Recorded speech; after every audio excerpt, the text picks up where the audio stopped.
Everywhere I go, the children rise. Everywhere I go, the children rise. I saw them just rise up, the wicked run. I saw them just rise up, the wicked run. Equal rights and justice, when I defend, we won't run away. Run away, run away, run away, run away. We won't run away. Run away, run away, run away, run away. If you go in America, if you go in Canada, if you go in Africa, I saw them just rise up, the wicked run. I saw them just rise up, the wicked run. I saw them just rise up, the wicked run. We won't run away. Run away, run away, run away, run away. We won't run away. Run away, run away, run away, run away.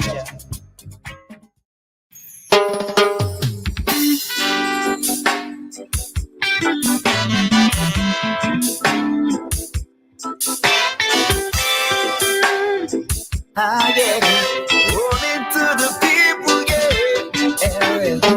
The fire burn them wicked, wicked people, then the fire burn the wicked, wicked men. The fire burn them wicked, wicked friend. Fire burn on the wicked, burn along at them say. The fire burn the wicked, wicked country, then the fire burn the wicked, wicked town.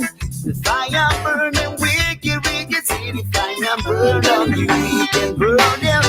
When it's impossible to see what's become of our people, in their life, we're doing so much evil. We will wobble, a triple ton and trouble them. Sell them soldiers to work for the devil. But judges say, judgment may soon come when the wall of our sword once again can tumble down. Beautiful Nash, people them are more with judge you for all these rocks and fire and brimstone. The fire burn them wicked, wicked people, then the fire burn the wicked, wicked men. The fire burn them wicked, wicked friend. Fire burn down the wicked, burn down all of them. They say the fire burn the wicked, wicked country. The fire burn the wicked, wicked town.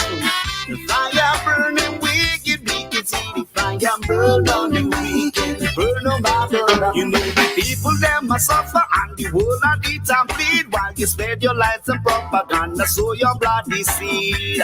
The children working, the fingers to the bone while you pay all the money to some pretty face without the clothes. And your day will come, it will come. Just say when you beg the hills for cover, but the hills will run away. When we listen, when we love, it meant too late to ask forgiveness when you will begin to open. The fire burn them wicked, wicked people. The fire burn the wicked, wicked men. The fire burn them wicked, wicked friend. Fire burn down the wicked, burn down all of them.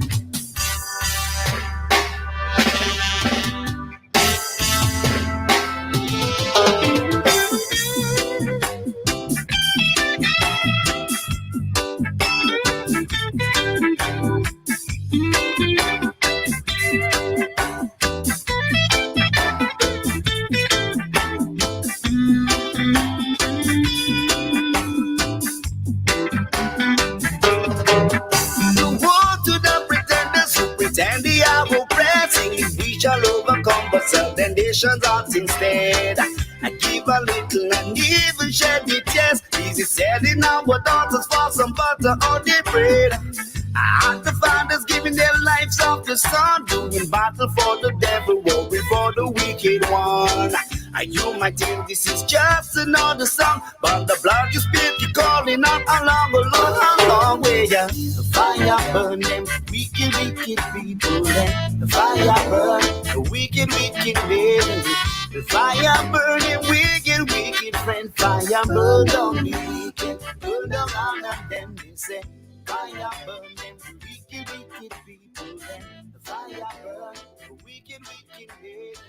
The fire burn them wicked, wicked men. Fire burn them.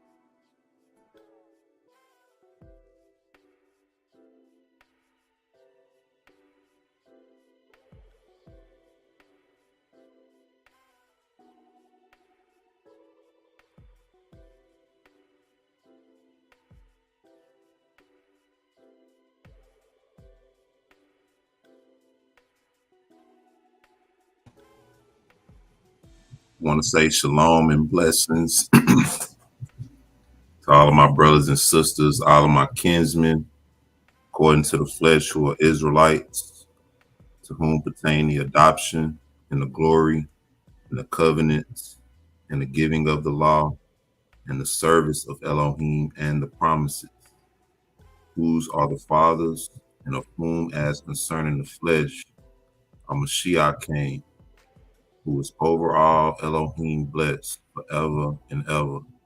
Want to give all praises to our Heavenly Father, all praises to His Son, and all praises to the Ruach HaKodesh, the Holy Spirit, the one and only divine Elohim, the great Elohim of our forefathers, the great Elohim of the prophets, the apostles, and of the people known as Israel, the true Israel today. I want to say shalom and blessings to everybody. I had to hit with that fair use right off the jump, because a lot of what I'm going to be dealing with today is under fair use. We're going to be getting into some things today, but in any case, hope everybody is well. Hope y'all having a blessed day. Hope the Most High is looking after everybody and blessing everybody, in spite of whatever you may be going through, or in spite of whatever may be going on around us. I want to thank the Most High for being who He is, being faithful, and for making us a part of His fold. I want to say shalom to the brother Yash. What's going on, bro? Shalom, shalom, brother. It's been a long day today, man. But other than that, everything's great. How's the family in the chat? Shalom to all the family out there in the chat. Yeah, man. I know you back at it, huh? You Nah, I'll be at it. I think I gotta go Wednesday. I'll be out of town Wednesday, Thursday, and Friday. Then be back okay. Saturday. Shoot up to New Jersey Sunday. I got a lot of to do. Come here. A lot of skipping around to do, but want to give our praises to the Most High. I want to say shalom and shout out to the Salt of the Earth brothers.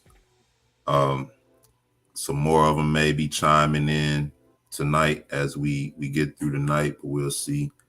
I know that a lot of brothers had work today, and so a lot of people are probably getting off and relaxing right now, which is understood.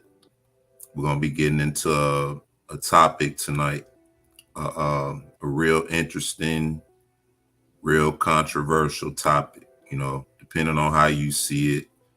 But we're going to be dealing with the topic of weak and docile Black men, strong and angry Black women.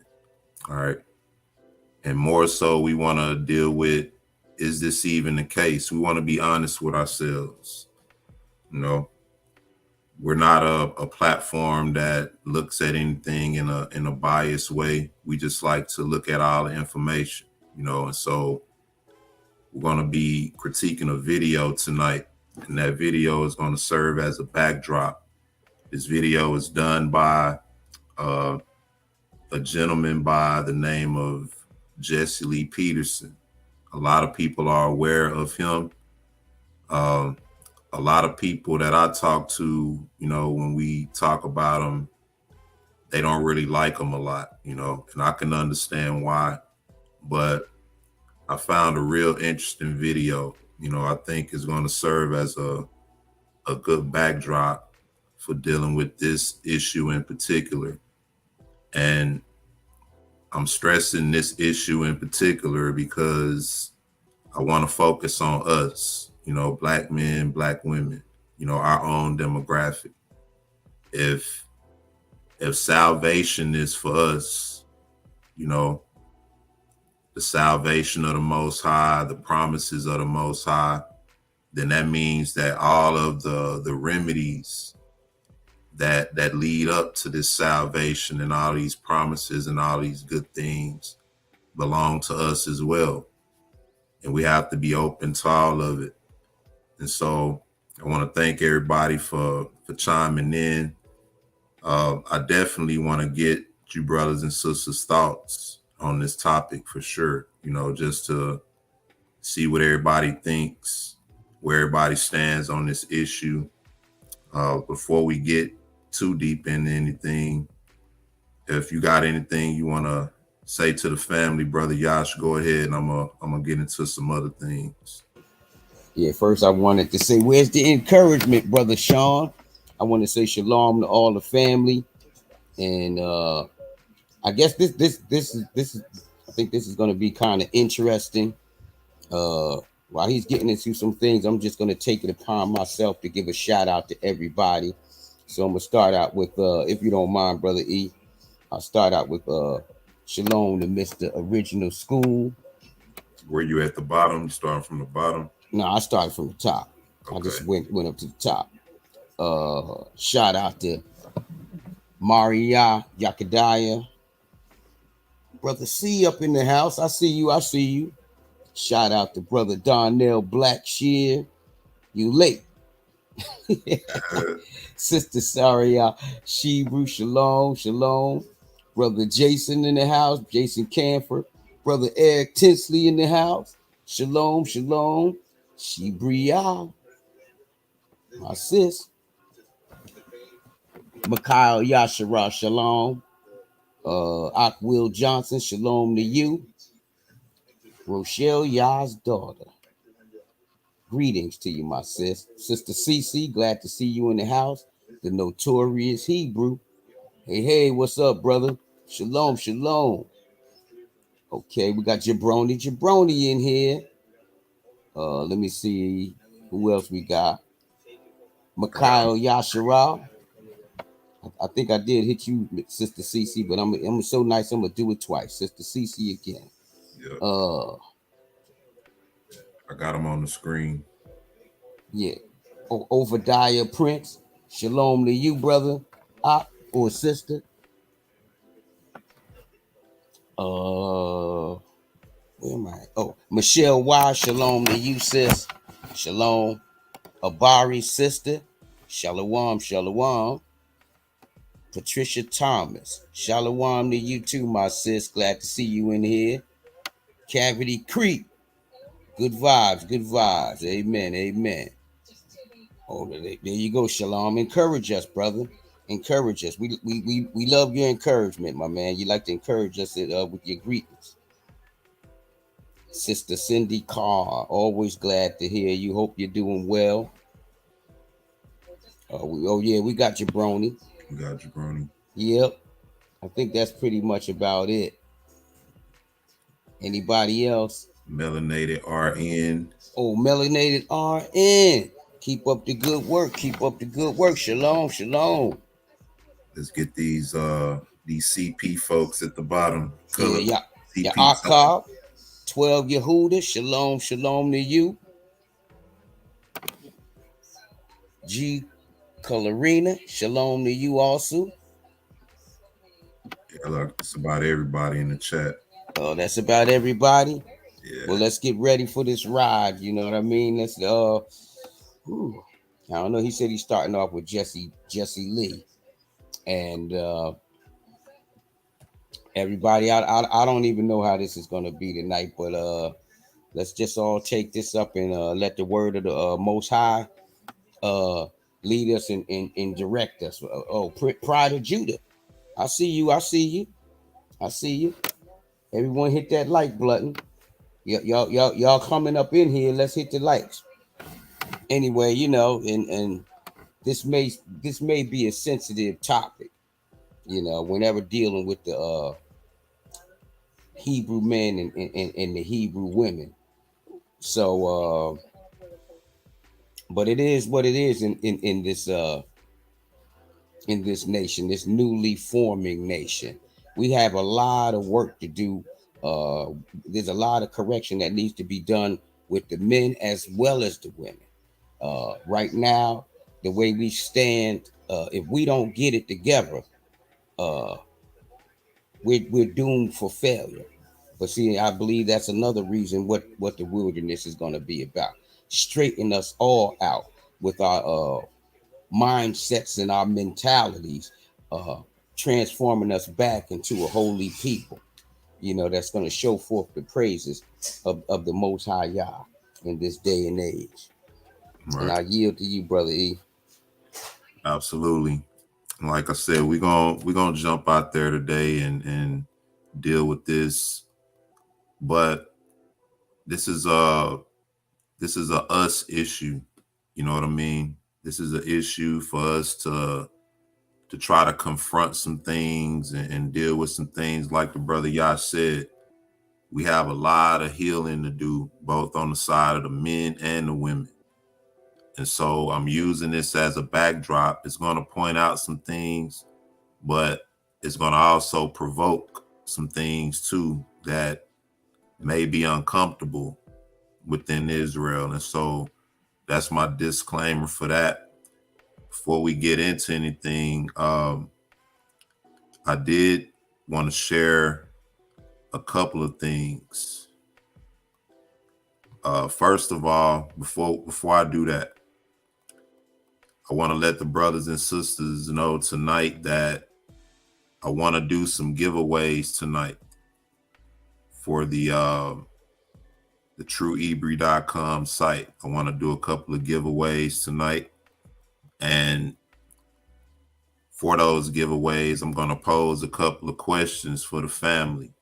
And I want to do that early to give brothers and sisters enough time to deal with the questions.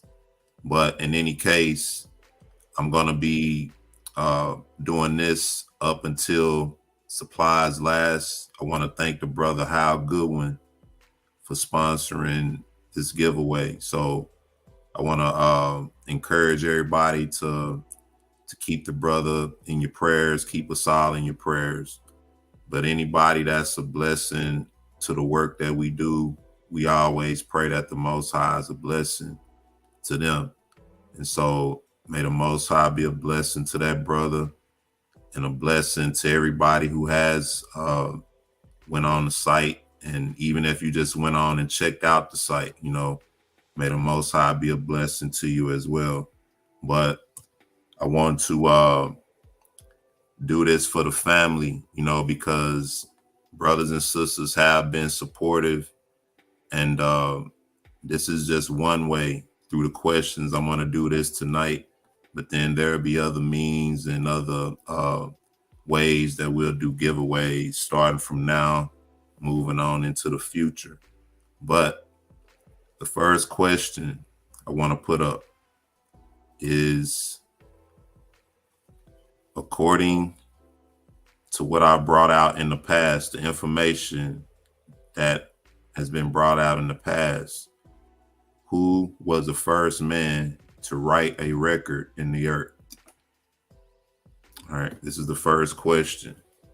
For anybody who's interested in the giveaway, and what you can do is, if you answer the question, you can go on the site and choose anything that you want on the site. All right, one item that you like on the site, and it is trueebri.com. For anybody who's still inquiring of that, look at the chat. Somebody say Moses.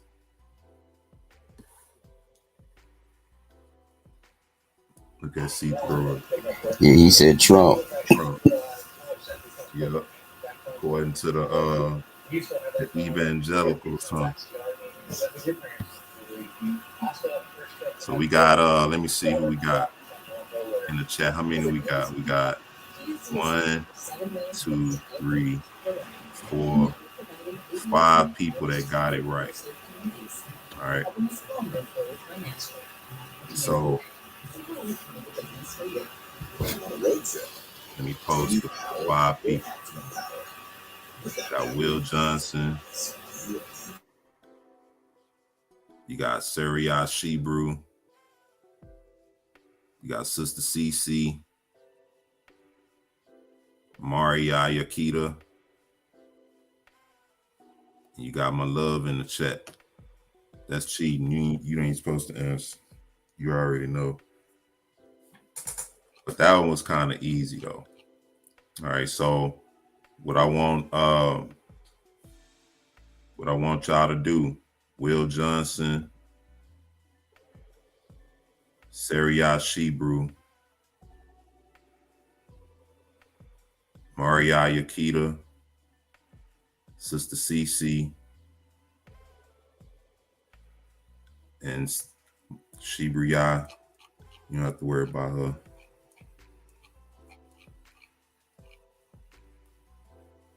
And Obadiah Prince. I'm going to let you get up in there. Notorious Hebrew. All right. All right. What I want y'all to do, that'll be the end of that question. I got another question. That one was kind of easy, you know. But what I want y'all to do is before we leave today, I'm gonna need to get all of y'all's information. All right. And so let me do this.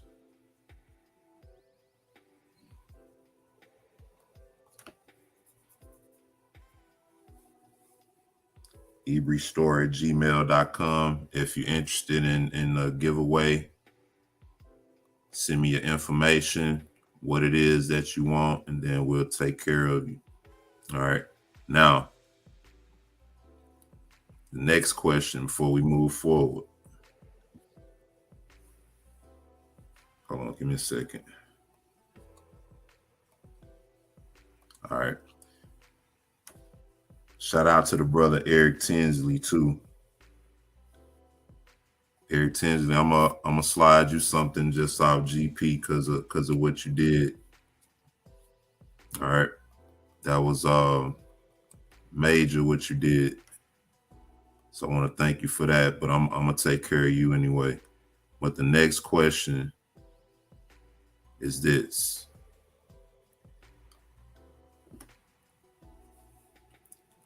Out of all of Jacob's children, all right, out of all of Jacob's children, 2 were said to be twins. Which were they? All right, now for this question, I want you to hold it in the chat. Don't put it in the chat. However, I'm gonna put the link in the chat. And if you know this one, I want you to chime in. All right. And for this one right here, I got a special, something exclusive for you from the site on this one.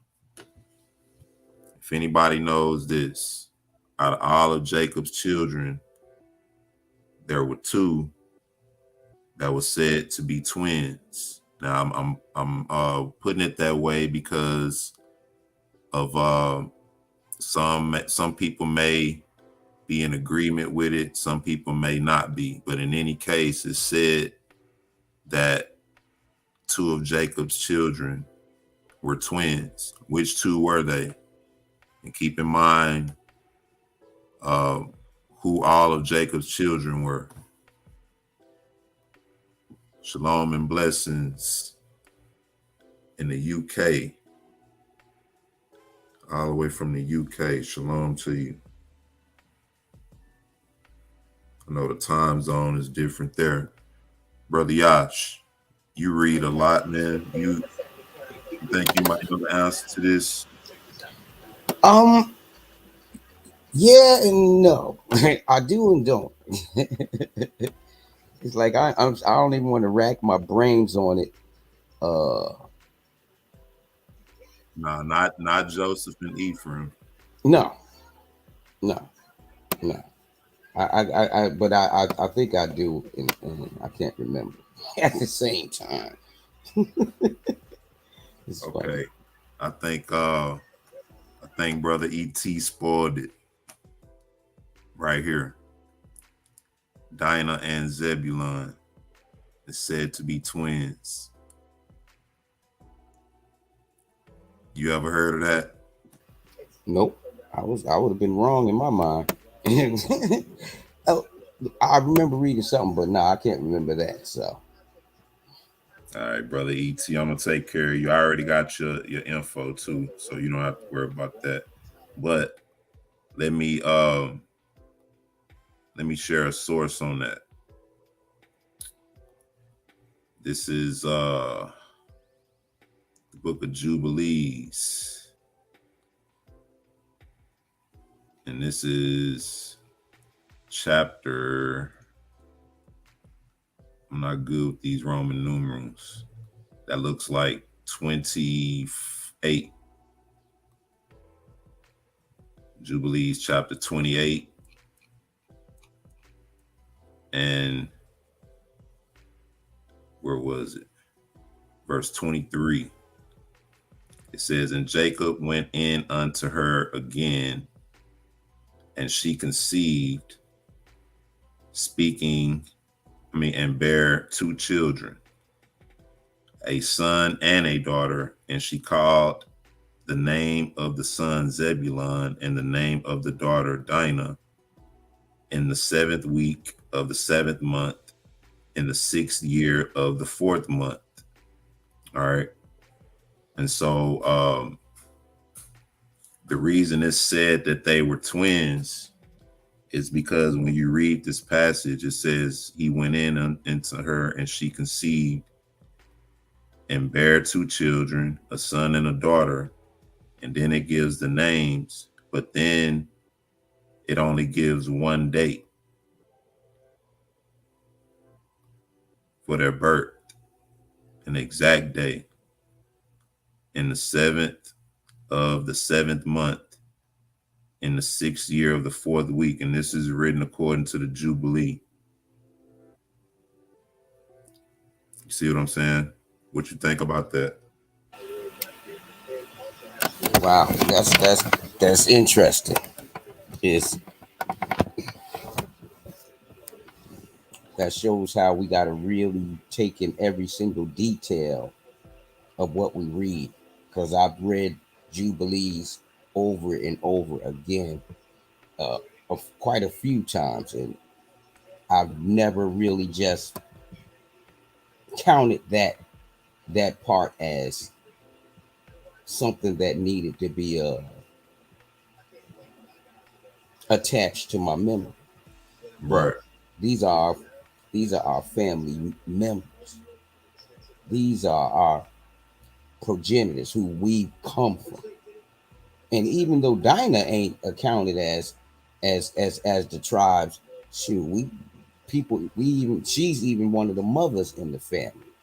All of our lineage, everyone, everything about that's written in this book should be uh, accounted as important, and we shouldn't count it as a small thing to remember, as much detail as we can, because this is what was taken from us, and there was a reason why they took those books from us. They didn't even want us to know any of this. So Absolutely, man. And like I said, it doesn't hurt to examine these things, examine these records, the accuracy or the lack thereof could be based on a simple mistranslation. And if you want to deal with that as a means to discredit something, we can show you a lot of mistranslations in the KJV. But what we do is by the grace of the Most High, we examine records, we search out our history as a means to get a better understanding of different things. And we can even see in a lot of cases where they mistranslated certain things, But when I read this book of Jubilees, and I know I keep saying I'm gonna bring a lot of this stuff out, and I am, but when I read this record, it really opens up and broadens your understanding of everything that happened from Genesis to Deuteronomy. So if you read this and then you go back and read Genesis to Deuteronomy, you'll have a more of a complete view. I'm not gonna say you're gonna understand everything, but you'll have a better view, a more complete view of a lot of different things that seem questionable when you read the KJV. But Brother Eric Tinsley, on that, I got you, my bro. Appreciate you chiming in on that. Let me see. But those are the questions. We're gonna do it like that. And like I said, those other individuals email me. And moving forward, we're gonna have another means of giving giveaways and things like that. But I want to thank everybody for participating in that, and I want to thank the brother Hal Goodwin once again for sponsoring that. So I want to get into a couple of things before we jump right into our topic for the night. We're all aware this is the Salt of the Earth page. We had a big discussion this past weekend dealing with the different parts of supersessionism, placement theology, entitled Come Get This Work. For everybody who participated in that, I want to thank you for that as well. And also the brother, he posted the video, the actual part 2 of supersessionism, the video that we aired during the meeting we had this past weekend. He posted the video up. And so just so brothers and sisters will know, that video is up. All right. Salvation and the Church Fathers is the title of that video. And so just so brothers and sisters are aware of that, I want to thank everybody who participated in that. And also, once again, go over and check out the website. Let me see if I can pull it up. I don't know what happened to it. Oh, hold on one second. All right, here we go.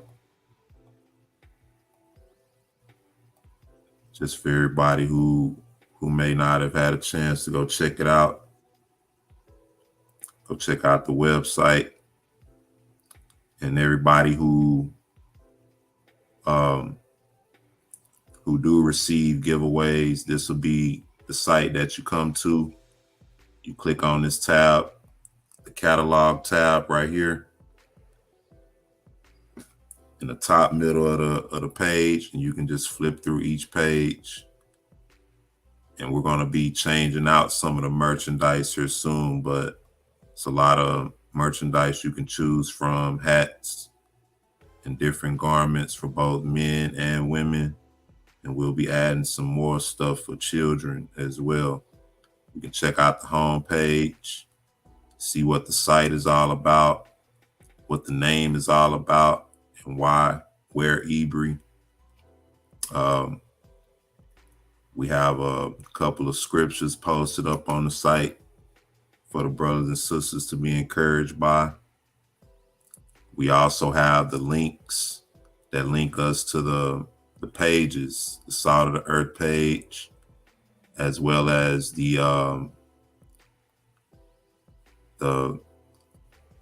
my YouTube page, the beginners channel. And so quick access on that part. But in any case, go over and check out the website. Want to thank you, brothers and sisters who have went on. And like I said, everybody who do receive giveaways, that's what you'll do. You'll go on the site, click on the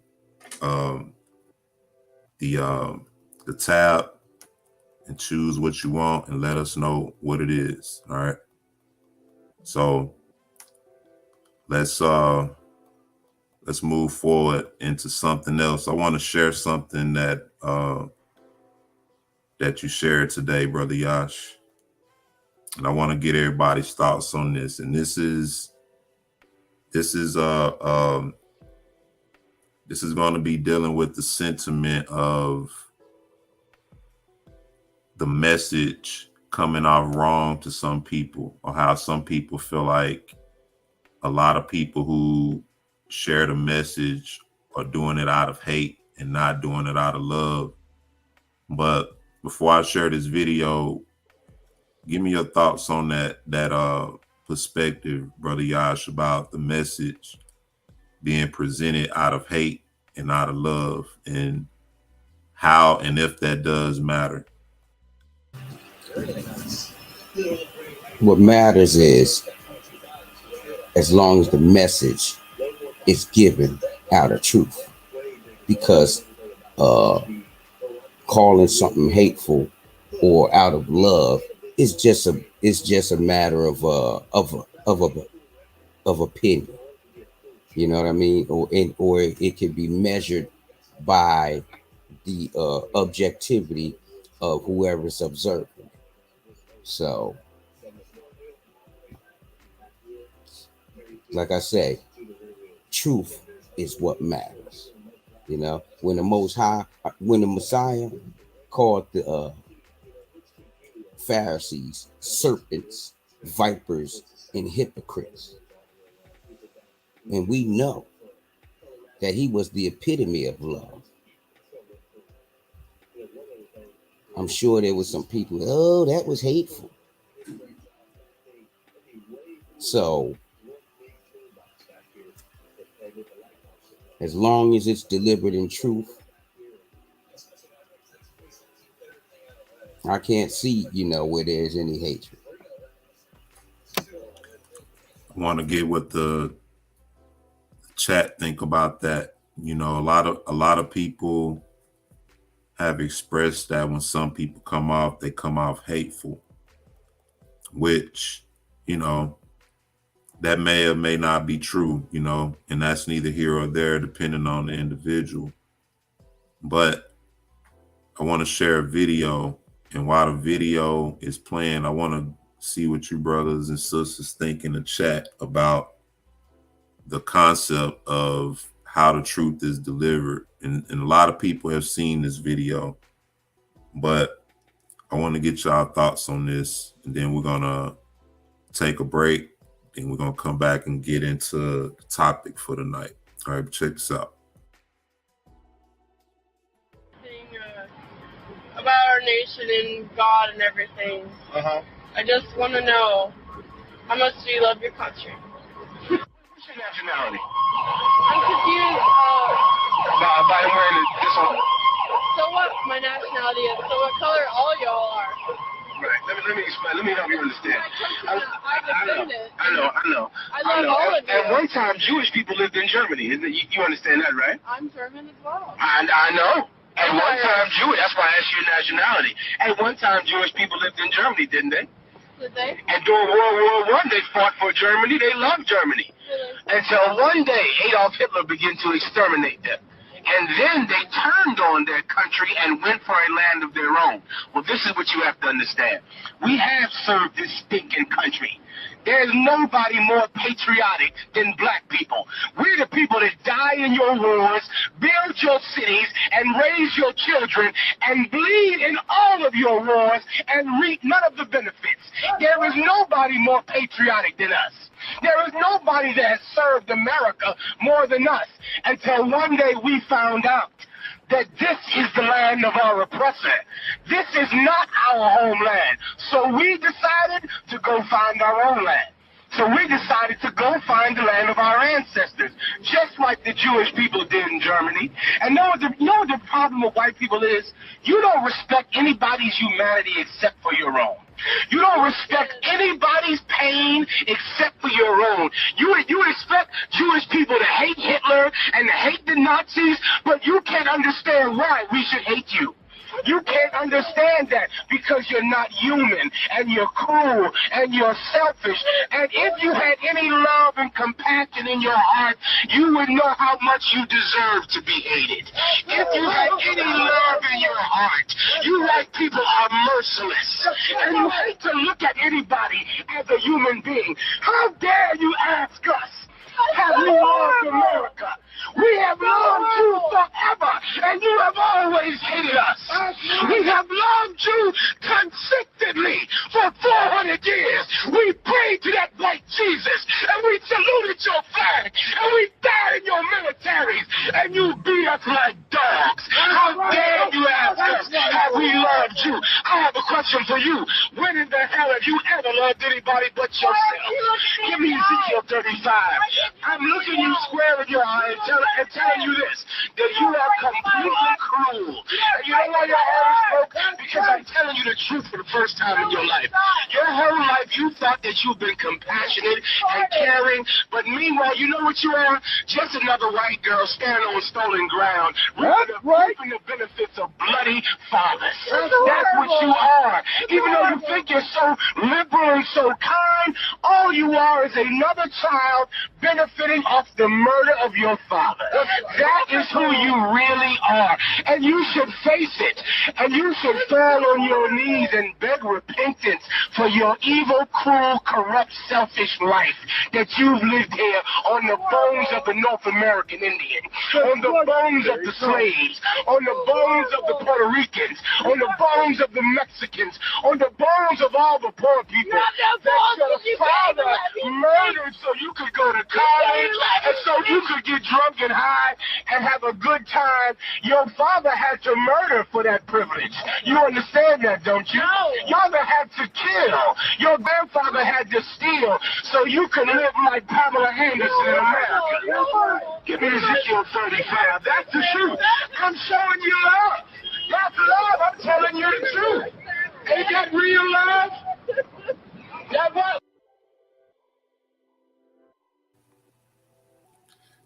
So before we comment, I want to go to the passage, Psalms 109. He says, hold not thy peace, O Elohim, with my praise, for the mouth of the wicked and the mouth of the deceitful are open against me. They have spoken against me with a lying tongue. They have compassed me about also with words of hatred, and fought against me without a cause. For my love, they are my adversaries, but I give myself unto prayer. And they have rewarded me evil for good, and hatred for my love. Set thou a wicked man over him, and let Satan stand at his right hand. When he shall be judged, let him be condemned, and let his prayer become sin. Let his days be few, and let another take his office. Let his children be fatherless, and his wife a widow. Let his children be continually vagabonds and beg. Let them seek their bread also out of their desolate places. Let the extortioner catch all that he hath, and let the strangers spoil his labor. Let there be none to extend mercy unto him, neither let there be any to favor his fatherless children. let his posterity be cut off, and in the generation following, let their name be blotted out. Let the iniquity of his fathers be remembered with Yahuwah, and let not the sin of his mother be blotted out. For everybody who want to forgive them, it says, let them be before Yahuwah continually, that he may cut off the memory of them from the earth. Why? Because that he remembered not to show mercy, but persecuted the poor and needy man, that he might even slay the brokenhearted. So as he loved cursing, let it come unto him. As he delighted not in blessing, let it be far from him. As he clothed himself with cursing, like as with his garment, so let it come into his bowels like water, and like oil into his bones. So basically telling you and testifying to everything we heard in the video. But was it presented in a hateful way? Brother Yash, what you think? It was presented in the most brutally honest way. I didn't detect any. Well, first of all, let me give the disclaimer. That guy is my hero. You know, when I first came into this awakening back in the early 2000s, I heard this guy, and I was sharing him with everybody I know. The thing is that because of, and here's the link to it. I just put the link up. The thing is, because of the way that we've been mentally conditioned in this country, namely through Christianity, but even just through living here in our experience, we like to air our grievances to one another. But that's really okay. Let me share something with the family. I have had, and I believe this is going to come to pass, several dreams of me going into white congregations and dealing with the people in their congregations just like this dude. I've had several dreams, and I believe that it's going to come to pass. And I'm not sugarcoating anything with them. And I'm encouraging them to repent. And the truth be told, this is really the only way that we can bring this truth out to the enemy. Or to the Gentiles, rather. I'm not going to, they're the enemy, but to the Gentiles. If you want the Gentiles to be saved, then this is the way that you have to bring the truth out to them so that they will not rise up. They have to know that you know and that you are not going to have it. And not only that you are not going to have, or we are not going to have it, but the Most High is not having it. And just like he said, and you will face it. And you will fall to your knees in repentance. That's the only way. And this is my opinion. That's the only way that you can bring it out, or you're going to have Robert Callahan's amongst you, because they're going to take you for a sucker. Plain and simple. Brother Eric Tinsley says, straight, no chaser. And she deserved what she got. And so I was listening to you talk about the dreams you had. And if we be honest, man, that's probably the extent of what it's going to take, especially for those who vouch for the Gentiles. What we have to realize is that, how we feel toward certain people doesn't stop what the Most High had written in his prophets. And so for those who are concerned about the other nations, why not tell them the truth of what's to come and what the Most High is going to bring on the nations and what they're going to have to do? Because that's, if you look at the mindsets of people now, nobody's really thinking about that. Nobody's really considering the fact that their nations, their peoples are going to become subject now to our people. A lot of our people don't even realize it and can't even imagine it or visualize it. But it's going to happen. And so it's really even beyond us. This is the Most High's plan and his intention. And so a lot of times, and I don't really agree oftentimes with a lot of the doctrine that certain of the camps bring out, but when it comes to what they're doing right now, if you ask me, some of them are being a light to the other nations, by informing them. But the Bible doesn't say that we're going to go and be a light to them. It says that they're going to come to our light, that they're going to come to our light. And so the only thing that's going to humble the nations is when they see themselves in trouble and when they see us being lifted up and delivered. Of course, they're going to want to be a part of that, but then that's when the stipulation comes.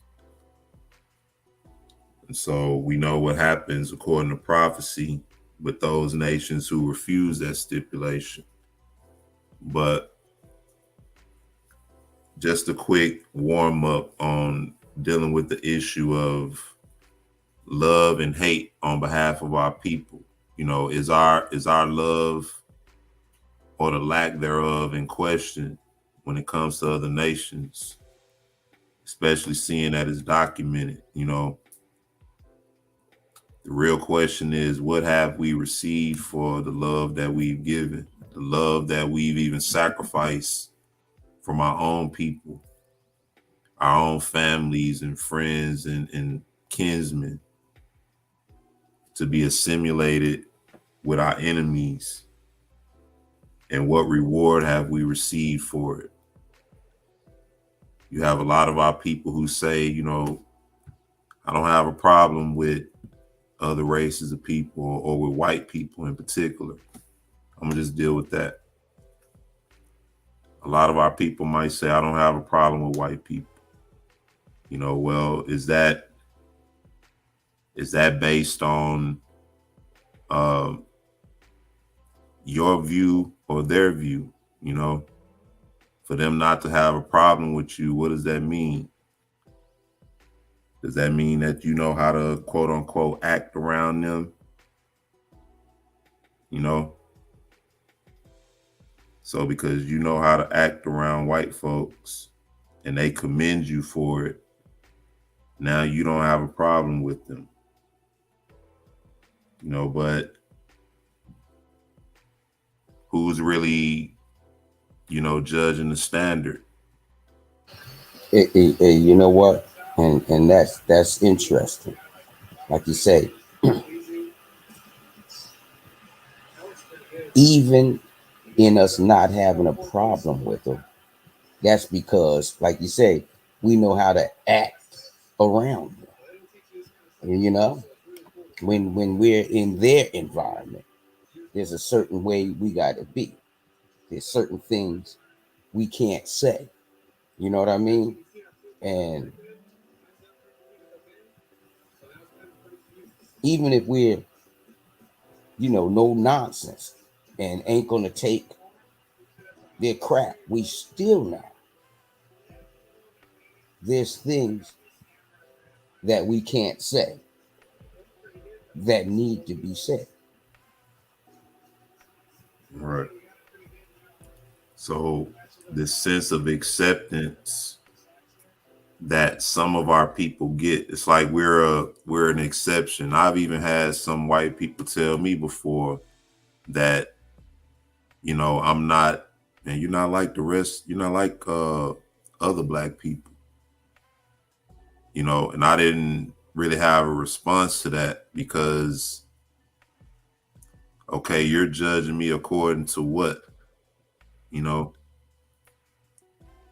and how many of us have said, man, this dude ain't like other white people, you know? And what standard are you judging them according to? You know? You're not like the white people who hung our people, who ate our people, you know? You ain't like them.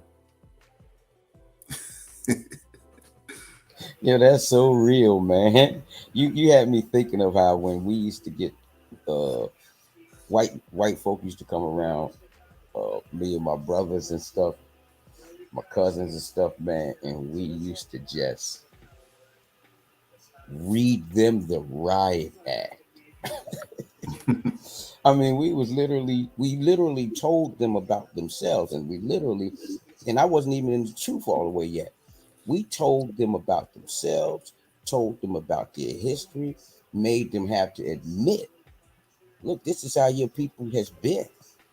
Told them about their laws, told them about their system, we told them how we feel. In order for you to be able to hang with us, if you could take, they had to know where we was coming from in order for you to be able to come around us. We let them know. And even though they start off in disagreement and in disbelief, at the end of the day, they had to accept because they understood. They knew it was true. Where they would be like, well, they the ones saying I'm not. That's why I'm not like the rest of them. We know you're not. That's why we telling you. But even if you was, we letting you know that we don't have that around here, and we good people. We telling you this, and I remember telling one dude, we telling you this, man, because we're good people. So Yeah. you got to know. If we wasn't good people, we wouldn't tell you this. I remember telling, we'd be laughing in your face and just getting along with you and not letting you know what it's really like with our people. Yeah. It's just, it's crazy because, what standard are you going by? Mm-hmm. And we understand the images that our people portray and the things that they impose on our people, you know, which is sort of the idea, somewhat of the idea we're going to be getting into tonight, about black men being weak and docile and having that stigma, and black women being angry and strong and having that stigma. You know, a lot of the other people, when they look at us, is based on these stigmas. So when you can assimilate with them, you become an exception. They're not really accepting you or loving you based on your truth or your identity or what really liberates you or what should liberate you. A lot of our people get irritated with dealing with these kind of issues, and they think it's a step back, so to speak. You holding us back. We should be moving forward. Well, if we move forward, we already know how they have projected us in the future, moving forward into this nation. And so I think when it comes to us, it's a lot of unsettled issues within us that we need to be able to bring to the forefront, especially things like this. It's uncomfortable, but we're going to dive into it tonight. I'm going to take a break. When we come back, we're going to get into our topic tonight, dealing with the issue of Black men being weak and docile and Black women being strong and angry. All right. Any last thoughts before we go to break, bro? Now, like I said earlier, I look forward to this discussion. It's gonna be interesting, and I'd like to see, what comes up out of this. I do know, and I do wish, and I do pray that uh,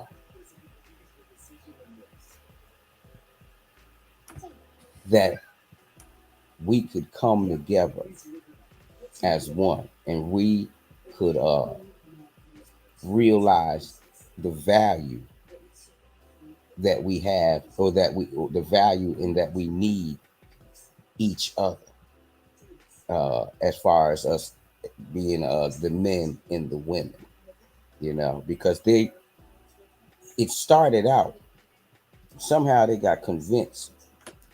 Our women don't even know that they were fighting, and even to this day they still don't know that you're fighting against the white man, fighting the battle of the white woman against the white man, but it's all being towards us. But then again, I think Sister Born Bold, she always makes me laugh. But I think Sister Born Bold said it the best about call it moist men. So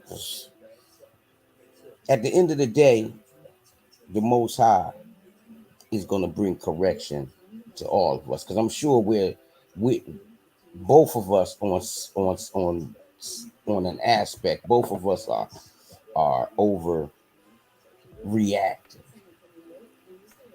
and we got to find that middle ground where her strength can be our strength.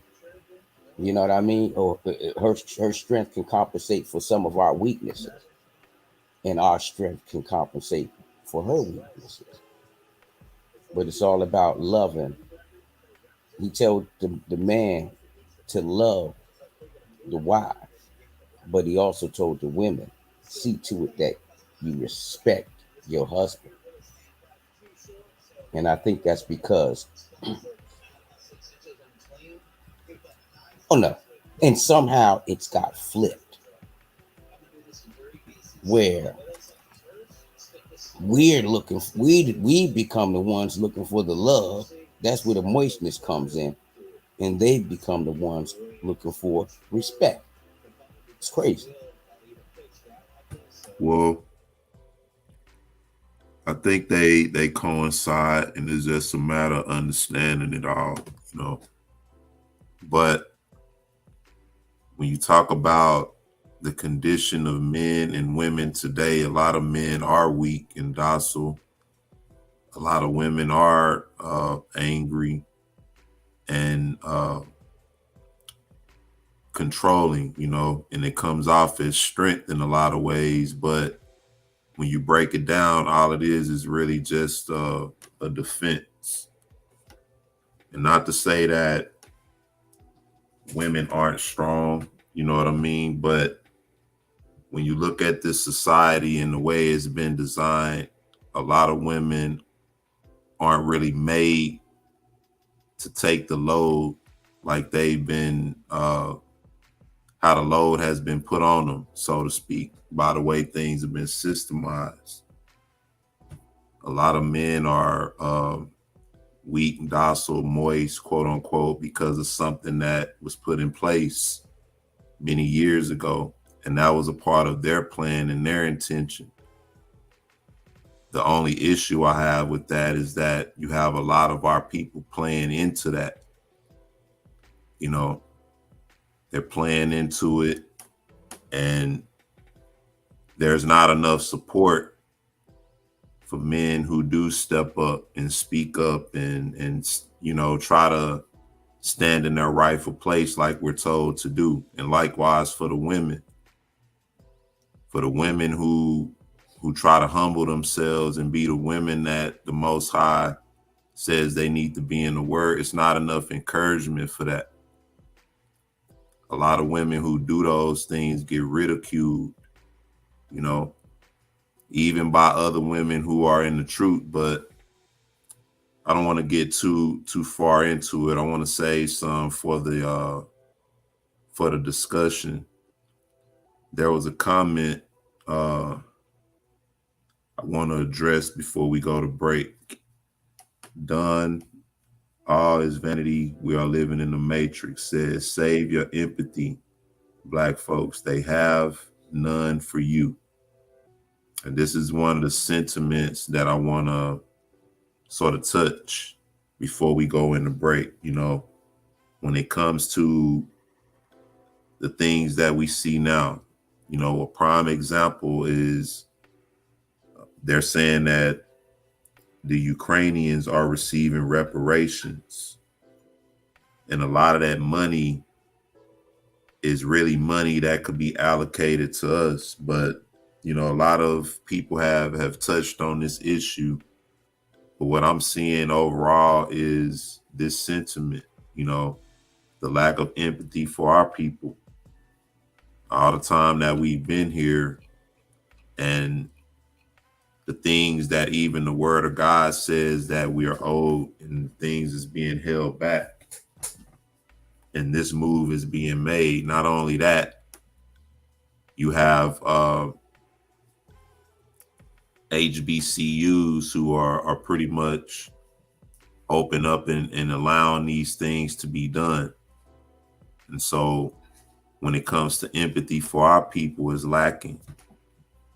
You know, when we start to speak up on us being reparated and restored, you know, the very people who we talk about saving and the salvation can come to them as well, are the very people who speak against us in that regard. So I agree with that sentiment 100%. And like I said, this is not a hatred or a shot at anybody else. This is just a wake-up call, hopefully, to help our people see that it's time for us to start praying for ourselves. Instead of praying for Ukraine, let's pray for what Enoch said. In our cries, let's cry for judgment. Let's cry for the Most High to deliver on behalf of what he established in his prophets. So let's take a break. We come back, we're going to get into our discussion. I want to thank everybody for chiming in and being a part of this. I want to thank the brother Yash. I want to thank all the brothers and sisters who have supported us thus far and been a part of everything that we do. We're going to take a break. When we come back, we're going to get into it. Shalom.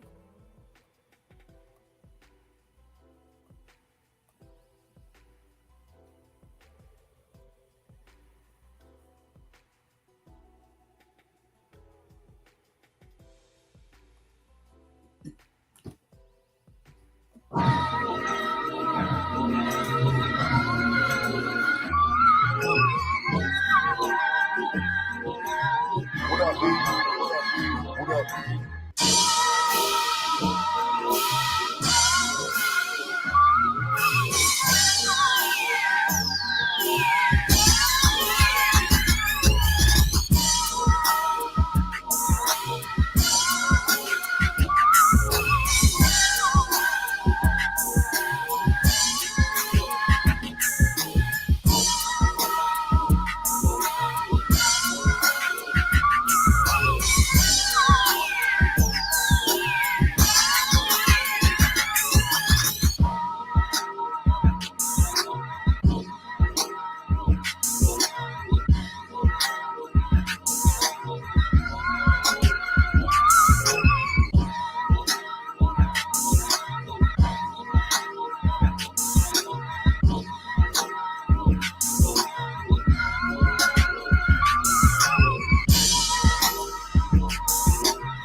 Hey, brother Yash, you know, we got like 60 people in the chat, and I think we only got like 9 likes.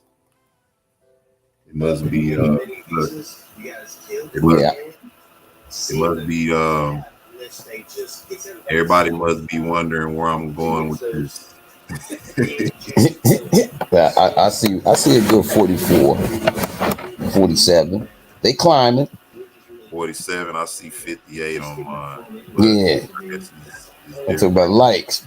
They climbing. How many likes you see? I see 47. 47. I see 9. 49. No, I see 9 like Okay, 50. unless they doing that now. But Yeah, well. Nah, this is gonna be interesting, man. I already see it. It's gonna be interesting. now this like I said, this the video we're gonna look at is from a brother, Jesse Lee Peterson. Most of us are not in agreement with most of his stances, you know. However, I saw this video and I thought it was a pretty good video. It serves as a good backdrop for the issue at hand, you know, and for what a lot of our people deal with. Like I said, we only focusing on us, all right? Our demographic, our situations, and what we deal with, because moving forward, that's what it's going to be about. But I'm not like I said, I don't support or agree with a lot of this brother's positions. Before we get into it, I want to share the fair use once again. Fair use act disclaimer. This site is for educational purposes only. Copyright disclaimer under section 107 of the Copyright Act of 1976. Allowance is made for fair use for purposes such as criticism, comment, news reporting, teaching, scholarship, education, and research. Fair use is a use permitted by copyright statute that might otherwise be infringing. All right, so we're going to be just critiquing this video for educational and critique purposes only. And this is for the purpose of edification, you know, maybe seeing some things, highlighting some things, and addressing the issues of our people. You know, why is it that our black men are so weak if this is the case? Like I said, I'm not in disagreement with that. But why is this so? Why are black men so weak and docile?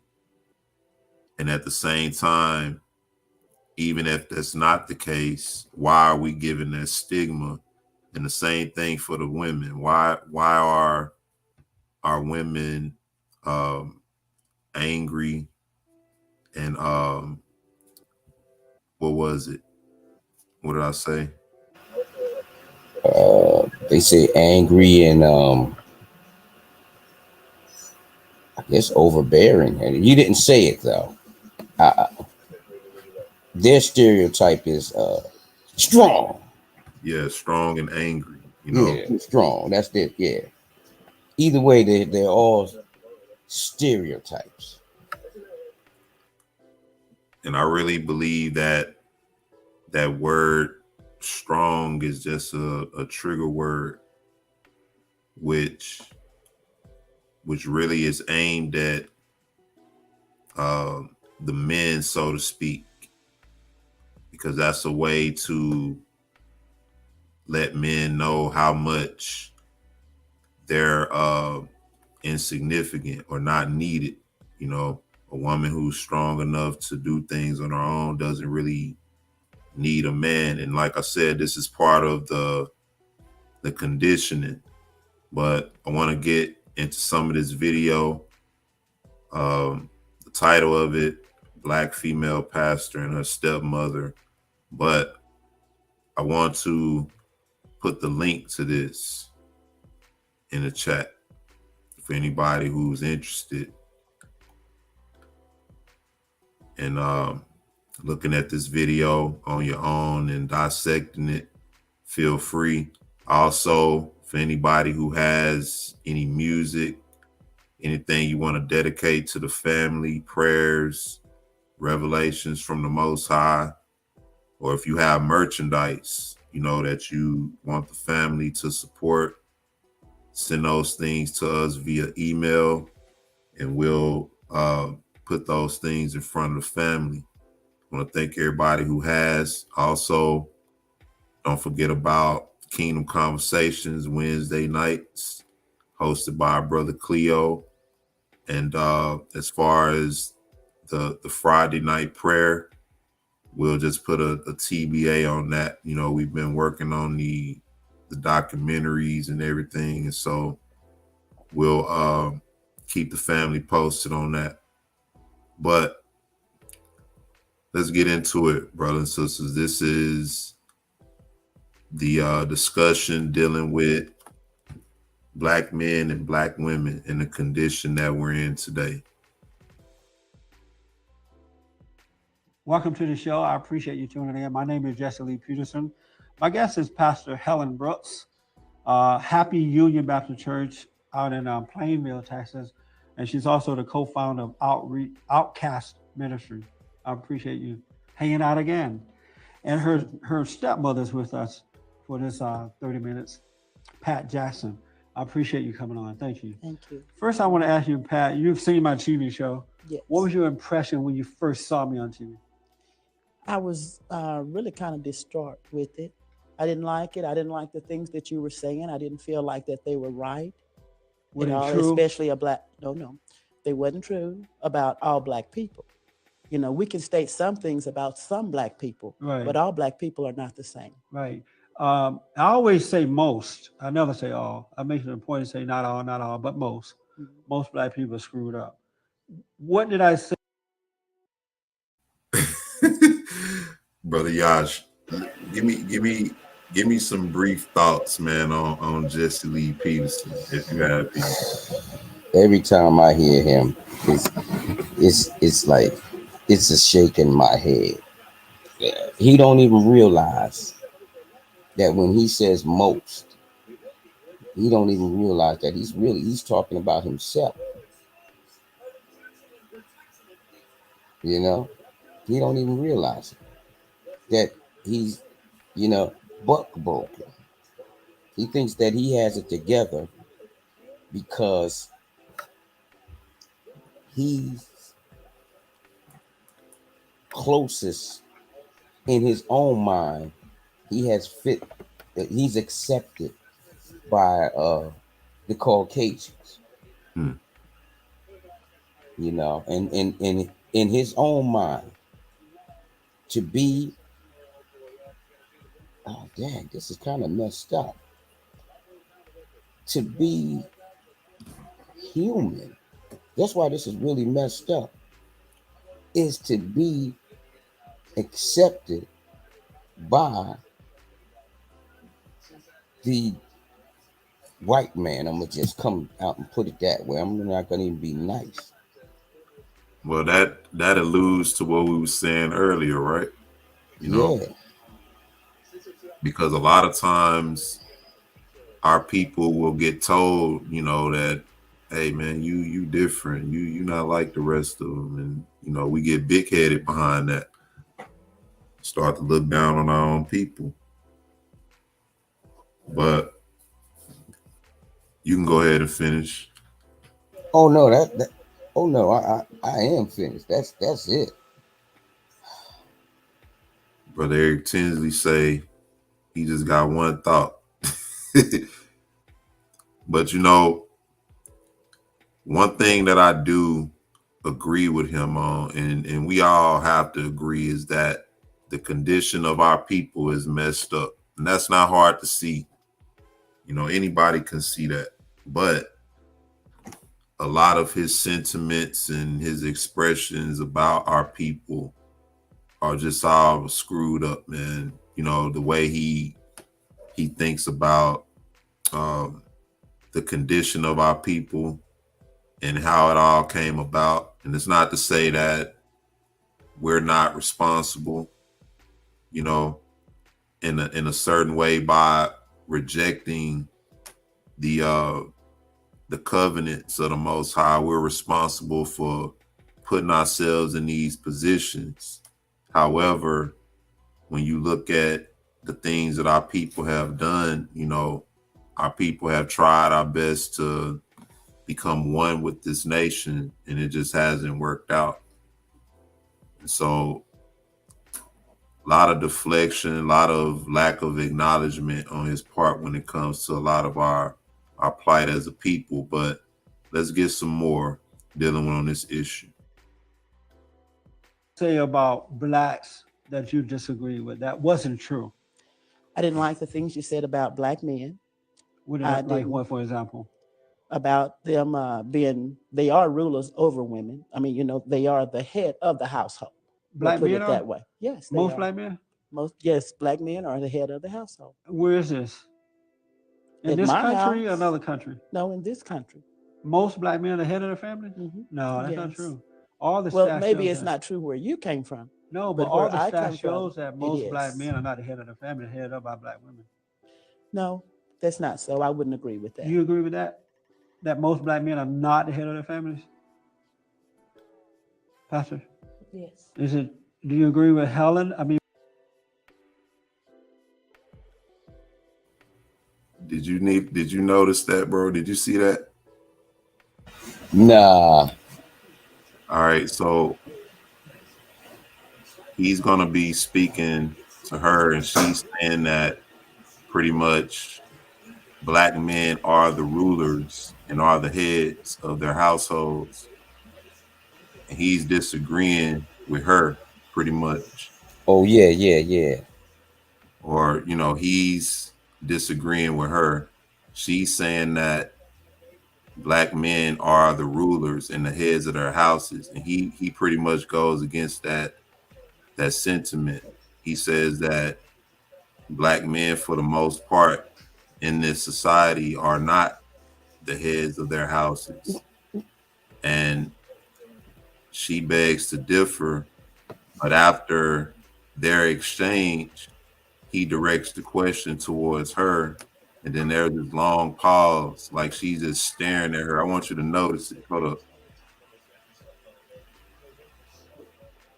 Like he's just frozen or something. Watch. Most black men are not the head of the family, headed up by black women. No, that's not so. I wouldn't agree with that. You agree with that? That most black men are not the head of their families? Pastor? Yes. You see that? Yeah. Why was he staring at her like that? But what do you think, man? Are black men, for the most part in this society, the heads of their households? You know what? I think for the most part, where the black man is in the house, I think for the you guys said no. I think for the most part, yeah. I do, but I have never seen I haven't seen in all my years, I haven't seen none where there ain't now. And no matter how supposedly strong the lady was supposed to be, I'm gonna kill you. Give me that. Oh my goodness, son. Oh no, what are you doing? Hold on. Yeah, let me excuse me. He didn't mean that literally, y'all. So don't be going and calling nobody. And whoever control the frequency to this channel, don't be trying to pick that up as something as child abuse or nothing like that. I'm just say fair use. Fair use. You know, when black people say they're going to kill their kids, they mean the same thing white people mean. Hold on.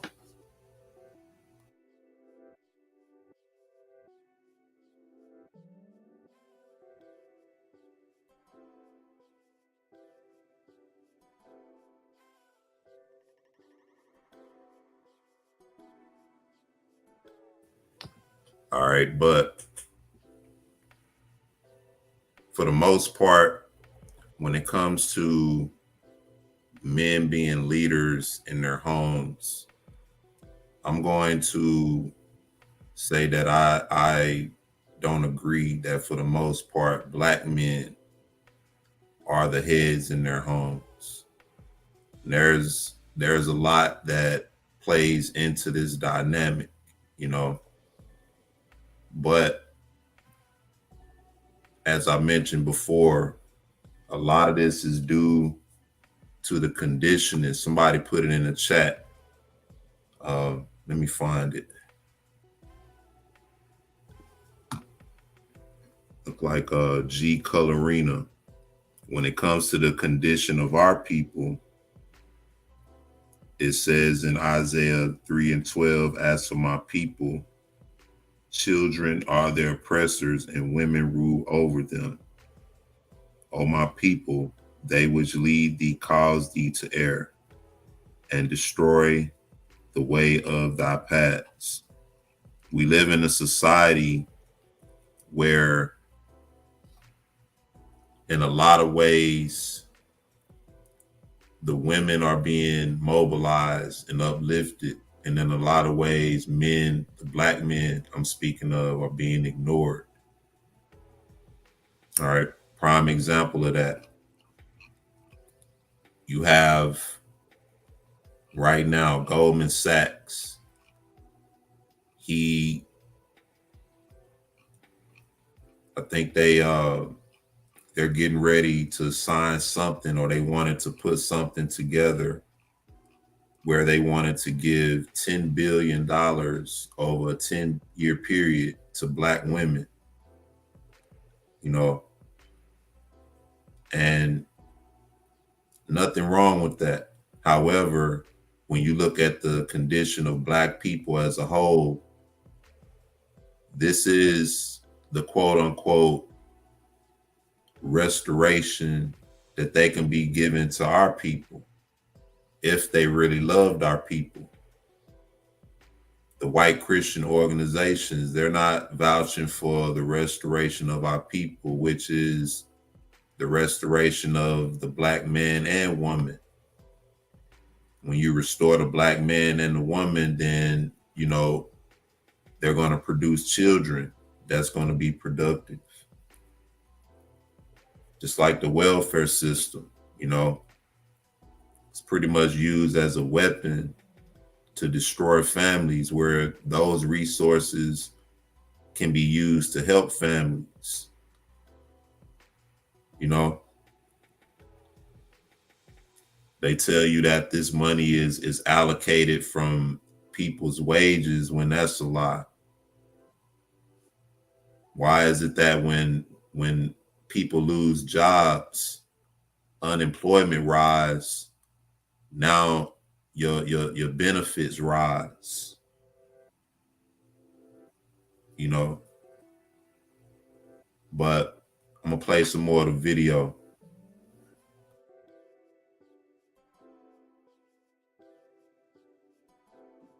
The head of the family? Mhm. No, that's not Yes. true.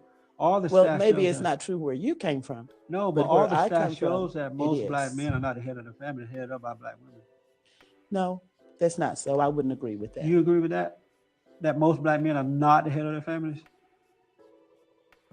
Pastor? Yes. Is it, do you agree with Helen? I mean, with Pat, or me, that most black men are not the head of their families? I agree that there is a significant number of missing men in the black family. Would you say most? I don't know if I could say most, because I'm not sure what those statistics are. Yeah, it's most. 70% of black babies are born out of wedlock. Would that be most? Well, we're only on the conversation of black, Right. but now this is in all races.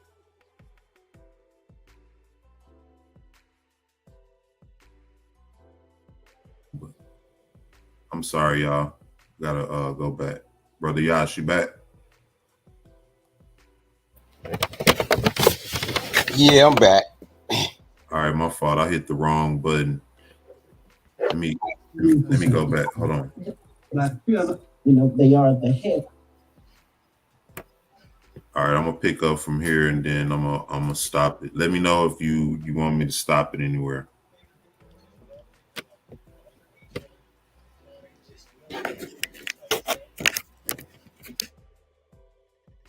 Of the household.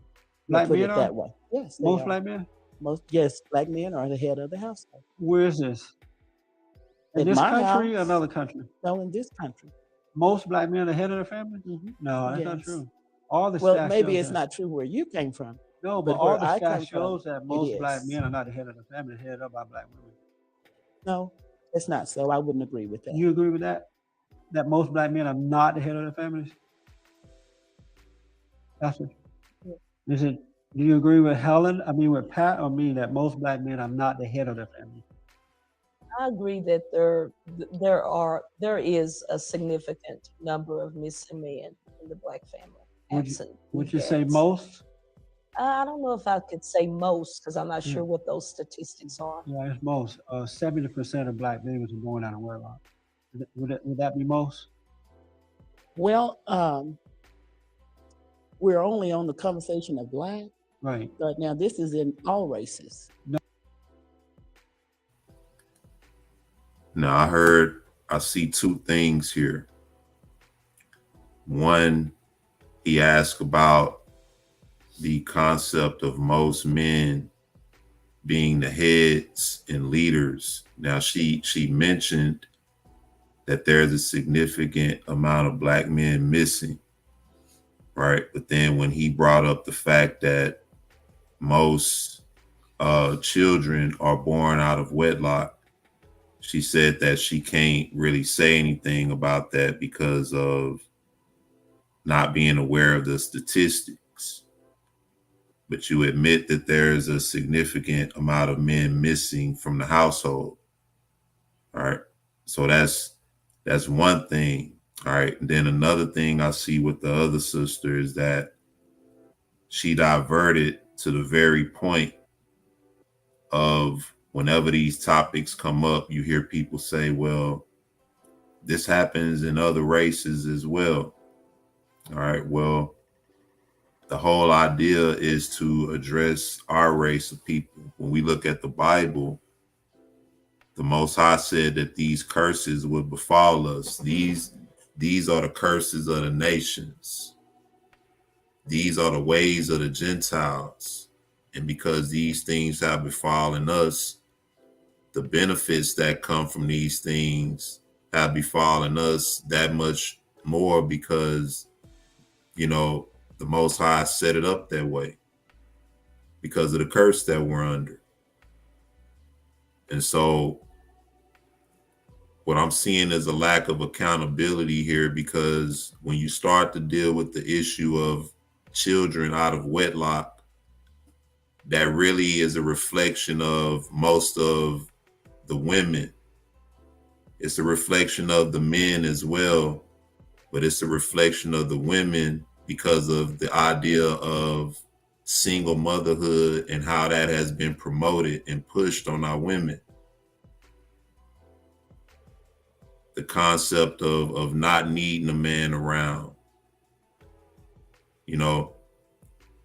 This idea has been ingrained in the mindsets and in the spirits of women. And so when you talk about out of wedlock, you have a lot of women who know that by having a lot of children, you can benefit from that from the government. So it's also a hustle.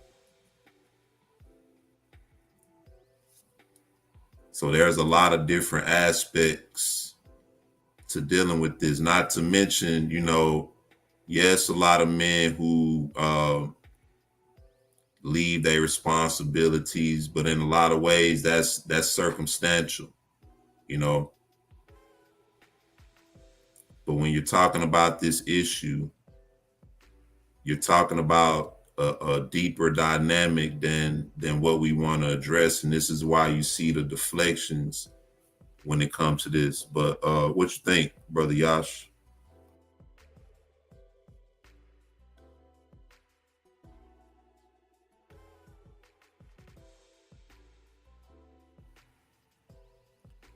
Brother Yash, you back, man? I thought he was back.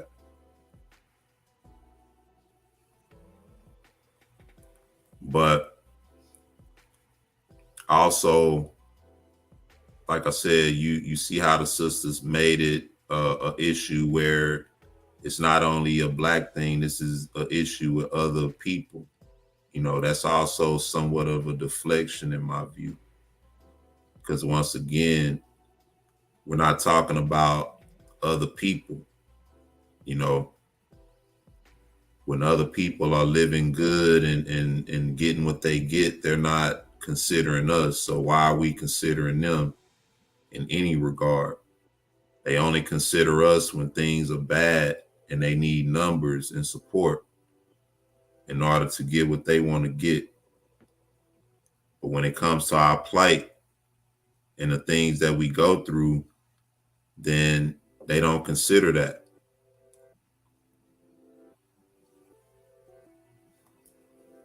You say, how can the woman get pregnant without a man touching her? Well, that's how a woman gets pregnant. But then, like I said, a lot of that is circumstantial. We don't really know the circumstances of that. We know how women get pregnant, but then we also know how the system is set up, and we know how certain things are. For instance, I'm a while Brother Yash coming back, I'm gonna show y'all something real quick. I'm gonna stop sharing this. I want to show y'all the hustle. You know, we understand how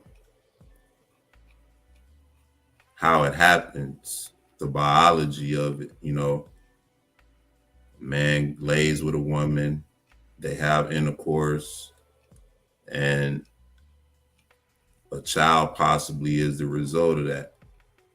All right, but the question is, once that child is conceived, what is going on? You know, what is the process of what's happening while that child is conceived up into the birth process and even after the birth process? You know, what's going on? You know, every situation is different, like I said, but other people got something. Hold on, let me pull this up.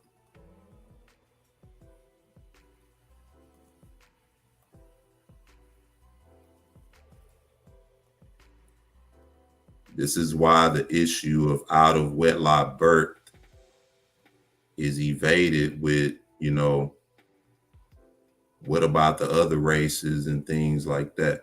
Check this out. A lot of people got something to say about the fact that I got 6 kids with 6 different men. So I'm just going to tell y'all why it is better to do it this way. If I had 6 kids with all the same dude, I get 34% of his income, which is only $680 a month. If I got 6 kids with 6 different dudes, I get 17% from each one of them, which is $340 a month from each one. $340 a month times 6 baby daddies is $2,040. So why don't you have 6 baby daddies?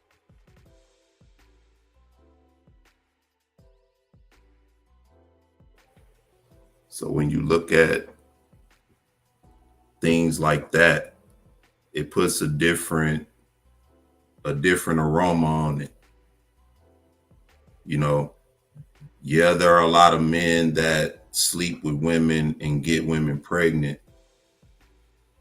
And for some strange reason, hold on. Okay. But for some strange reason, now a lot of these men, or most of these men, are all of a sudden now out of these women's lives. And, you know, we have to question the mindset of our people.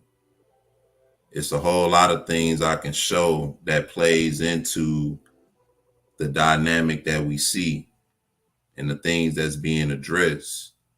But the question is, can we face these things? Can we face accountability? Yeah, she is. Notorious Hebrew. Very much so. But think about this. How many other people, including our people, had the same mindset or know or are aware of this hustle? You know? Now, men aren't receiving anything for leaving their children or leaving the women alone. And in most cases, men aren't receiving anything even when they're there and being instrumental and being heads. So when we talk about out of wedlock children, there's a whole deeper dynamic we have to consider. Brother Yash, I'm gonna play some more.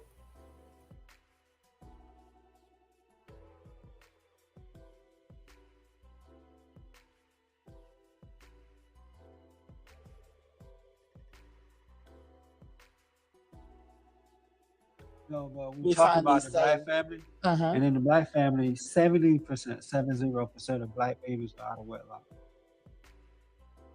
So would that be most?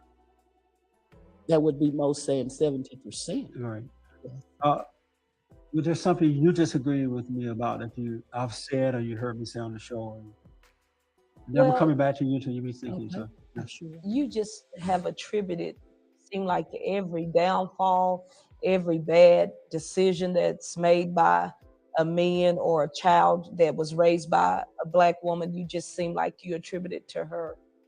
I think that you put no responsibility on black men as far as being absentee parents in the family unit. I think you're pretty hard on the black woman. Okay. Well, I say that the reason that the kids are screwed up is because the mothers and grandmothers are screwing them up. And the mothers and grandmothers are doing it because the man is weak. If the black man was strong, got married, and guide his wife and children in the right way to go, then we wouldn't have these problems. Do you consider? Want to know how many people agree and disagree with what he just said? I'm gonna run it back. He said that a lot of the children are messed up in a lot of ways because a lot of women who raise their children alone are messing them up, and because the men are weak. All right. Then he said that if the men would step up and lead their households and set the right example, then these things wouldn't be so. I want to know what some of y'all think in the chat on that sentiment before we continue. I'm waiting on Brother Yash to get back.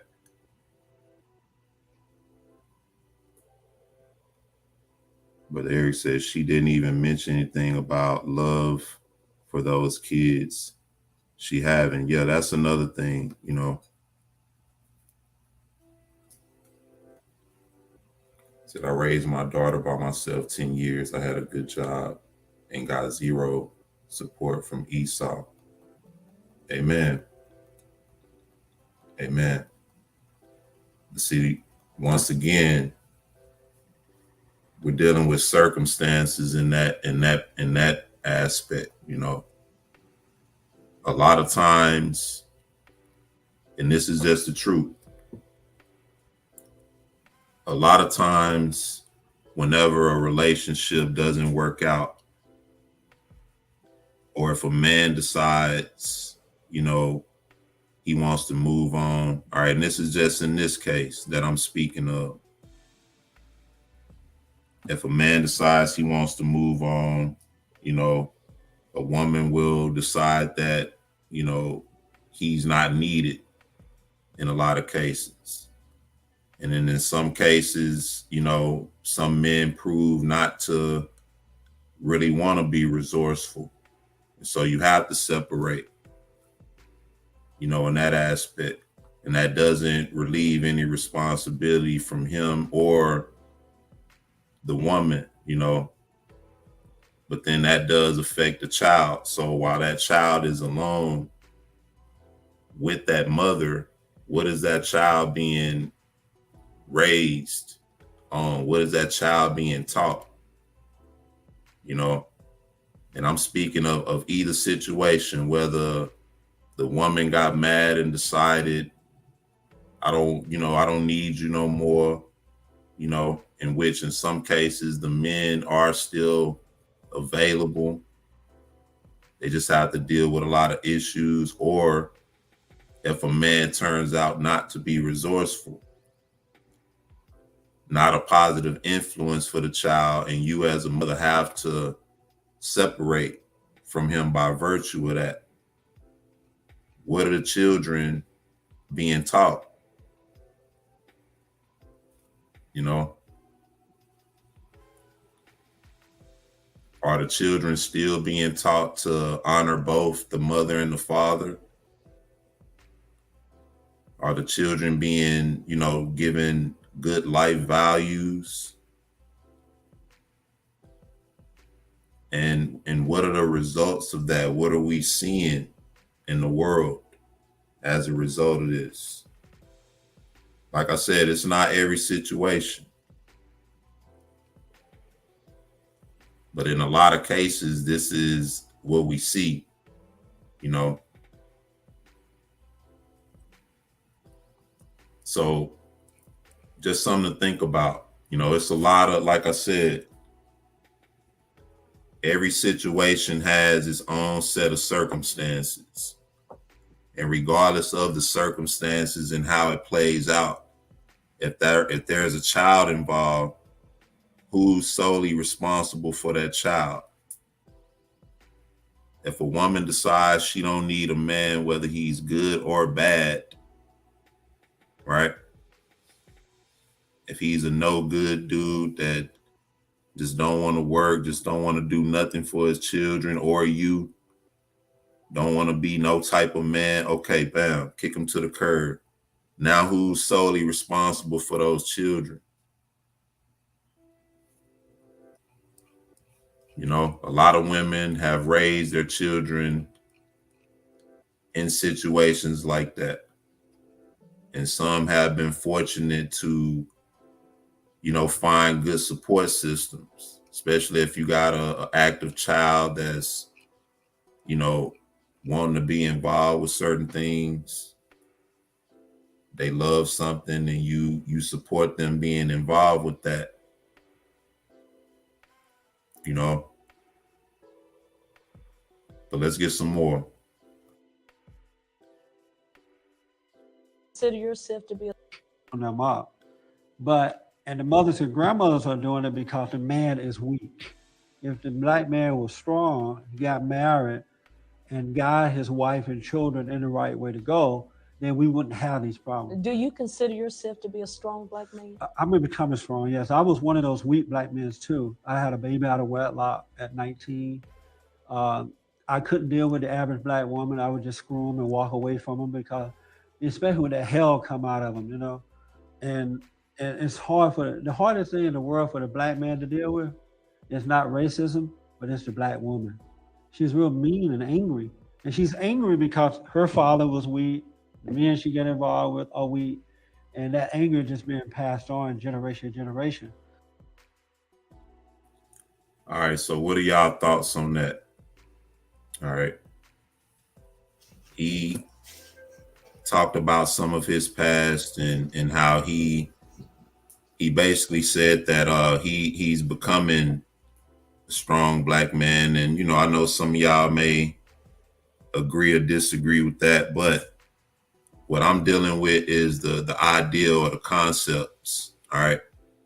What I want y'all to do right now is, instead of looking at Jesse Lee Peterson, imagine that this was some other brother sitting right here expressing the same thing, because this is pretty much most black men's plight.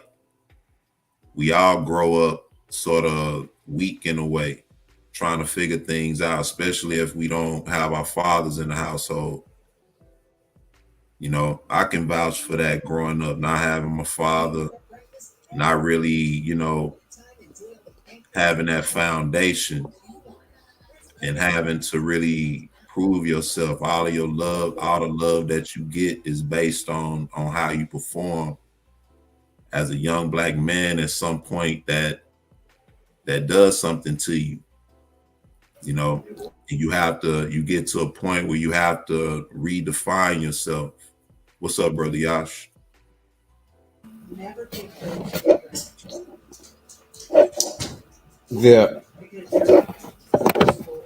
See, everybody likes to pin the blame on not having a father in the house. But I grew up in a neighborhood where it was probably 99% of the fathers were in the house. But the thing about it was, even with your fathers in the house, the fathers were gone all day. The fathers were not in the picture because they had to work, busting their tails. So, in effect, the homes were still run by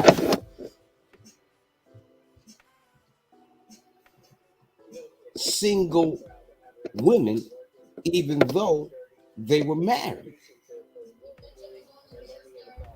It's like when you watch nature, if you observe the lions, in the pride, the female lions do all the hunting, basically all the work. And the male lion is there for support, to do the job that she can't do. In other words, he's the muscle.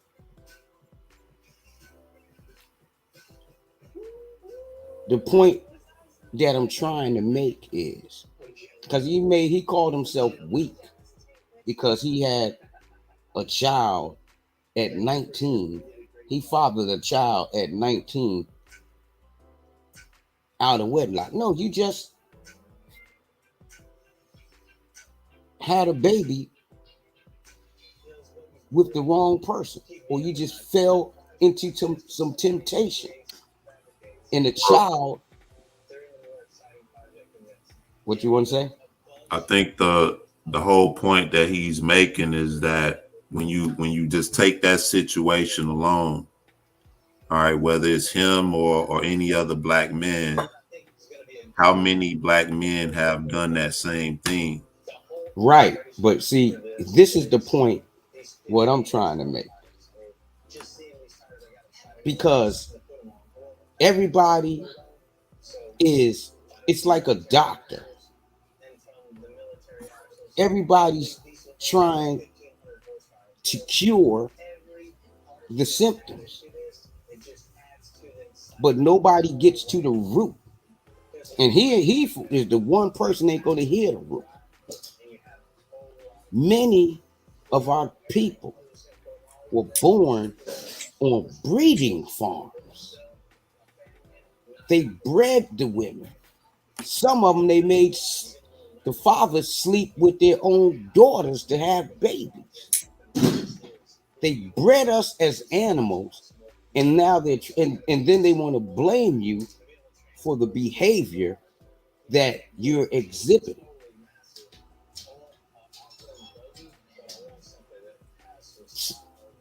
And the reason why I go there is because this is an issue that the men and the women need to look at, to tackle it on head on.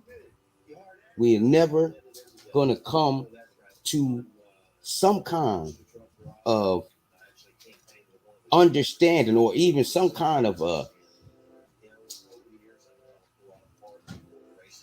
reality of working this situation out without first going back to the root cause. And we always got to go back to the plantation, where he could rape her. And if she wanted that man to live, she was gonna be single one way. Even if he rose up and he protected her, he was dead. If he didn't protect her, now he's dead to her. Well, I wanna try to keep things more in in a more relative way of things we deal with today. Like for instance, I'm gonna give you an example. Growing up, there are a lot of men, black men, who won't admit their bitterness, but I used to have somewhat of a bitterness toward my people, toward my mother, because of just past situations, you know what I mean? But the Most High helped me to deal with a lot of those things. And not to say that I don't still deal with certain aspects of it. I've been able to address the bitterness somewhat in it, But I used to feel a certain type of way when it comes to black women, because one thing that I think that a lot of our sisters don't really consider when it comes to us as brothers is that growing up, black women are the only women pretty much in our demographic. My my mother was black, my sisters, my grandmother, my aunts, going to school, I grew up, married a black woman. I have daughters that's going to grow up to be black women. So in a lot of ways, I believe that we as black men are qualified to speak on certain aspects of what we experience when it comes to our people. And that's not really taken into consideration, And so because of my experiences and things that I saw, it caused me to see things a certain way up until a certain point in my life. You know how certain of us grow up saying, man, I'm gonna get with a certain type of woman because of this and that. And I thought about that. I said, no, I'm not gonna do that. If I can't have what I want, what I desire, then I just won't have nothing. And whatever comes with that just comes with that. But I think that it takes a level of acceptance, a level of maturity to come to that point. And I think a lot of our brothers come to that point, but then they back away. You know what I mean? Do that make sense? Yes, it does. It makes sense. But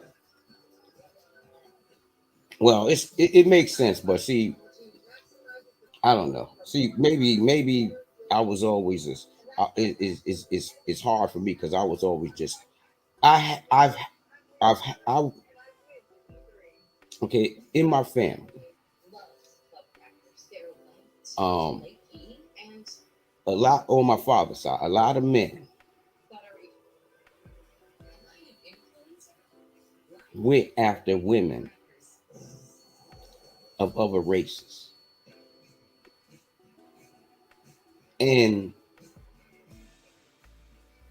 But that just was, I don't know, something in me. I couldn't do that. It was like, ew, I don't know. Ew. Yeah. I just got the willies doing that. And I just have always loved our women. The problem was, and probably because of, maybe I was just always too strong a dude or whatever. No. So I realized it takes a special type of person to be able to handle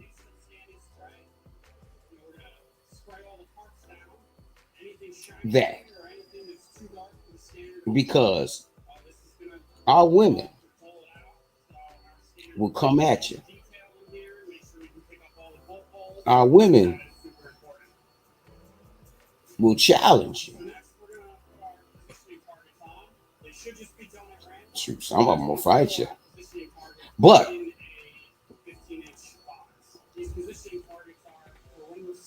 I've noticed in the same instance that our women do know how, even though they'll piss you off still. At the end of the day, I've noticed our women do know how to yield to that strong alpha male mentality. Let me ask you this, brother Yash, and I agree with that. I agree that that's the right thing to say. However, when we deal with the requirement, is that what's required? See, and that's the whole point, because I and it fits in what I was going to say anyway. See, what your women don't realize is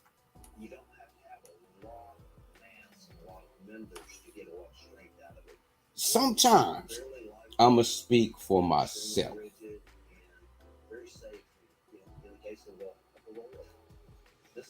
We don't feel like having to be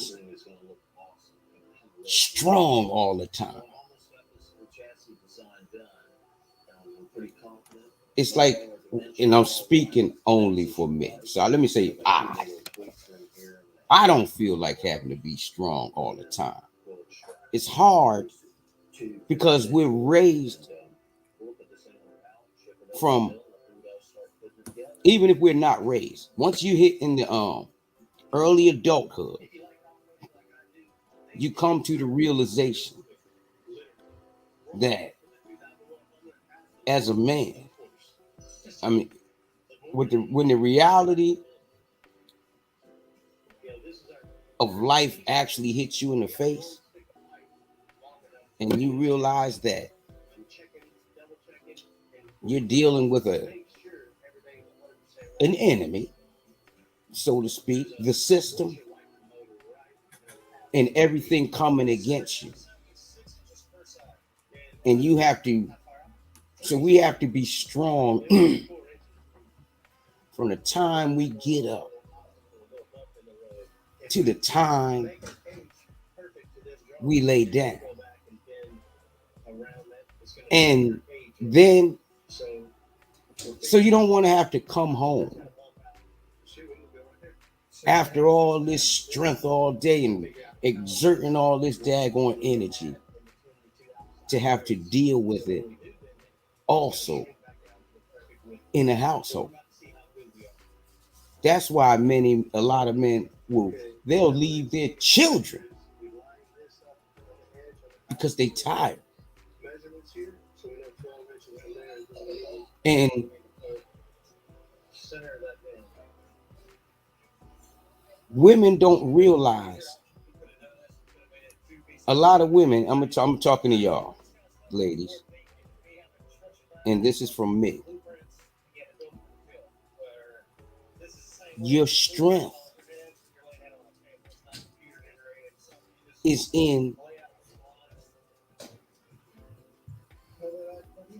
your gentleness. And that doesn't mean you have to take jump. What I mean is, I don't know how this, I can't say no to my wife. It, if she comes up to me with this, oh baby, can you, but in this sweet talking, in other words, you, you can sweet talk a brother. You can even sweet talk an argument. It doesn't always have to be a head button. There is no competition. I'm not going to stand next to you in the bathroom. I'm not going to sit down in your place and tell you to stand up in my place to see, you know. In other words, we have a place. Chadro said, I will not leave my children in no circumstances, never. Hey, neither have I. Hey, I took mine with me. Neither would I. How many, and I don't know Brother Chadro's background, but it's a lot of young black men who didn't have their fathers, who have this same mindset. It's a lot of brothers who fighting for their children, you know, with this mindset. But you know, I just think that we have to be open and be real. You know, we have to be honest in the light of our condition, and we have to deal with it in the light of truth, man. You know, that's one thing we have to do, because like I said, I cannot deal with this, you know what I mean?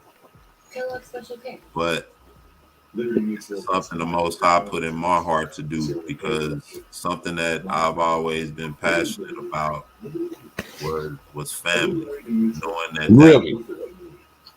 that was the foundation of a nation. You can't have a nation without families. It won't be a bunch of MGTOW men and feminist women in the wilderness moving forward into the kingdom. You know, but I want to get some more into this video, you know, because like I said, it's expressing some things and it's bringing some things out that Israel needs to address. All right, let's get some more. But if a black man to deal with, it's not racism, but it's the black woman. She's real mean and angry. And she's angry because her father was weak, the men she get involved with are weak, and that anger just being passed on generation to generation. But it wasn't until I forgave my mother for hating my father and taking it out on us that I was able to understand and overcome what had happened to me. Well, how did you find it within yourself to muster up that forgiveness, so to speak, toward your mother? That's a good question. When I started seeking God, Now, a lot of people are not in agreement with this brother, all right, and his stances and everything. But the reason I chose this video is because, in all honesty, in terms of this issue in particular, he's expressing a lot of sentiments that a lot of black men go through. a lot of anger and resentment toward their past, their mothers, and even their fathers, you know. But in his case, he's expressing the issue of how his mother took the anger out against him and his siblings that she had toward his father. And in a lot of cases, women are angry and frustrated behind these things, especially if it's a situation where they're left with the children, you know, and they're having to raise the children alone and deal with certain things alone. And there aren't really many people around that genuinely care about their situation and what they're going through. A lot of women have gone through that. A lot of women are going through that. A lot of women right now and men are overcoming situations that they grew up with, you know, with different families. And if this is not for you, then it's not for you. Some people had awesome upbringings, you know, but that's just not everybody's reality. But I think he's expressing a lot of things that a lot of young black men go through. And so I'm gonna play some more. Start questioning things. Why am I so weak? Why am I afraid to deal with the black woman? Why do I just have sex with her and leave her? Why don't I care about it? Well, are you gay? He caused me to realize. I'll answer that question. He caused me to realize that it was my resentment toward my mother for being angry at my father and taking out on us, and my father for not being there. And when I realized that my mother couldn't help herself. You there, brother Yash? Yeah. Did you pick up on what just happened? He's explaining his background, and she interjected with asking him if he was gay. I'm gonna run that back. Oh yeah. Toward your I'm running back. muster up that forgiveness, so to speak, toward your mother? That's a good question. When I start seeking God, start questioning things. Why am I so weak? Why am I afraid to deal with the black woman? Why do I just have sex with her and leave her? Why don't I care about it? Well, are you gay? He caused me to realize. I'll answer that question. He caused. Now she asked him that question, and he continued on, with his response, and he told her that he would come back and answer that. But I guess when I saw this, my question would be, why would she ask that question?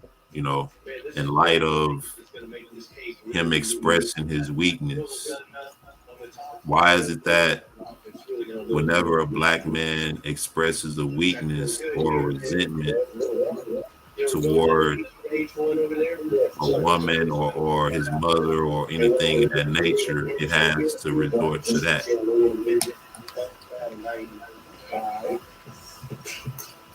That's a good point. And this is the thing. There are a lot of men who have ended up in that way of life as a result of that. All right. There are other circumstances growing up that cause men and women to do certain things in life. You know what I mean?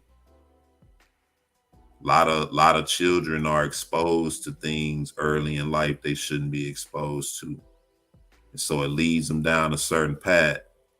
But when it comes to a certain resentment that may be had, why does it always have to resort to that? In a lot of ways, to me,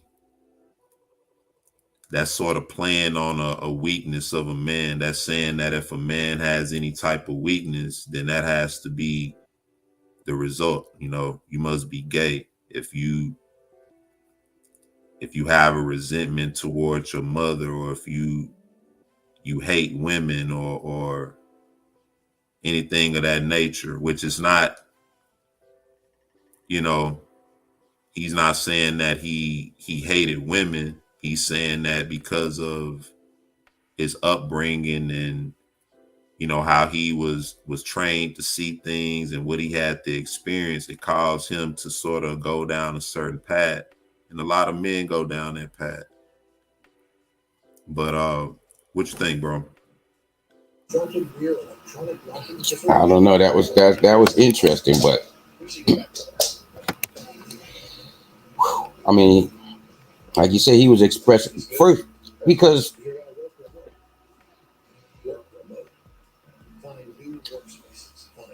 I would imagine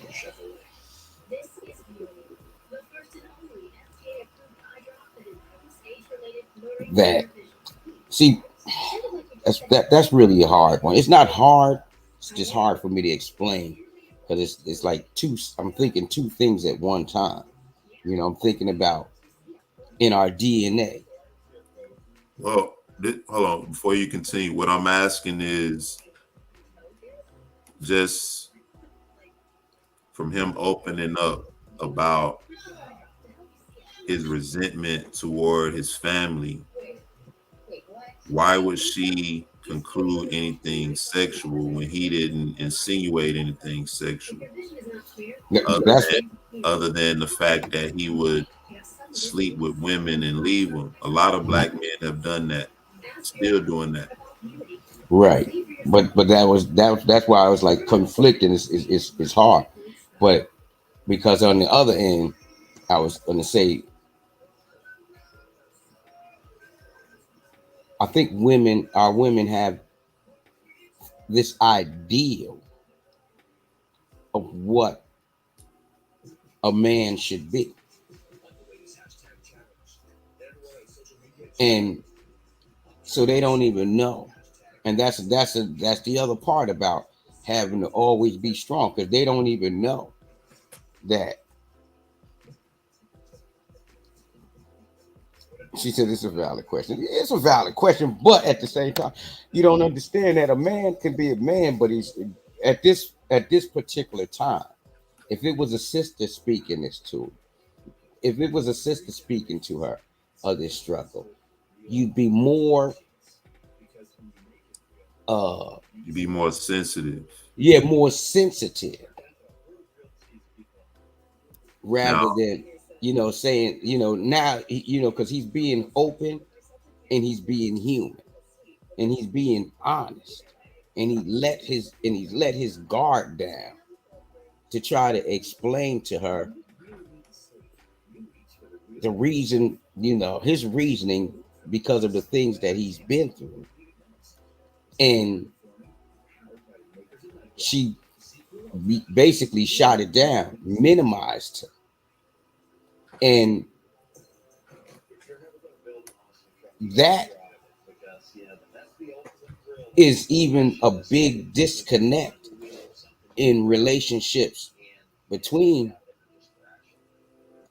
black men and their women, because there's times he don't even, where he would probably want to be and can't be. And then they gotta watch it, because in times, he could be, he could be fooling them at the same time to slick them. But see, this thing, he says she may know more about him than the listening audience. Then she would have made more an insinuation than a question. What I think that is, and Sister Called to Truth, she said that's a valid question. It is a valid question in the right circumstance. And this is not the right circumstance. I mean, let's just be honest, man. Any man who sleeps around with a lot of women, is he referred to as gay, or, just a womanizer, or somebody like that?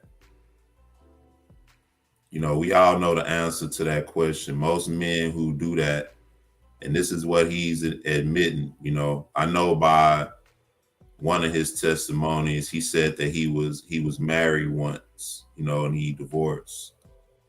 And so, not to validate or invalidate anybody's sexuality, but in this regard, I believe a question like that is a means to deflect from the point that he's trying to make.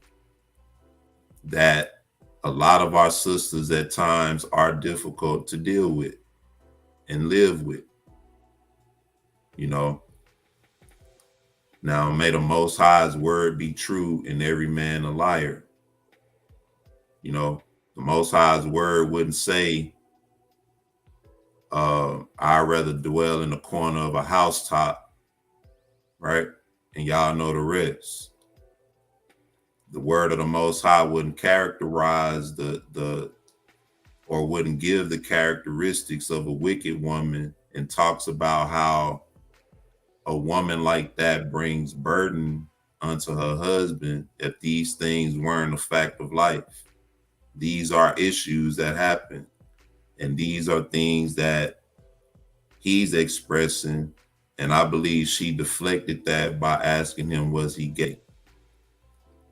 Because he's expressing the difficulties in life that he's had, you know, dealing with women, dealing with his mother and different things like that. That's just my view on it.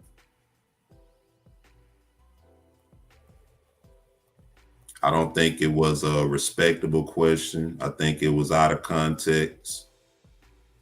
And I think it was a means to deflect the real issue. Now, if this man can admit that, yeah, I'm growing out of my weakness into my manhood. My weakness was, you know, I was angry with my mother. I was angry with how she treated me. But I was able to forgive that through prayer, or, you know, however he was able to overcome it and forgive it and move on.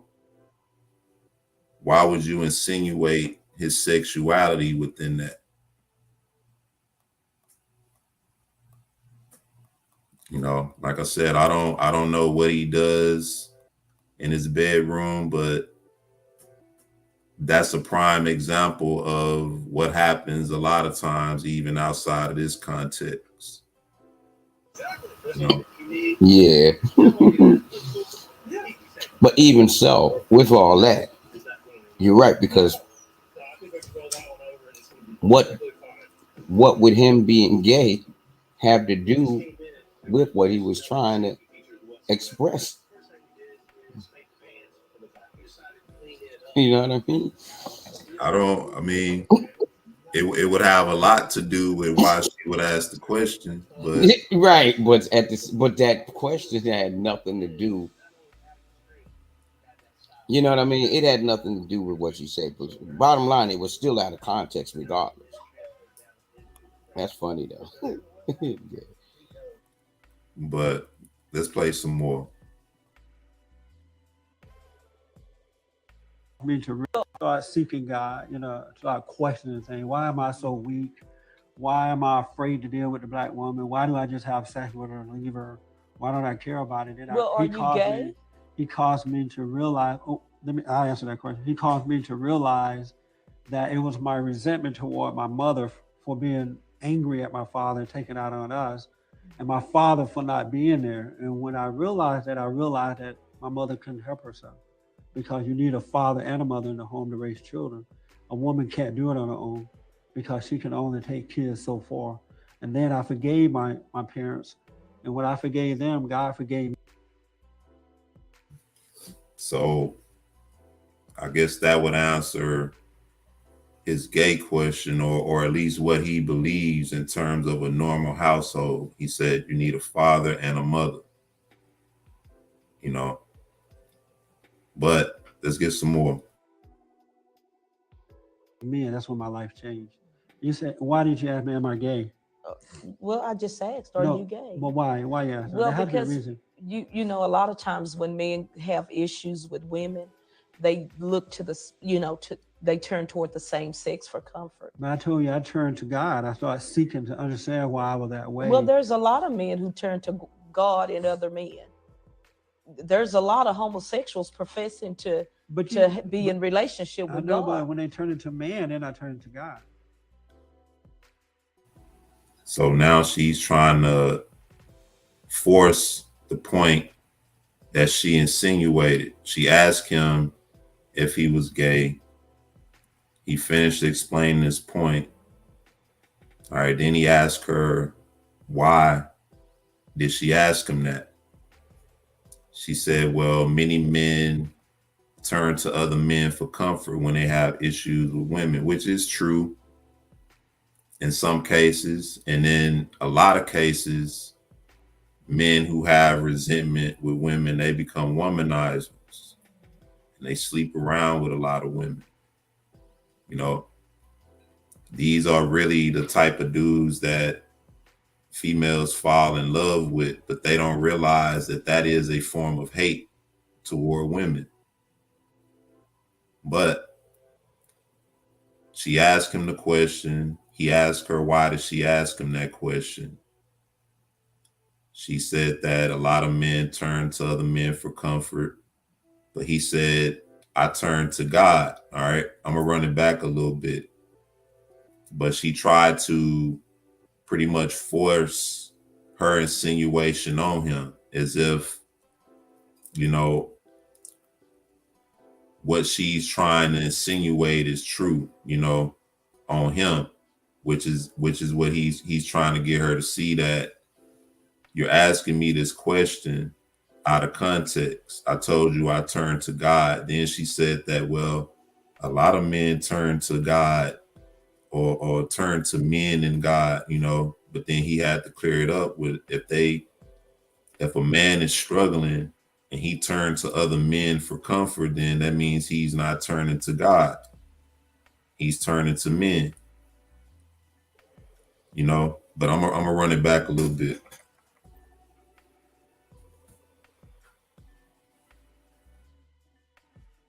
Forgave my parents, and when I forgave them, God forgave me, and that's when my life changed. You said, why did you ask me, am I gay? Well, I just asked, are you gay? But why? Why you ask? Well, there has to be a because reason. you know, a lot of times when men have issues with women, they look to the, you know, they turn toward the same sex for comfort. But I told you I turned to God. I started seeking to understand why I was that way. Well, there's a lot of men who turn to God and other men. There's a lot of homosexuals professing to be in relationship with God. But when they turn into man, they're not turning to God. What's your thoughts on this, bro?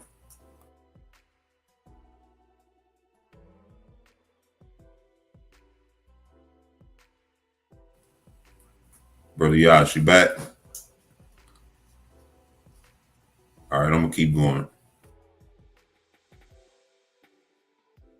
But I do want to say to you, you're right. That's why a lot of black men are becoming homosexual, because of the anger that they feel toward their mothers. Yeah, and that's why I was asking. You become like what you hate. So are you gay? No, I'm not. Okay. I'm not. What else did you disagree with? Just like you just said about the anger and the animosity that you had with your mom. Yes. And you now feel as though you've released that when you got in church. But that has not been released, because you still hold that right now. And why do you say this moment? Why do you say I hold it? Because of the way you feel about black women. How do I feel about that?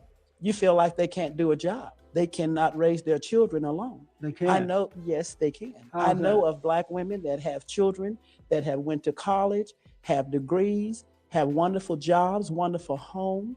Their children are doing fine. So that is not so. So now, what she just pretty much played back into was the whole idea that I expressed in the beginning about how single motherhood is an end goal for a lot of women in this society. A lot of women already believe that they can do it on their own. And she just expressed that a lot of women have went to school, gotten degrees, and notice most of what she said applies to them and not the children. You know, I'm gonna run it back. A lot of women, a lot of our sisters have accepted the idea that they can do it on their own.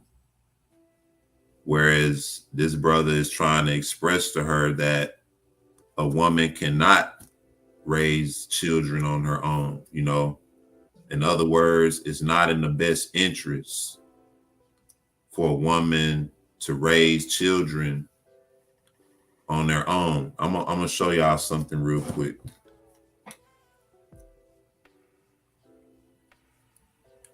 See, it's a lot of women who are even in the chat room who are in agreement with that sentiment that they can do it on their own. All right. Give me a second. Let me find something. But I want to challenge y'all tonight. Let the word of God be true and everybody else a liar. All right. Give me a second. Brother Yash, you can chime in if you want, if you back. Yeah, they got me going all around tonight. I'm pulling up something right quick. Yeah, I was looking at Jason Philip McCauley's comment. He said in 1 Corinthians 11:31, for if we would judge ourselves, we should not be judged. Then he said we have to look inside and come to terms with our role in people's downfall, men and women alike. I agree with that.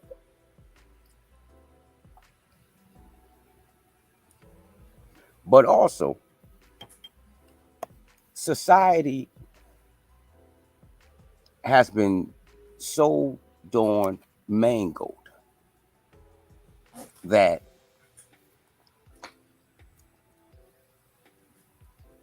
sex has become, in any kind of sex for that matter, has become the end all be all. And they're convincing our youth, men, young men and women, that that's what everything's about. And that is the goal. So everyone's chasing after this sexual, we've become an overly sexualized people, whereas the thing that they used to accuse us of us at one time, because they accused us of that for their excuse to rape and take advantage of us, has now become a reality amongst our people. And they're even trying to sexualize the children from as young an age as possible. Like you see how that Florida governor, DeSantis, came up with a law that you can't, don't be teaching this sex to our children in elementary school. And they call it the Don't Say Gay law, which is, it's the exact opposite. It's the don't be sexualizing my children before they're not ready.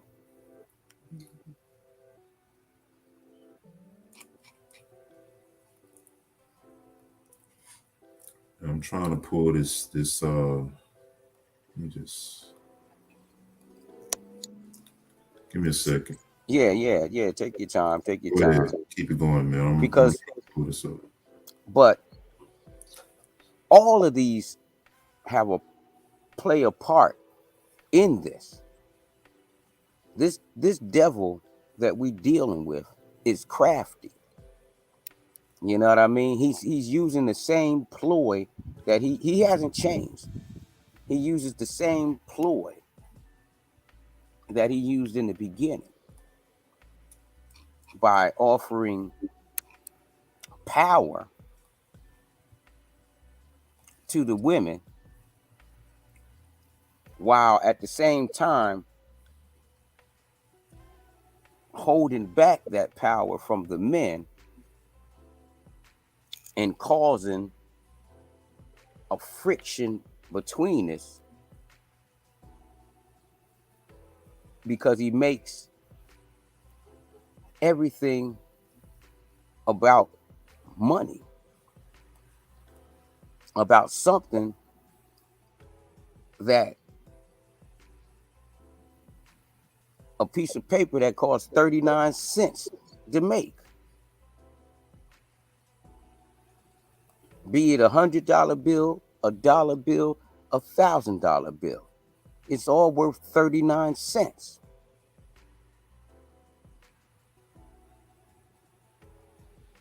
I'm gonna stop sharing this, and I'm gonna share this. All right. Notorious Hebrew said, "What power are we getting?" It's no one's getting any power. That's the whole point of it. But what you're what a lot of women are getting, maybe not you, and not everyone. Just like they do with the sports, with the men in sports. You know, not everyone are millionaires and this and that. However, it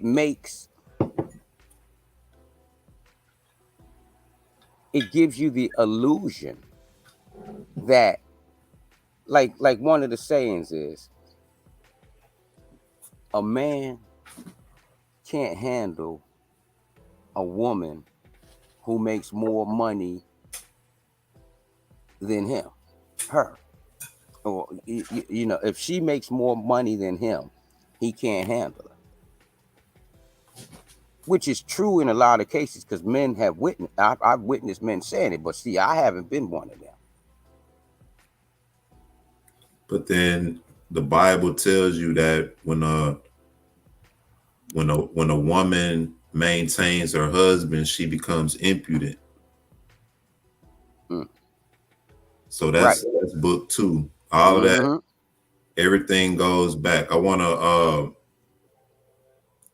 the point was made where the sister was speaking about how she was in disagreement with him, how women can't raise a family alone. But once again, statistically, if we look at where we are as a people, how many of our teenagers, or even from my generation on back, how many of the different people growing up are now into different lifestyles, alternate lifestyles? We talk about how many men are homosexual now. Well, that ranges from teenage all the way to adult age. So where is this coming from? I'm not blaming the women for that, but I'm just saying that we're living in a different age now where women are more so hands-on with their sons and their households. They don't really need the men. And this is the byproduct of it. All right. Now, I want to show you something. Why did I do that? Because she was saying that he was wrong and that women can do it alone and all of this, which I'm in disagreement with that. And I find it insulting to say that I don't need a man who impregnated me to help me to raise this child. I can do it alone. All because you don't want to come under that man's guidance or leadership, or you feel like it's insignificant. Well, if that's the case, you shouldn't have got pregnant by that man. No man's game is that tight to where you can be persuaded into thinking that he has this or has that. Now you pregnant, and now all of a sudden Prince Charming turned back into a frog now. It don't work that way. It says, "Hear me, your father, O children." This is the book of Sirach, chapter 3. and do thereafter that ye may be safe. For Yahuwah hath given the father honor over the children. All right. This is what every man needs to understand, and this is what men are not being taught. Average black man grows up not being taught that they are the head and that they are the image of the Most High. It's only when we grow up and we have to deal with issues like this where we start talking about how messed up we are as a people. Now we hear that black men are the heads. But this is what young men need to be reading and learning. This is what all black men need to be understanding. It says, for Yahuwah hath given the father honor over the children. This is from the Most High. So anybody got a problem with this has a problem with the Most High, because he has given the father this. And black men, we need to operate in this. It says, and have confirmed the authority of the mother over the sons. Right? He's given the father honor, and he confirmed the authority of the mother over the sons. Hey, pause right there. And that goes back to that part where I was saying in the beginning, where even though a lot of the fathers were in the houses, they were always out working or doing something else, whatever. But the mother had the authority. But here's the secret. The mother, in her authority, always made sure, I don't care how good or bad that father was, she made sure that you honored that man in her house. And that's what's missing today. Because a guy may have hurt the woman, and a lot of them, not all of them, a lot of them talk down about the father to the child. So you erode that honor from that man. And if he's a young man, then you're teaching him to dishonor his own self. Exactly. And this is the whole reason I'm reading this. It's not to take away anything from the mother. The authority is confirmed with the mother, but what we have forgotten is the honor of the fathers. It says, whoso honoreth his father maketh an atonement for his sins. Right? Whoso honoreth the father maketh an atonement for his sins. And this ain't talking about the Father in heaven. We know to honor the Father in heaven. But this is speaking of your earthly father. And it's going to explain it further down into the text. It says, and he that honoreth his mother is one that layeth up treasure. Right? So there's a double benefit in honoring both the mother and the father. But the mothers can't teach and persuade the children against the fathers. You have to have both the honor for the mother and the father. It don't matter if the father of your child is a deadbeat, or if you feel that way, or if you feel some type of way, or if he's not leveling up to what you think he should do. If you gave him a child, then you are to train that child to honor that man.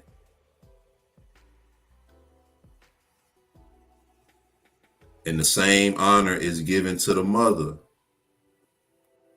The mothers have to teach the children that the mothers are the first teachers. Whoso honoreth his father shall have joy of his own children.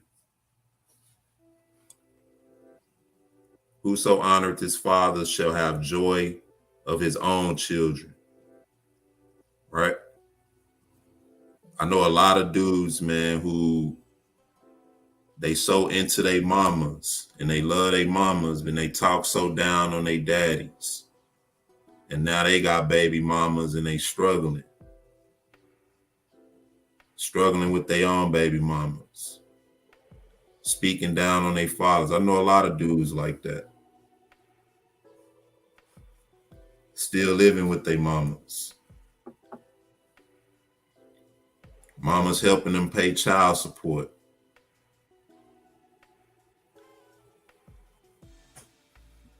This is what we dealing with. Whoso honoreth his father shall have joy of his own children.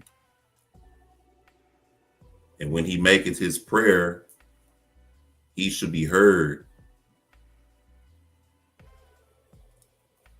I start honoring my father with one of my best friends a long time ago. We was outside just chilling one day, talking. And he said, man, he learned to forgive his father once he realized that he didn't have to be here. His father and his mother did their job to get him here. And that's what it was all about. Now I can go and drink a beer with my daddy, and that set me free from that instant. And I still ain't seen my daddy since. But that's the feeling that I have. He got me here. Him and my mother got me here, and I did not have to be here. But now that I'm here,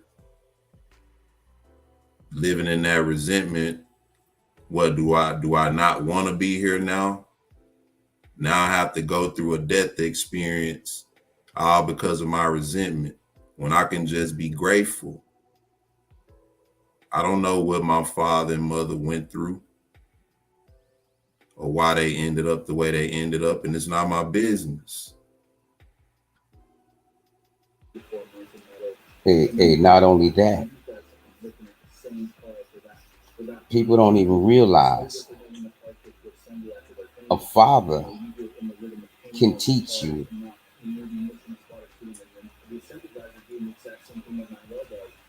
he can teach you how to be good. He can raise you, in other words, how to be a good man by being a good man, or he can raise you, teach you how to be a good man by being a bad man. Because if he's a bad example, if he's a womanizer, this is experience. My father was a womanizer. My father was a rolling stone. I'm the only one in my house who fought my father. We went up because I didn't like how my mother had never, ever, ever talked down about my dad. But I seen how I didn't like how slick he was, because all the women loved my dad. And I became the man that I became, or I consider myself a good man. And I don't think there's a lady that's dealt with me. I have a couple of baby mamas that would say otherwise. But I said because I didn't want to be like him.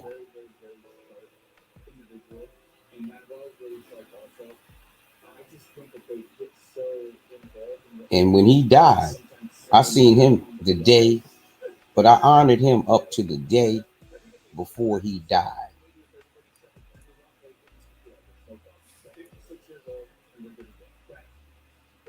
because I knew that, because I had, because we had issues, and I had to, but I honored him up to before, we had our beef, we had our issues, and I don't think me and him, I think we were the farthest apart. Me and him was the only one who had an antagonistic relationship in our household, but I used to see him still. I'd go over there, bring him money, and do certain things for him, and still had conversations with him. And the day before he died, and I ain't never used to tell him. I did. I remember I told him. That probably was the first time I told him too. I said, I love you, Dad. That next day, or maybe it was that same day, Dad, that same day, I dropped some things off to him, went back to work, got to see him every day on lunch. And they called me up, told me he died. Yeah. And I had to identify him, huh? I was saying thank you for that comment, Brother Jason. But like I said, man, it's a touchy subject because once again, we grow up and we resent the very men that brought us into the earth only to grow up and be what they were.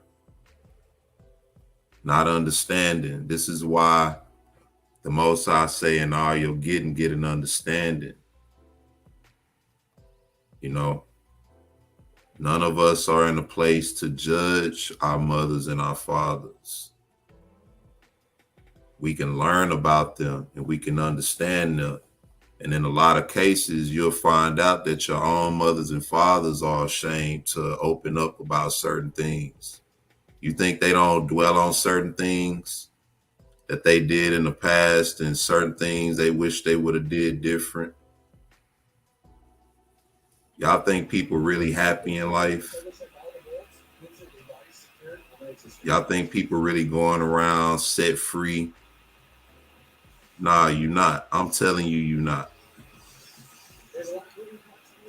Especially if you one of our own people. That torment, that stuff, it's in your blood, man. The most we can do is operate in our hope. That's what sets us free, our hope. Knowing that the Most High has set a plan for us, a redemption plan for us. What's up, bro? Yeah, Immaculate. He put up one. He said, "What should that honor we give look like? What exactly should that entail?" For one, it comes from an area of, well, most of it was Brother E was harping on it, as far as we don't know what they've been through. We don't know what situations your father and your mother and them went through. We don't know what caused whatever, However, at the same time, they did their job. They got you here. I say, if you have any resentment towards them in your heart, you ask the Most High to take that away from you. Exactly. And you forgive that man. If you're able to see him, talk to him. Just talk to him. Say hi to him.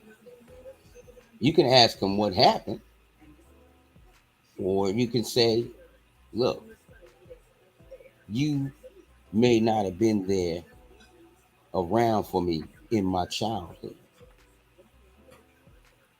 but I want to be here for you. I'm still your son. If you go, there's a part of me, there's a part of you that dwells that's going to live in me. I may not have enjoyed no baseball games or anything like that. I knew fathers that used to be at baseball games and stuff, not my dad. I may not have had the ideal childhood with you, but because of you, I'm here. And I want you to know that even if you felt that you didn't do right by me, even in you're not doing right by me, you did do right by me because it still taught me how to be a better person or a better man.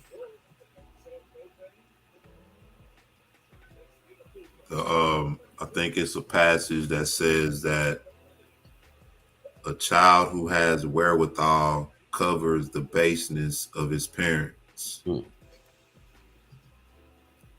other words, a child who lives and operates in a just manner, meaning you can still live a just life and be a just person at heart, even if you didn't have a mother or father. But the child who does that covers the baseness of their parents. In other words, when you go around people will think your parents raised you right, even when your parents didn't raise you at all. You know, but I want to read some more so we can get through this. He says, he that honoreth his father shall have a long life, and he that is obedient unto Yahuwah shall be a comfort to his mother. Right? You honor your father, you get long life, and he that is obedient to his mother shall be a comfort, or he that is obedient to the Most High shall be a comfort to his mother. In other words, a child that's obedient to the Most High, your mother don't have to worry. A lot of women worry about their children. Women who love their children anyway, they worry about their children a lot. They concerned about their children. But when you raise a child who loves the Most High, that relieves you of that. And the first commandment with promise is honor your mother and father, that your days will be long. It says, he that feareth Yahuwah will honor his father and will do service unto his parents as to his masters. Right? Teach your children this, to honor both their father and their mother, and to do service. In these days, how can a child do service to their father these days? You can do that in a lot of ways.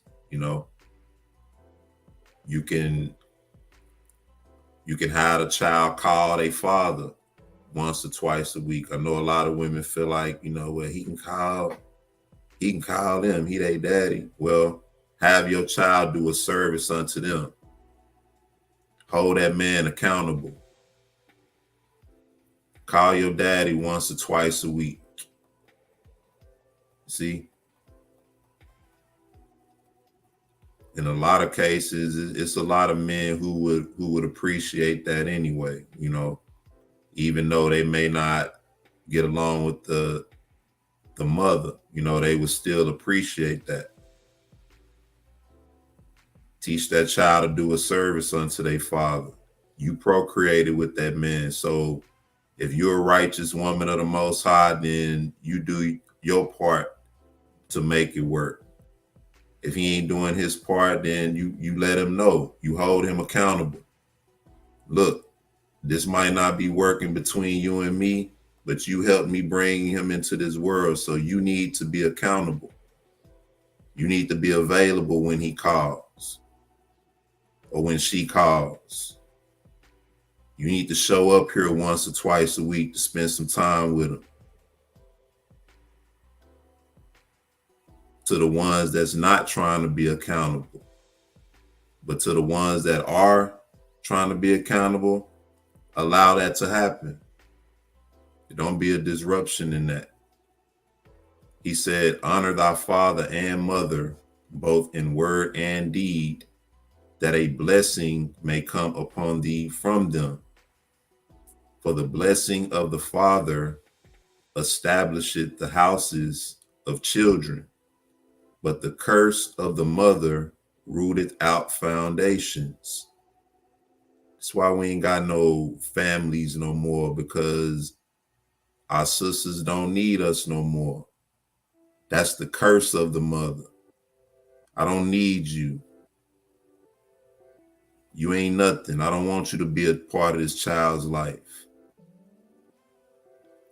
Rooted out foundations. Even if that man ain't nothing, sometimes a word of encouragement, a word of accountability might help him out. And this is what women are able to do. Yeah, y'all can tell us off and come at us and all that, but y'all are also capable of encouraging a man to do what he needs to do. And a lot of times, a lot of our sisters are too prideful to do that, to encourage and to love. A lot of brothers don't know what love feel like. So to hear an encouraging word from time to time for a brother who trying to figure it out, that just might help him out. It just might, especially if it's coming from a sincere place, from a person that he have a connection to. The blessing of the father establisheth the houses of children, but the curse of the mother rooteth out foundations. Glory not in the dishonor of thy father. Glory not in the dishonor of thy father. Children, glory not in the dishonor of thy father. Sisters, don't glory in the dishonoring of the men you procreate with. You're not winning nothing for telling the world that your baby daddy ain't nobody when you laid down and procreated with him. Where was your intuition? Where was your discernment? What was he like, a Fortune 500 employee when you laid with him, and then after that he became nothing? Nah, he was nothing the whole time. Y'all was just in the mood. So it is what it is. If he not gonna be a part of the child's life, then that's on you to raise that child and make it the best that you can make it.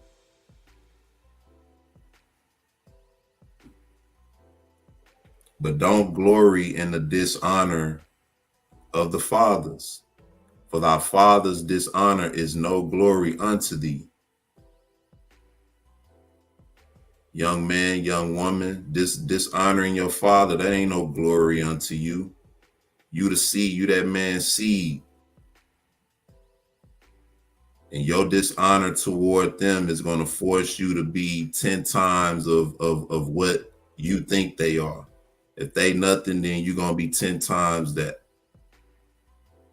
because of your dishonor. Your father's dishonor is no glory unto you. For the glory of a man is from the honor of his father. This is why a lot of men are confident. A lot of you brothers who, even in this chat now, who hearing what I'm saying and these things are foreign to you. Maybe you had a father in your life that raised you different and that showed you love. The glory of a man is from the honor of his father. And a mother in dishonor is a reproach to the children. But we already established what the mother is to the children, that's in honor. But this doesn't justify dishonor toward them. This just lets you know that a father or a mother that's in dishonor is a reproach to their children. If you have a father or a mother that's disrespectful, talk loud, cuss, drunk all the time, you don't want to bring them around people. You don't want people that you know to know that these are your parents, because that's a reproach to you. He said, my son, help thy father in his age and grieve him not as long as he liveth. And if his understanding fail, have patience with him and despise him not when thou art in thy full strength. I've known brothers personally who've done this. They fathers getting their old age, and now they call their sons and need their sons to do stuff, and they always agitated, don't want to do it. When you're not doing nothing anyway. It's like, man, this man gave you life, and anyway, you getting some out of it. You know, I wish I had a father to call me up and need me to help him do something. That'll be a good time to talk and to catch up on some stuff.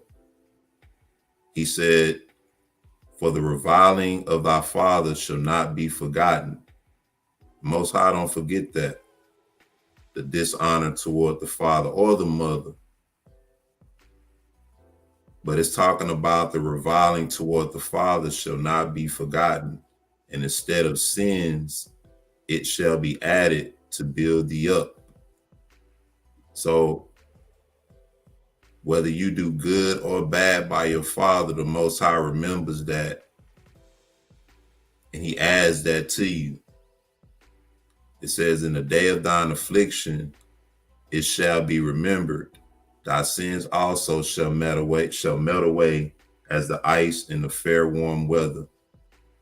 He that forsaketh his father is as a blasphemer, and he that angereth his mother is cursed of Elohim. So once again, honor thy father and thy mother. But when you forsake your father and speak down on the fathers and talk down on the fathers, you are as a blasphemer. A lot of men are broken and hurt, but that's no reason to speak down on them, especially if you procreated with them. I want to go to one more place, all right, because she said that the fathers are not needed, all right, but the enemy understands something. This Sirach 30:3 says, he that teacheth his sons grieveth the enemy. He that teacheth his son grieveth the enemy, and before his friends he shall rejoice of him. All right. How are you grieving the enemy? Because the enemy has a system for all black males to either be in prison or in the grave, and they benefit from both of that.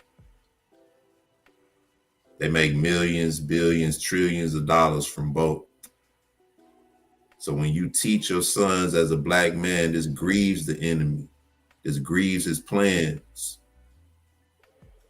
You teaching young black men to be productive and to perpetuate a righteous cycle. If he see you married his mother, he's going to grow up loving his mother. But if he see that and y'all sticking together, then he's going to do the same thing. I've seen that happen as well too. I grew up with certain friends who grew up with their fathers and families, and they grew up and they did the same thing by nature, because that's just what they come from. It's almost like a automatic thing, unquestionable thing. So imagine what happens when you have an entire system of fatherless children growing up that way. Everybody's going to perpetuate that cycle. All right. I'm going to share some more of this and then we're going to close out. If y'all had enough, let me know. You there, brother Yash? You good? Yeah, I'm soaking this up, man. This is really deep, man, and it's a lot of insight in this, and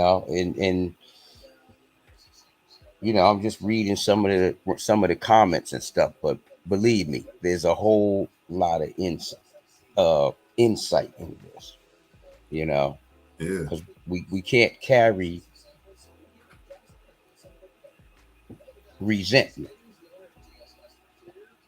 especially for the fathers.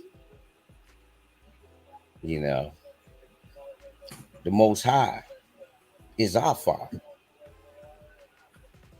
and that's one other thing that we don't look at. You know, if we can't honor our Father,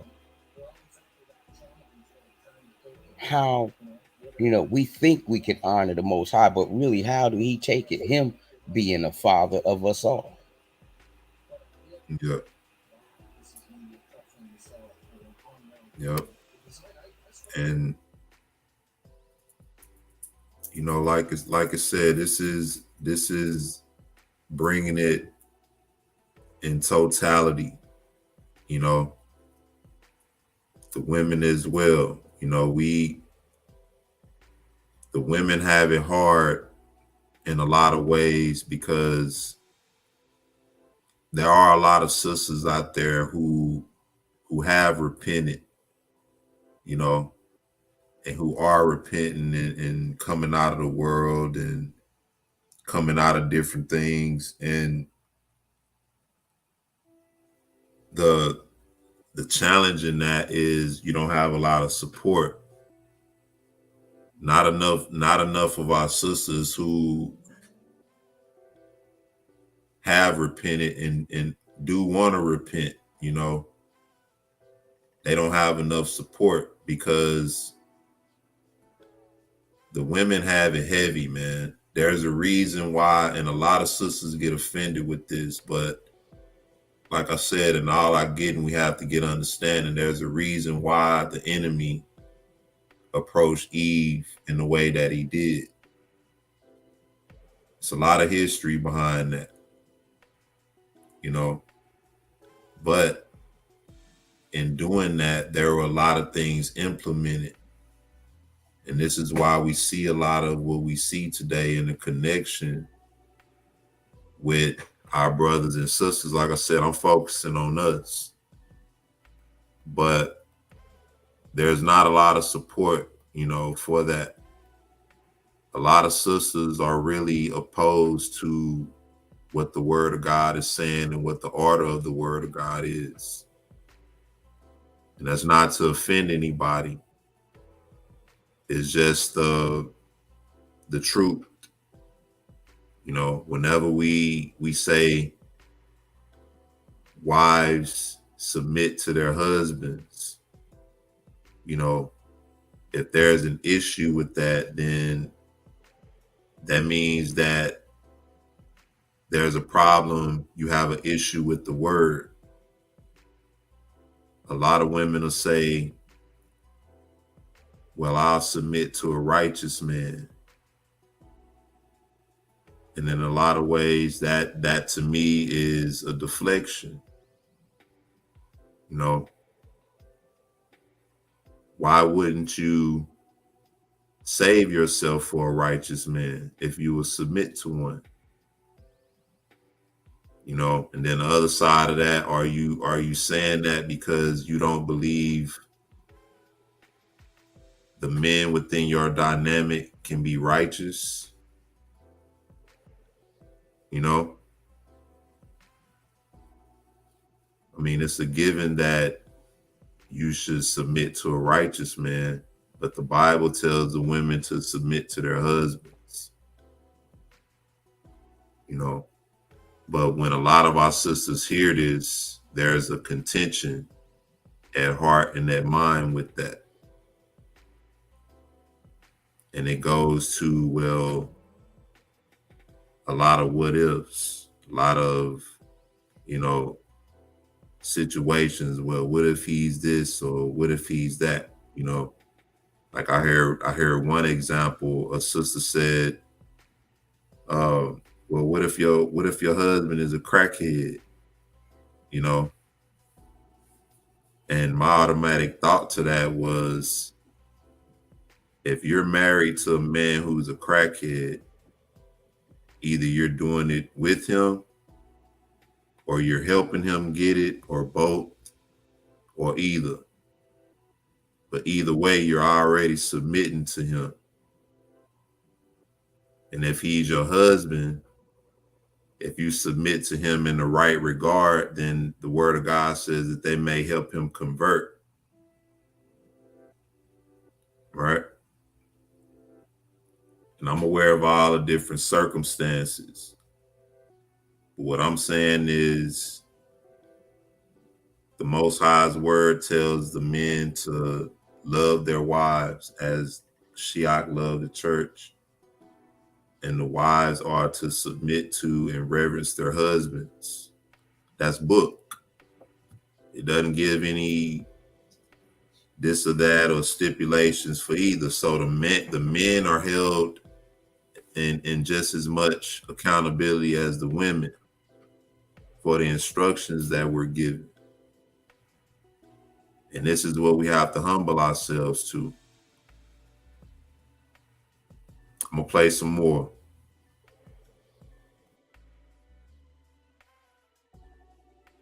I do want to say to you, you're right. That's why a lot of black men are becoming homosexual, because of the anger that they feel toward their mothers. Yeah, and that's why I was asking. You become like what you hate. So are you gay? No, I'm not. Okay. No, I'm not. What else did you disagree with? Just like you just said about the anger and the animosity that you had with your mom. Yes. And you now feel as though you've released that when you got in church. But that has not been released, because you still hold that right now. And why do you say, this moment? Why do you say I hold it? Because of the way you feel about black women. How do I feel about that? You feel like they can't do a job. They cannot raise their children alone. They can. I know, yes, they can. I know of black women that have children, that have went to college, have degrees, have wonderful jobs, wonderful homes. Their children are doing fine. So that is not so. So why can't a good, righteous sister who's able to do all of those things still be submissive to her husband? Why can't she do all of those things within a family dynamic and still be submissive to her husband? Because after all, when you read the attributes of the virtuous woman, one of the first attributes of a virtuous woman is that the heart of her husband does safely trust in her. That's one of the first attributes of a virtuous woman. And these are virtuous things: degrees, working jobs and being able to be successful in areas of employment.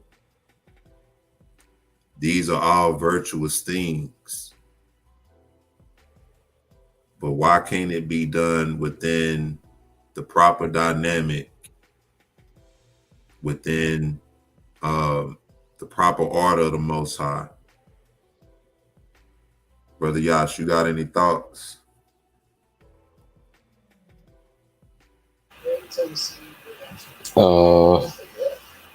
Nah. It's yeah, nah, not right now. All right, I'm gonna play some more. So the thing of it is, just a second, sir. The thing of it is that you're looking at these issues in your view, but you have to know the people. I don't know what your circle is, but you need a larger circle so that you can see that this does not happen everywhere and with everybody. That's why I say not all, but most. That's not, no, you're saying that now. But when you speak it, you say black women. I say most. What you're saying. I always say most, not all. But let me ask you this. If it's possible for women to do it alone, Why did God make man and woman? Well, see, the thing of that is God made man and woman to be together, to raise a family. But things don't always go as planned. So it looks to me right here in this regard, the brother is trying to be more solution oriented, where she's leaning more toward the weaknesses that our people express and deal with. We understand that things don't always work out, but why aren't things working out?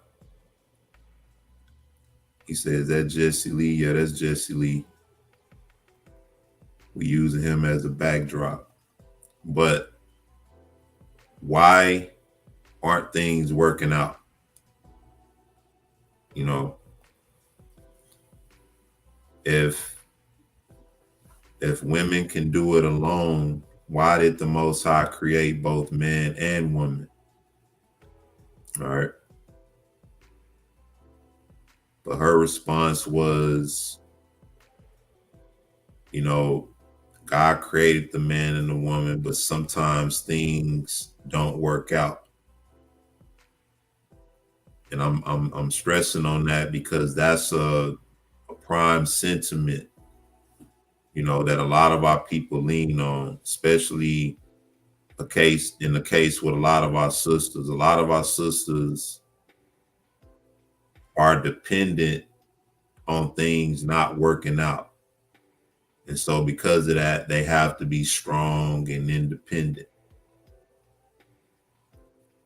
But if you have that mindset, if you come into a lot of situations with that mindset, then that can be problematic. You know, like I said, every circumstance is different. A lot of people work their way into that circumstance. And in a lot of cases, a lot of women hold that up as a defense, you know, and a lot of brothers have this testimony, but a lot of brothers are not being heard out on this issue. But I'm gonna play some more, unless you had something, bro. Now go ahead, keep on playing. You know, and when they don't go as planned, then we have to do the best we can, you know, Right. and then doing our best. Black women are strong women. We're not weak. We're very strong women. And I'm sorry that you were hurt in a relationship. You yet hold that. You're holding on to your hurt, but it's time to let go of your hurt. When you let go of your hurt, then you'll be able to look at these things and you'll justify them in a much different Do view. you think that black women are strong too? I think black women are strong. I don't think that black women are strong. And I think that most black men do have a problem with black women because we know who we are. And once we ever get a revelation who God say we are and who God call us to be, you can't talk us out of it. You say black, you think that most black men have power with I black think they're women because intimidated. I think they're intimidated. Why would they be intimidated of the black woman? That's a good question for you to look inside of yourself and ask.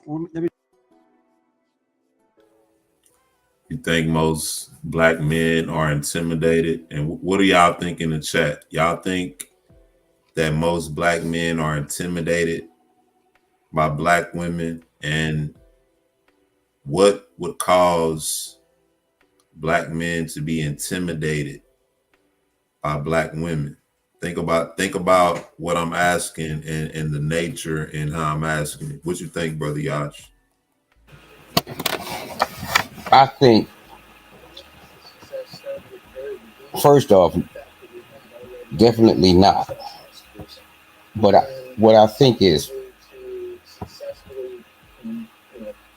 when dealing with these conversations between, you know, the challenges faced within the black community, between the black man and the black women,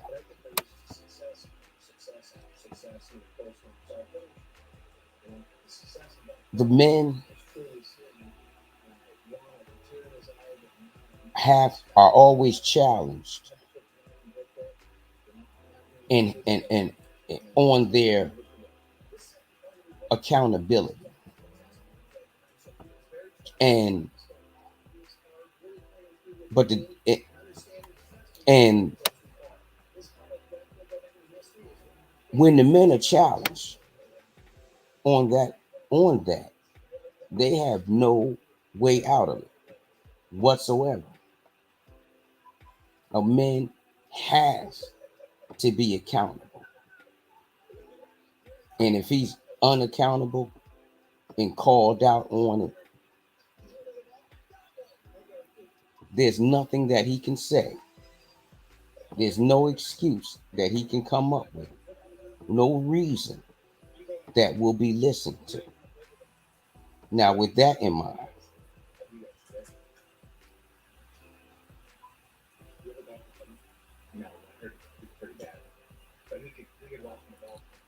women take it personal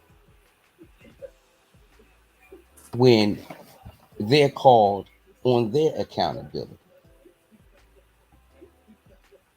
We are aware that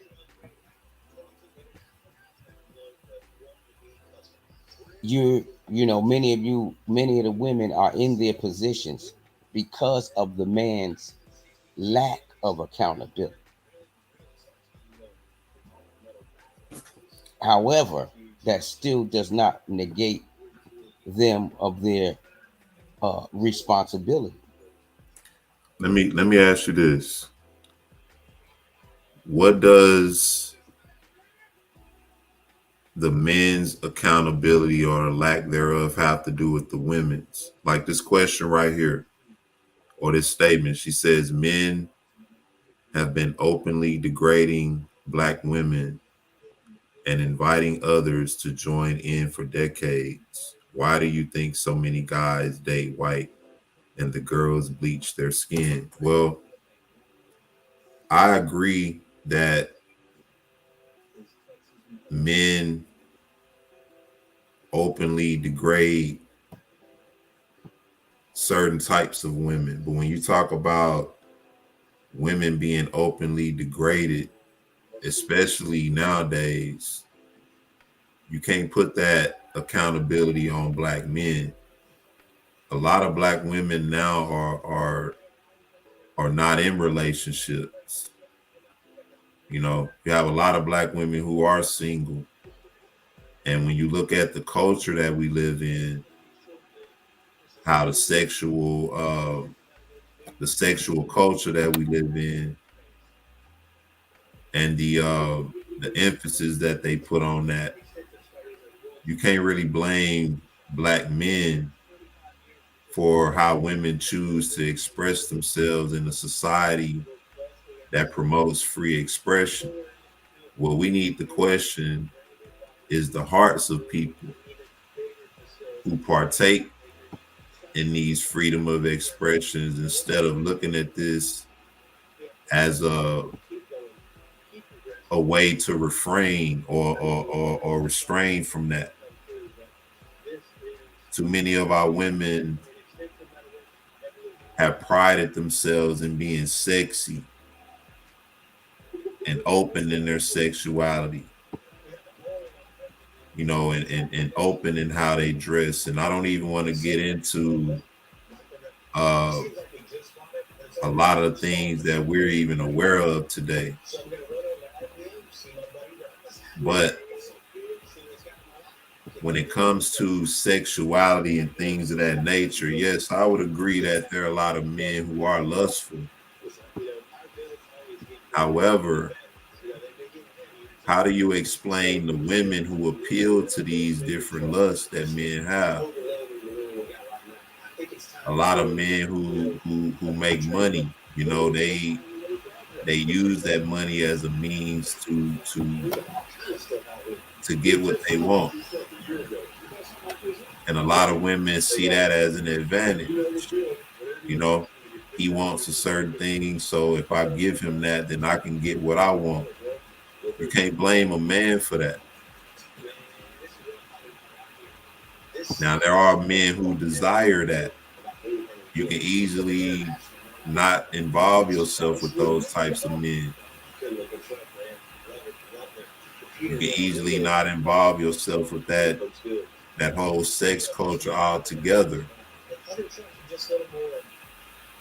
But the way that women are behaving themselves sexually, you know, this stems all the way back to the root. You know, Adam didn't force Eve to do what she did. And we can easily say she didn't force him. He chose to eat it as well. We can all agree on that. But he didn't force her. She was deceived. She opened herself up for deception. So when you talk about Black women being degraded, we have to hold our sisters to a certain level of accountability when it comes to that. Me personally, I don't like to see our sisters dressed and looking a certain type of way, looking all whorish, because that's what it is. But too many of our sisters pride themselves in that. And you know what? And that's where the real accountability comes in. Because we have so many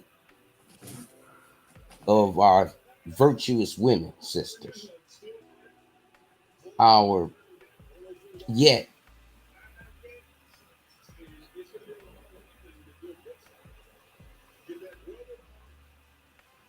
rather than and I know us men make you sick, especially with the complaining and checking,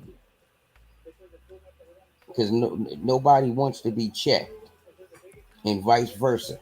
You know what I mean? The same here. Same with the men. They don't even want to be checked when they're called to their accountability. The point, what I'm trying to make is that we don't need to be warring with one another. What we need is, and y'all are trying, and I give it to you.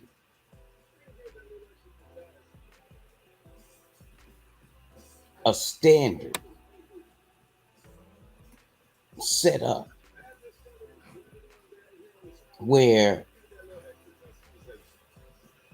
whorishness, I'm just going to put it straight out like that, is not is is not the style, or whorishness, or no, let's put it this way. uh Virtuousness is the new sex, if I can put it that way. Because even when I was coming up and a young man, and they used to go to the strip clubs. I didn't even like that. I went a few times. I've seen our sisters up in there, uh, and I wouldn't go with our friends, because I'm one who didn't like. I don't like to see our women degrading themselves. This ain't.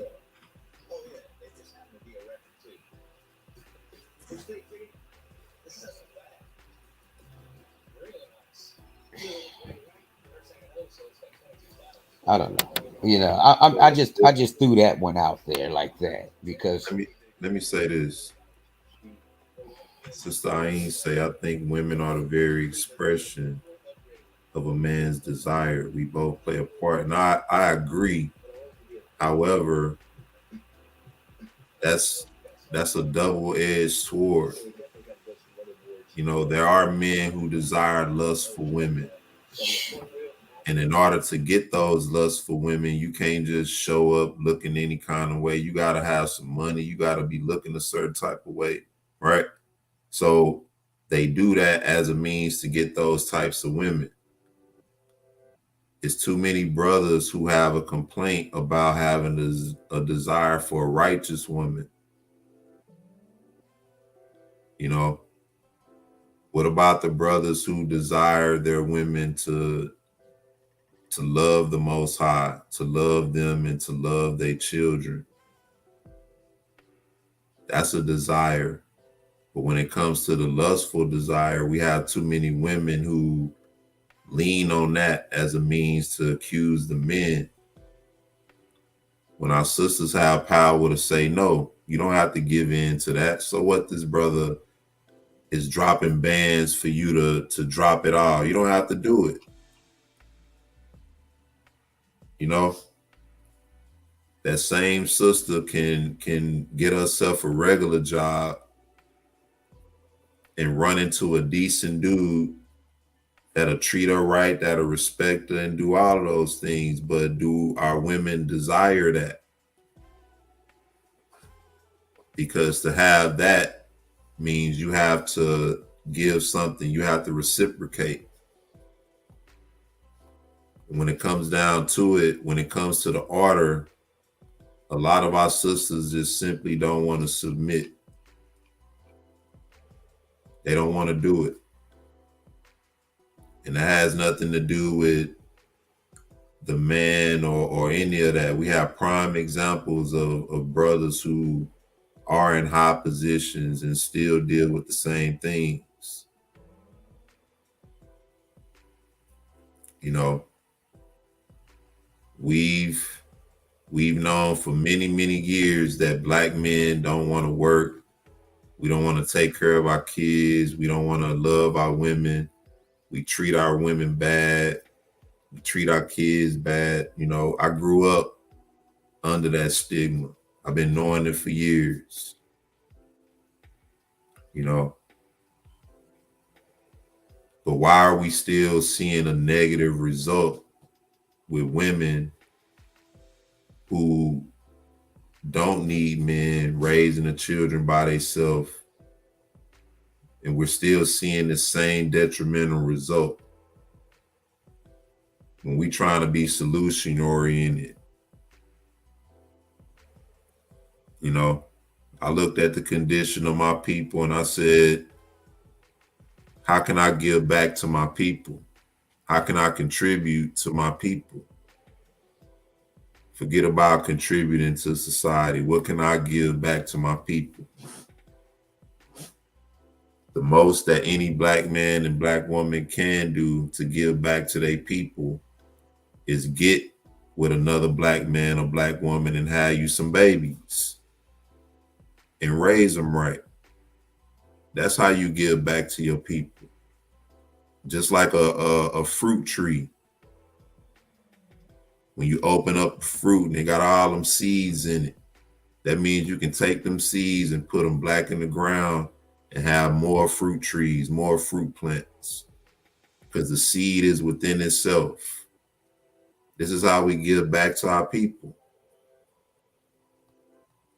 Let's get some more. Let me tell you why. First, I want to say that it's not true that most Black women are strong. It's just that the men are so weak and make the woman look like she's strong. But most Black women, not all, but most Black women are angry. No. You know, they resent the Black man because of his weakness, right? And well, why, if that's the case, if you're saying that a Black woman resent a Black man because of his weakness, why? It sounds like to me that you're saying that the solution would be to marry a white man. Or you hear what she said, bro? Yeah. Now, I played this and I chose this video in particular because this video expresses a lot of sentiments that Black men and Black women have. A lot of people don't like Jesse Lee Peterson. And trust me, I don't agree with most of what he say. However, I would love to go on his show. You know, I think I'll do good on this show. And I represent the brothers and sisters well on this show. But in this particular case, I'm gonna play it back. But most Black women are angry. no. You know, they resent the Black man because of his weakness, right? And well, why? If that's the case, if you're saying that a Black woman resent a Black man because of his weakness, why? it sounds like to me that you're saying that the solution would be to marry a white man or a man of a different color, a different race. That would be the answer to the Black woman's problem. Why are you getting that? Now, is that the impression you got, Brother Yacht? And I wanna ask the sisters in the audience, because she brought out something that I think is pertinent to the issue. He expressed how a lot of our sisters resent Black men for their weaknesses and for their shortcomings. However, she resorted to saying that it sounds like you're saying the issue is for a Black man to get with a white woman. Now, once again, if a man is simply, or if a brother, let me say it like that, we dealing with each other, Black men, Black women. If a brother is identifying with an issue, if he's saying that, look, I believe that a lot of Black women or a lot of our sisters have resentment in their hearts toward Black men because of maybe their upbringings with their fathers or the lack thereof. A lot of Black women have suffered things by the hands of Black men, as children, in which a lot of them have suffered things by the hands of Black women too. A lot of Black women have been molested by men in the family, but a lot of Black women as well has been molested by women as well. A lot of Black women, a lot of young Black men too. The like, both by Black men and Black women. So this is another stigma that Black men get. And I'm not juxtaposing anything or trying to justify anything. But what I'm saying is that it's deeper than what's on the surface. However, her solution or her conclusion that she came to based on him saying that was that you're saying that Black women should look to other races of men. What does that have to do with what he's expressing?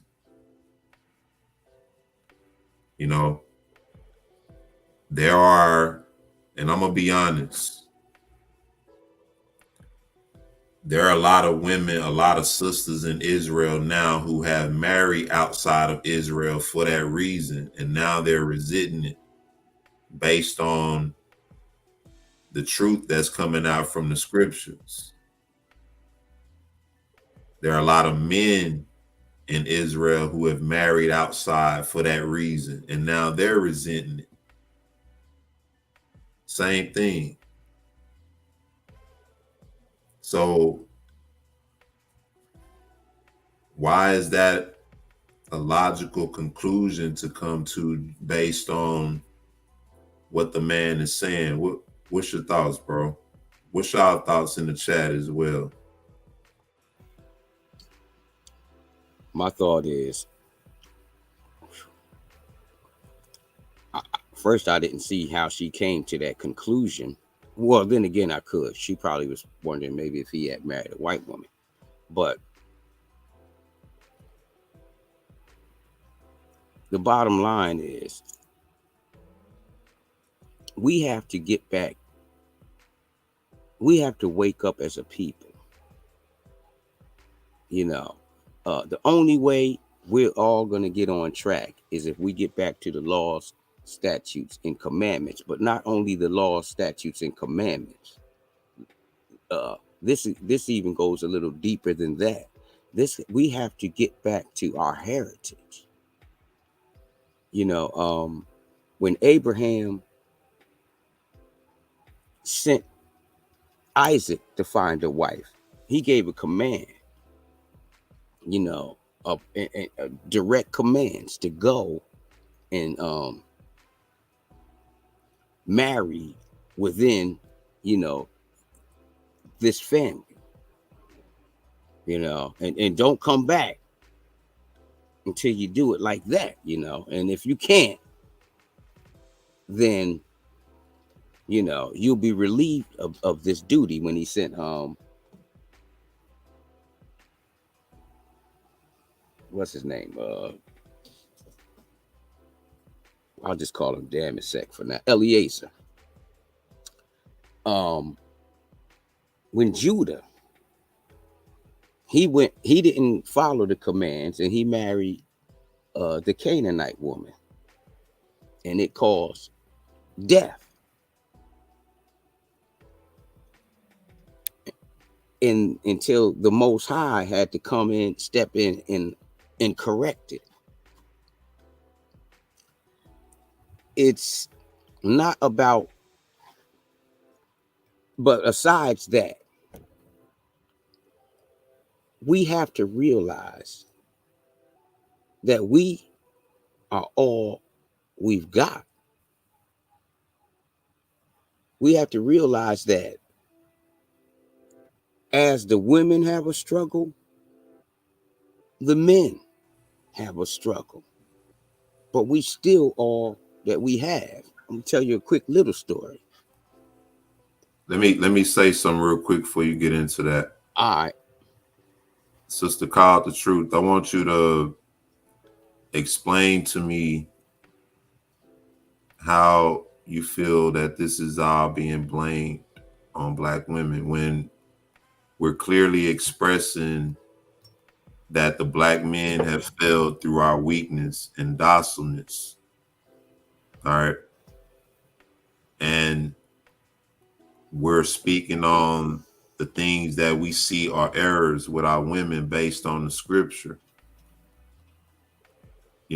So it's not about one-sidedness, but I don't really agree with the idea of people feeling, or women feeling like, all the blame is being put on them, especially not here, But you know what? That's the whole thing. Women have had so much put on their shoulders, because of these curses.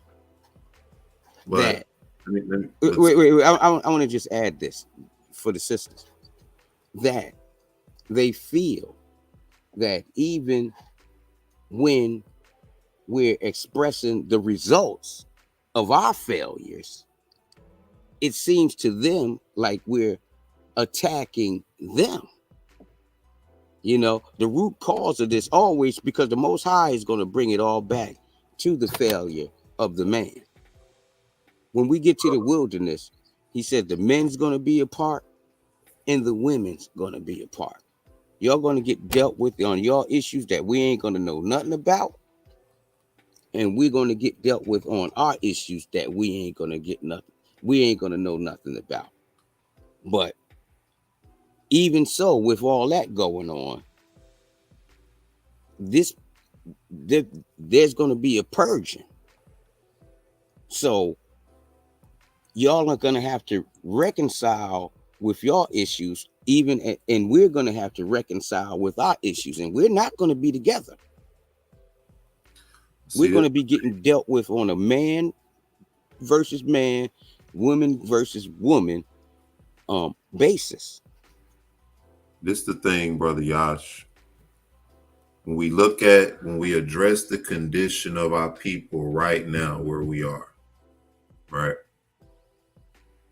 Yes, we know that the men failed, right? In a lot of ways, we can even take this back to the days of the priesthood.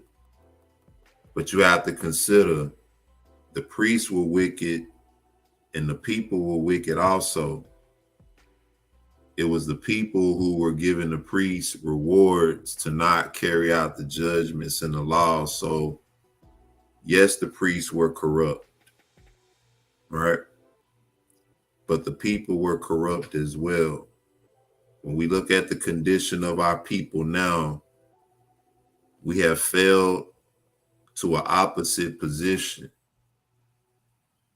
The men of our people are not the rulers. We're not the heads. All right. It says this. It says, woe unto the wicked, it shall be ill with him, for the reward of his hands shall be given him. And it says, as for my people, children are their oppressors, and women rule over them. Right? Children are my oppressors, and women rule over them. So, yes, I blame the men. I blame the men for, first off, falling from our heritage, allowing our heritage to be corrupted, not standing up, not standing on the truth, not doing what it was, doing what was required to uphold who we were. But I blame the women now for not encouraging the men and for being in the lead role and not wanting to be out of that position. We have to be honest with ourselves. We don't have a Black community. We don't have a Black family structure. We don't have any of that. We don't have any thing to sustain us as a people. And it's not to blame the women. We're blaming each other, but we have to look at our condition now. As a result of all of that, the women are in charge of the community now. The children are the oppressors and the women rule over us. I mean, that's book. That's the condition that we're in. The women are in the rulership. Who's given the most credit for being the backbone of the Black community?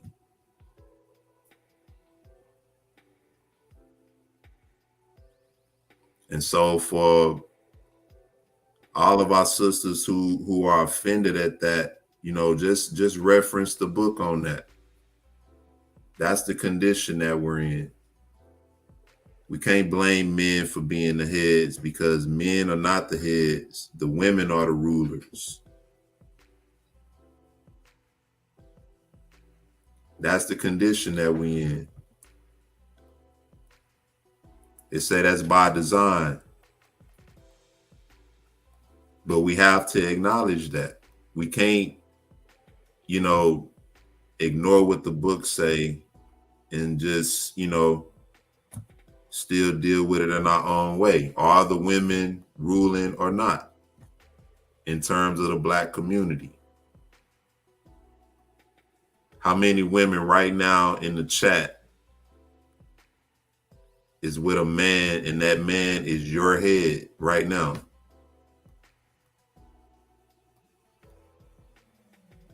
A Black man.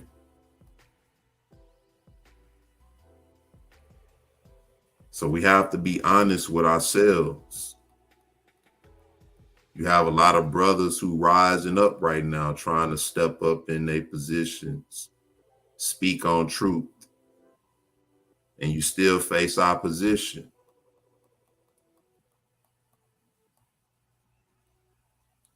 When you deal with an issue, you have to deal with it at the root. And the root of our people begins with our forefather Adam and Eve. Let's get some more.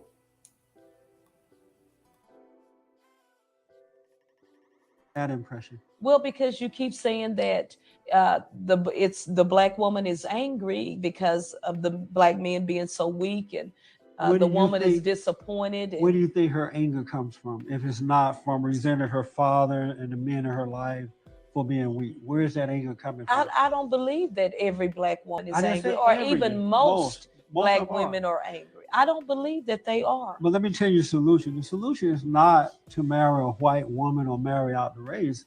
The solution is to start dealing with it, being honest about what went wrong so that we can change the situation. It's the truth that's going to set us free from it. But you know what? So he agrees that the solution is not to go outside of your race and marry outside of your race. The solution is to deal with it. And to be honest with, I know y'all don't like Jesse Lee, man, but you have to, if you're a real person, then you have to acknowledge real whenever Yeah, real is present. that was real right there. I had to agree with that. He was dead real on that. But see, the problem is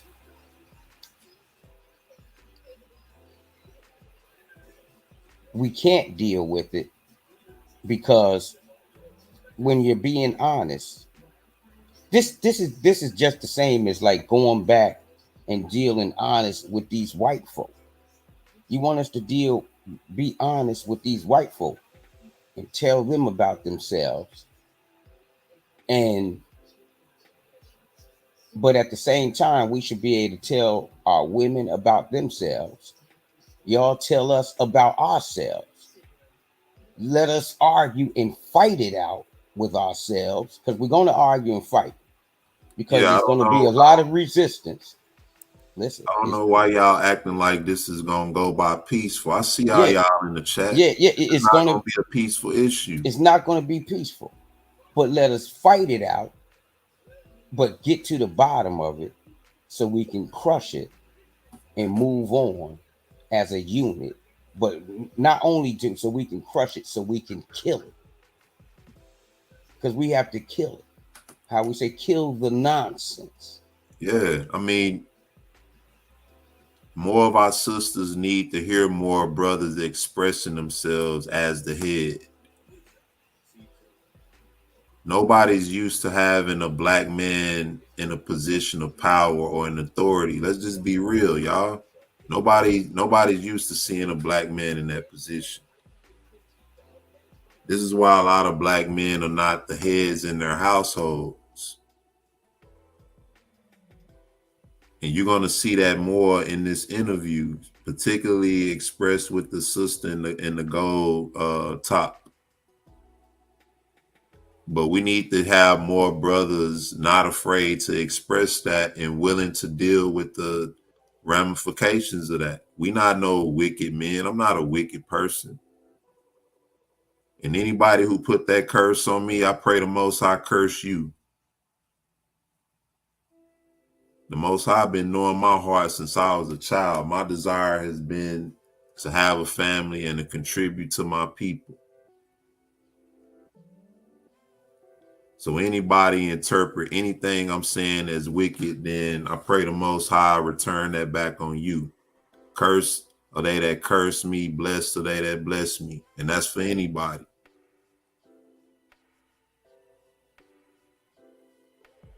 I mean, I don't really see the logic in rejecting the men of the Most High speaking on these issues, but it's not going to be a peaceful issue. We have to deal with it, but we have to be mature about it. I'm acknowledging that we as brothers have failed, you know, even in a lot of ways. I'm not a brother who has, I don't have any children outside of my wife, and I haven't done anything like that. So I'm taking on the stigma that don't even really apply to me, because Israel is my people. When I see brothers who's struggling, and brothers talk to me sometimes about their issues and how they dealing with this, and that, and I try to encourage them. I don't separate myself and make it as if I'm any better than them.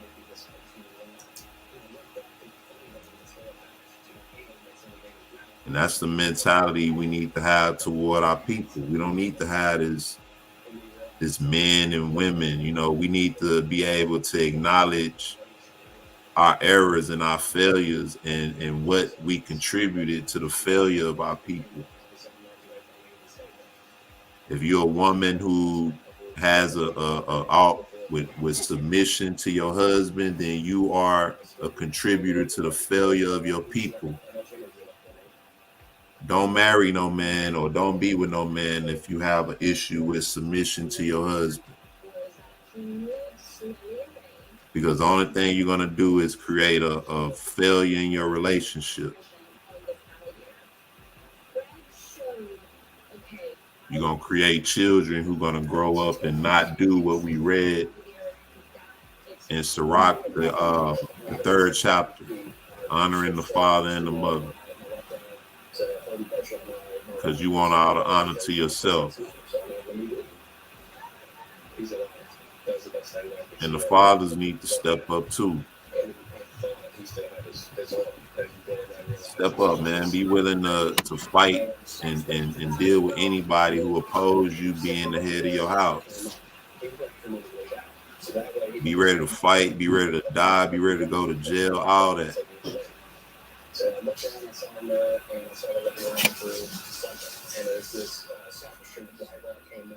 To be the man of your house. That's what you got to do. You got to fight to be the man of your house.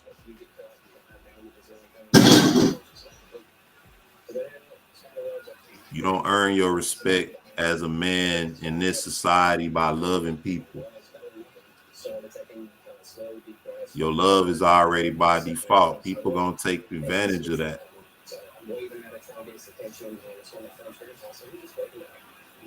You have to show people how sincere you are. What's on your mind, bro? Nah, that's exactly right, man. And I was just reading some of these comments, but that's just it. You know, we have to go out there and deal with these issues. Some of it's men with men, and you know, and men with women. But we're blaming fatherlessness or the fathers out of the house for the condition. But just like dealing with, you know, this is a contentious issue of trying to bring out the problems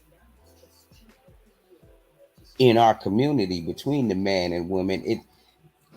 You you look down at the youth that was raised by these uh,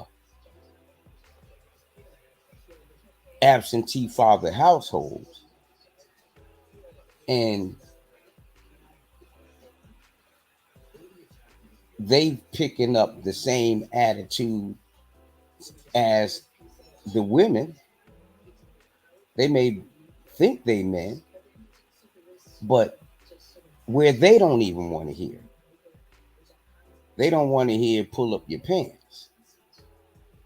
They don't want to hear uh,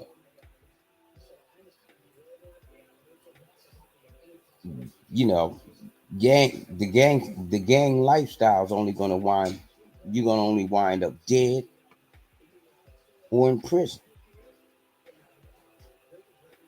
They don't want to hear correction.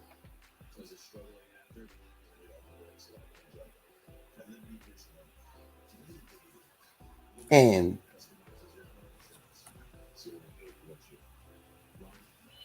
you can't blame the man for that if he ain't there.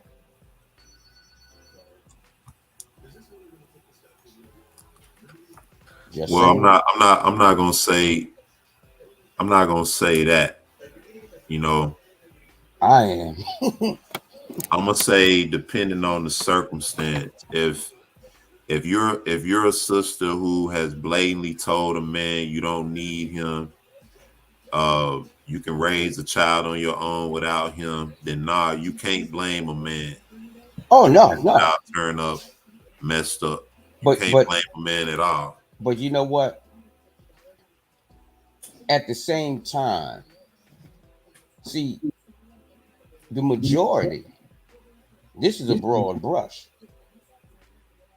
but what I've seen, the majority of the women that I've heard say that at the same time, been through many men. Yeah. And then and the really reason why they're saying that, because at it's like after you've been ran through by everybody, you find yourself alone.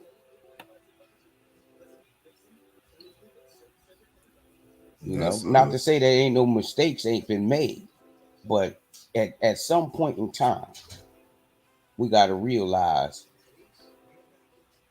maybe I'm the problem.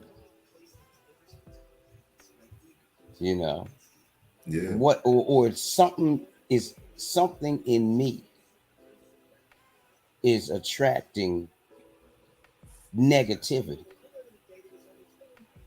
and I need to write that within myself. And I'm saying that from a person who I've done that, and I Right. had to stop myself, take a good 10-year break from messing around, period, before I got back with my wife. 10-year break. I was like, maybe it's me. Something's in me. I'm messing up, and I should have been with the one who I was with first in my life. But I want to run around, and I want to do this, and I want to do that, and it's not working for me. So you came to a point of accountability. Yeah. And that's what we're saying, you know. And that's what I when I looked at this video, I looked beyond who it was, and I started to focus on what was expressed.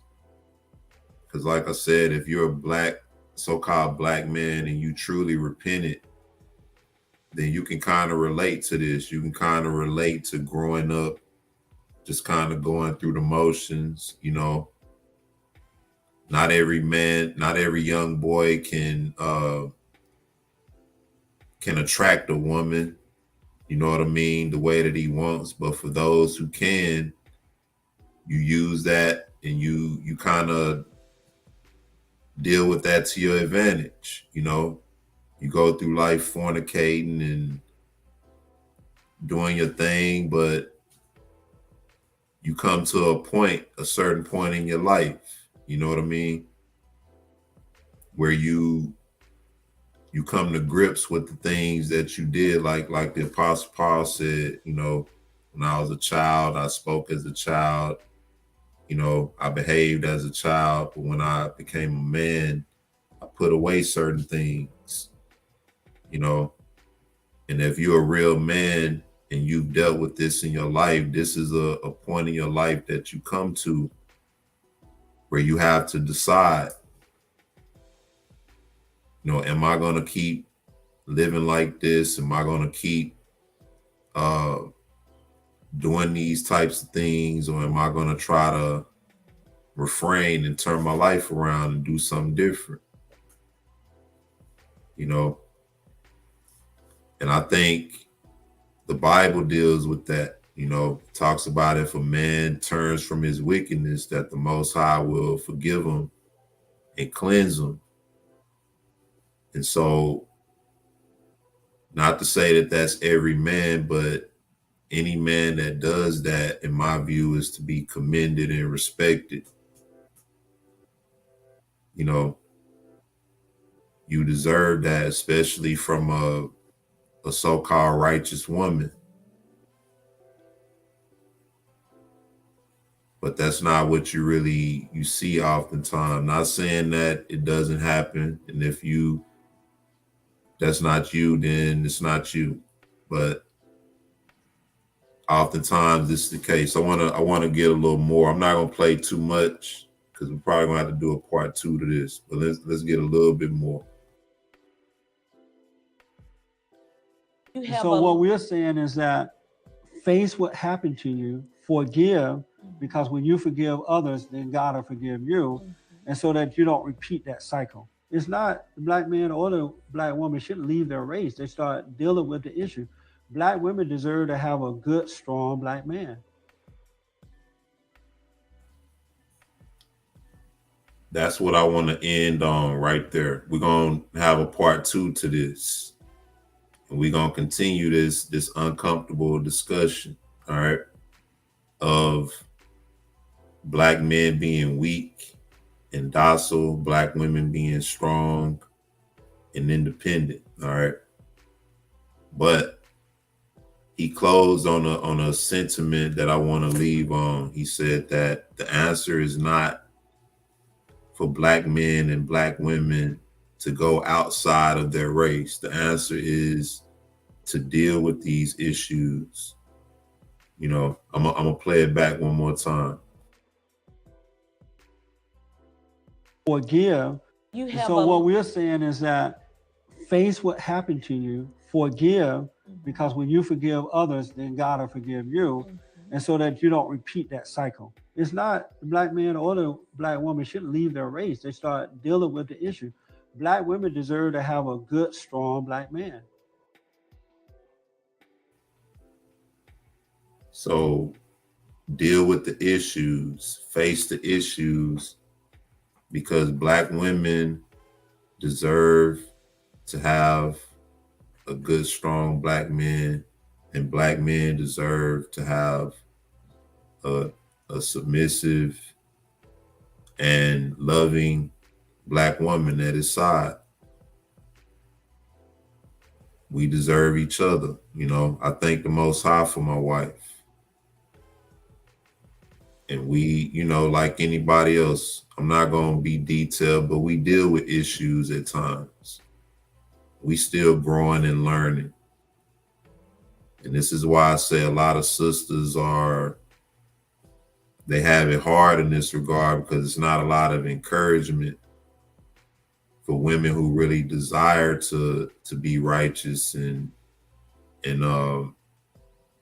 want to, you know, deal with things according to the order that it's supposed to be. Not saying every woman is just buck wild and crazy, but then most women are raised in a sense to be independent and not regard the man as the head or as the leader of them.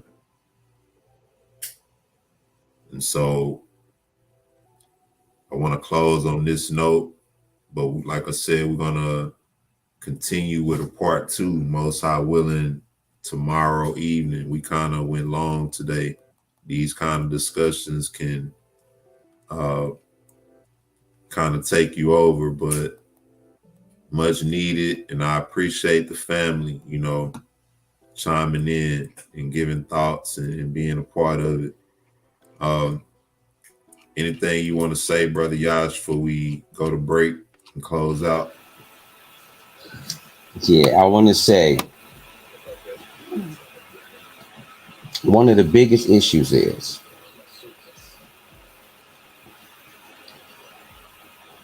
when men are addressing an issue, we're addressing it straight on and saying as best as we can exactly what it is. Now, but when speaking to women,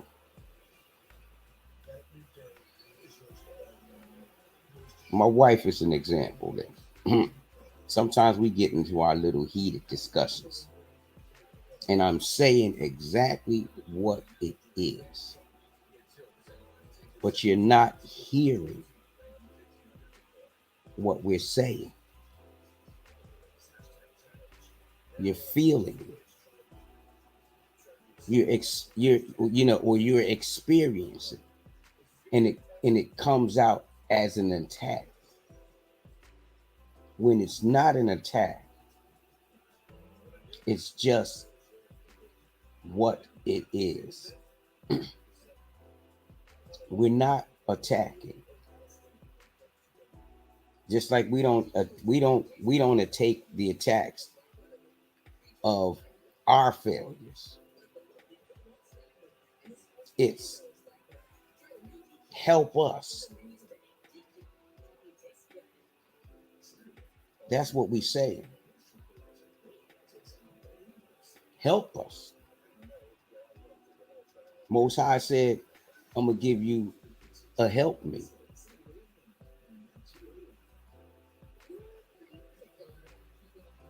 That's what we're saying. Help us. Exactly.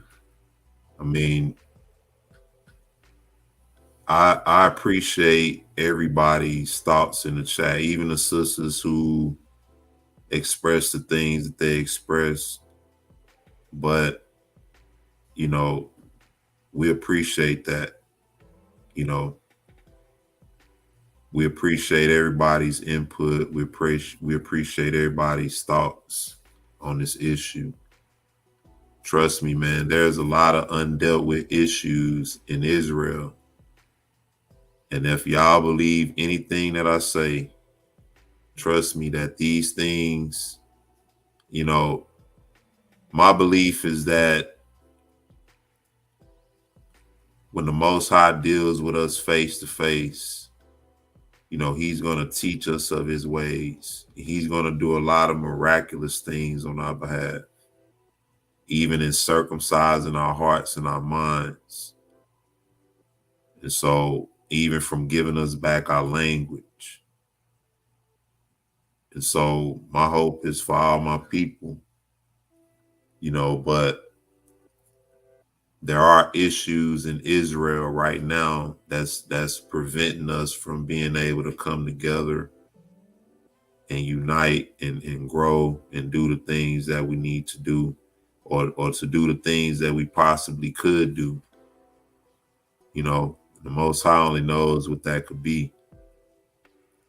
But we have to be in agreement. You know, it's one thing to come together, but if two can't walk together and be agreed, multitudes can't do it.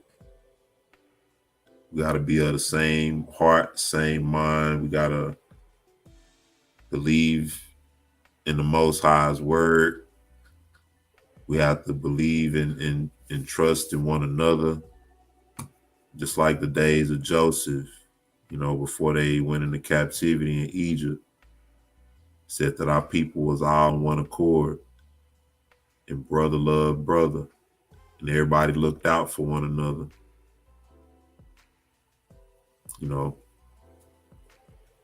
and so you want to talk about a dream? That's my dream,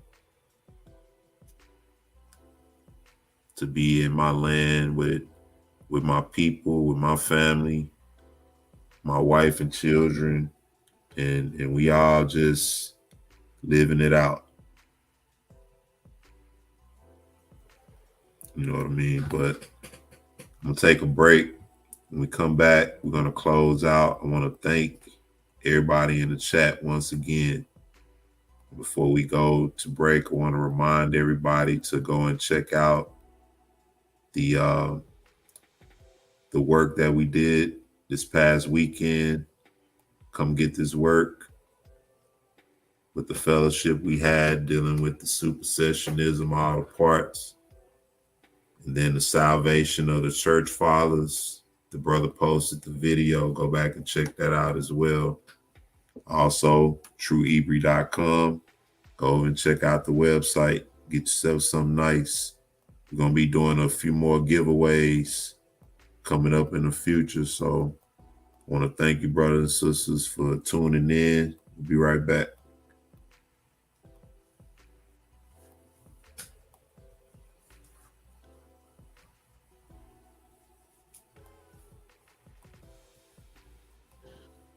Brethren,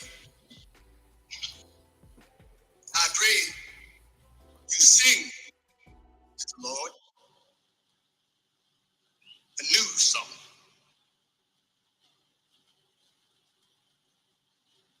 Sing praise in the assembly of the righteous. Let the saints be joyful in glory. Let them sing aloud on their beds. Let the high praise of God be on the mouths of the saints and a two-edged sword in their hand to execute vengeance on the demonic nations and punishment on those peoples, to bind their kings with chains and their nobles with fetters of iron,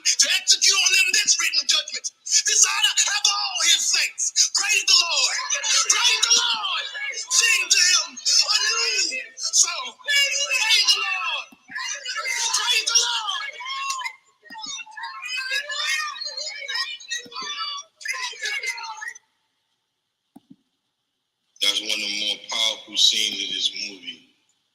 And the reason why that is because when we look at Christianity today,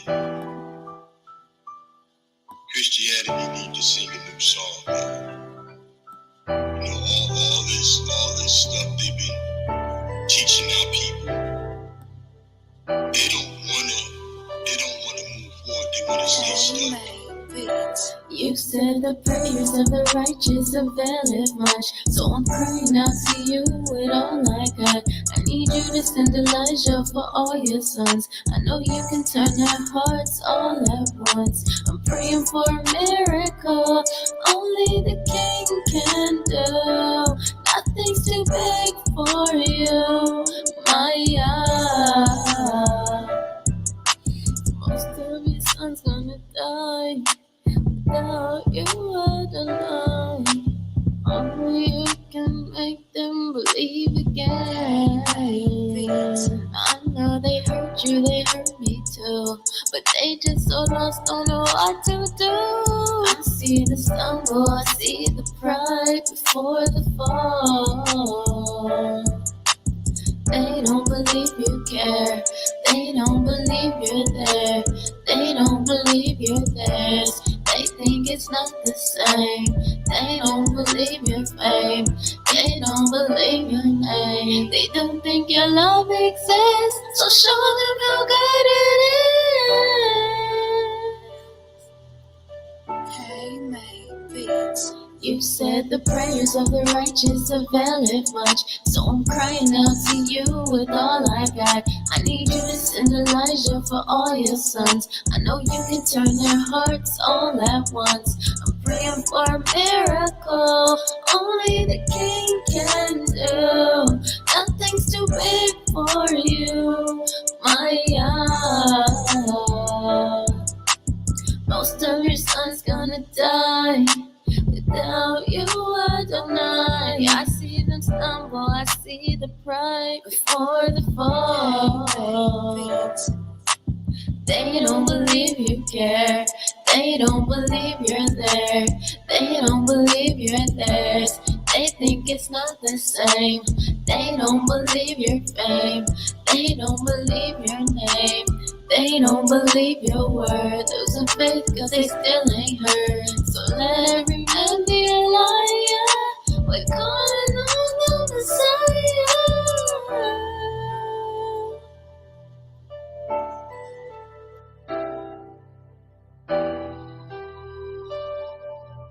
Hey, mate. Yo, you losing your congregation, huh? You're losing the youth, the men walking out of your church, right? Sing a new song, sing a song of truth. Sing a song of restoration, right? Sing a song of healing. Sing a song of justice. Stop singing this garbage about we die before the heaven. Stop singing this garbage. I want to say shalom to everybody once again. I want to thank the sister Ayin for that track. Anybody who has music and anything they want to send to the family, send those things via email. The email is scrolling across the bottom there. What else did I have? Oh yeah, also you have Kingdom Conversations Wednesday nights. That's back in rotation. So got the brother Cleo back. Wednesday nights. You know, I see you brothers and sisters there.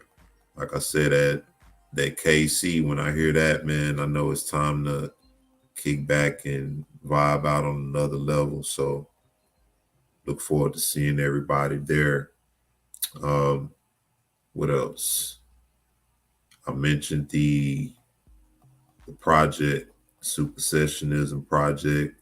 Go back and check that out. We're going to keep pushing that and we're open to all brothers and sisters who may have opposing views. Reach out to us via email, or a lot of our brothers and sisters are real spiritual, and they just don't see a means to deal with it at all, which is cool too. We believe the Most High gonna deliver us all out, and when He does, He's gonna teach us of His ways and set us in order so that we can be the rulers in the kingdom to come. But on that note, I want to thank everybody for chiming in and giving your input. Like I said, this is a part one. We'll pick up where we left off in the video, most high willing, tomorrow, and continue this discussion some more. But any closing thoughts, bro? Yeah, I just want to say that I want to thank everyone for tuning in and chiming in. Thank everyone in the chat. I want to thank especially all you women, because for hanging in there with this tough conversation, because everything ain't always peaches and cream. And like Brother Eric Tinsley said, these type of talks we need to even, just get out in the opening, even before we get in the wilderness. These are just some issues that we have to deal with. They're uncomfortable, but at the same time, they're done out of love for one another. We're all trying to figure out how can we be better. That's all this is about. This ain't about the men ain't nothing and the women ain't nothing. No, this is about we are a special people. We are a chosen people. So we need to hold ourselves accountable and raise ourselves up to that level where we're supposed to be. Because we are not in our position, the world is not in its position. The divorce rate in the world, not among Israel, in the world is high because we're not together. Families are messed up in the world because we're not together. Nature, everything is messed up because we're not together. And the only way that we're going to be together is if we come together as one and as a family. That's what this is about. That's where we're striving to be. That's where we're going to be. The Most High is going to get us there, but He told us to occupy until He comes, and that's what we're doing. Man, she say we just airing it out. That's what you got to do, man. It's only so much Febreze you can spray on that thing. You got to put it out there and let it air out. Amen. And I want you women to know in the family that y'all are all grown, and it's okay to air your grievances on the side. We see them, we read them. It's okay, but at the end of the day, we love y'all. Amen. And y'all ain't going nowhere. We love our people, man. And I know a lot of times it's hard to express, it's hard to even say in words, but love is not in word, it's in deed. I want to let the brother 1E1 chime in and give some closing statements. What's going on, bro? Shalom, family. Shalom, Mishpachah.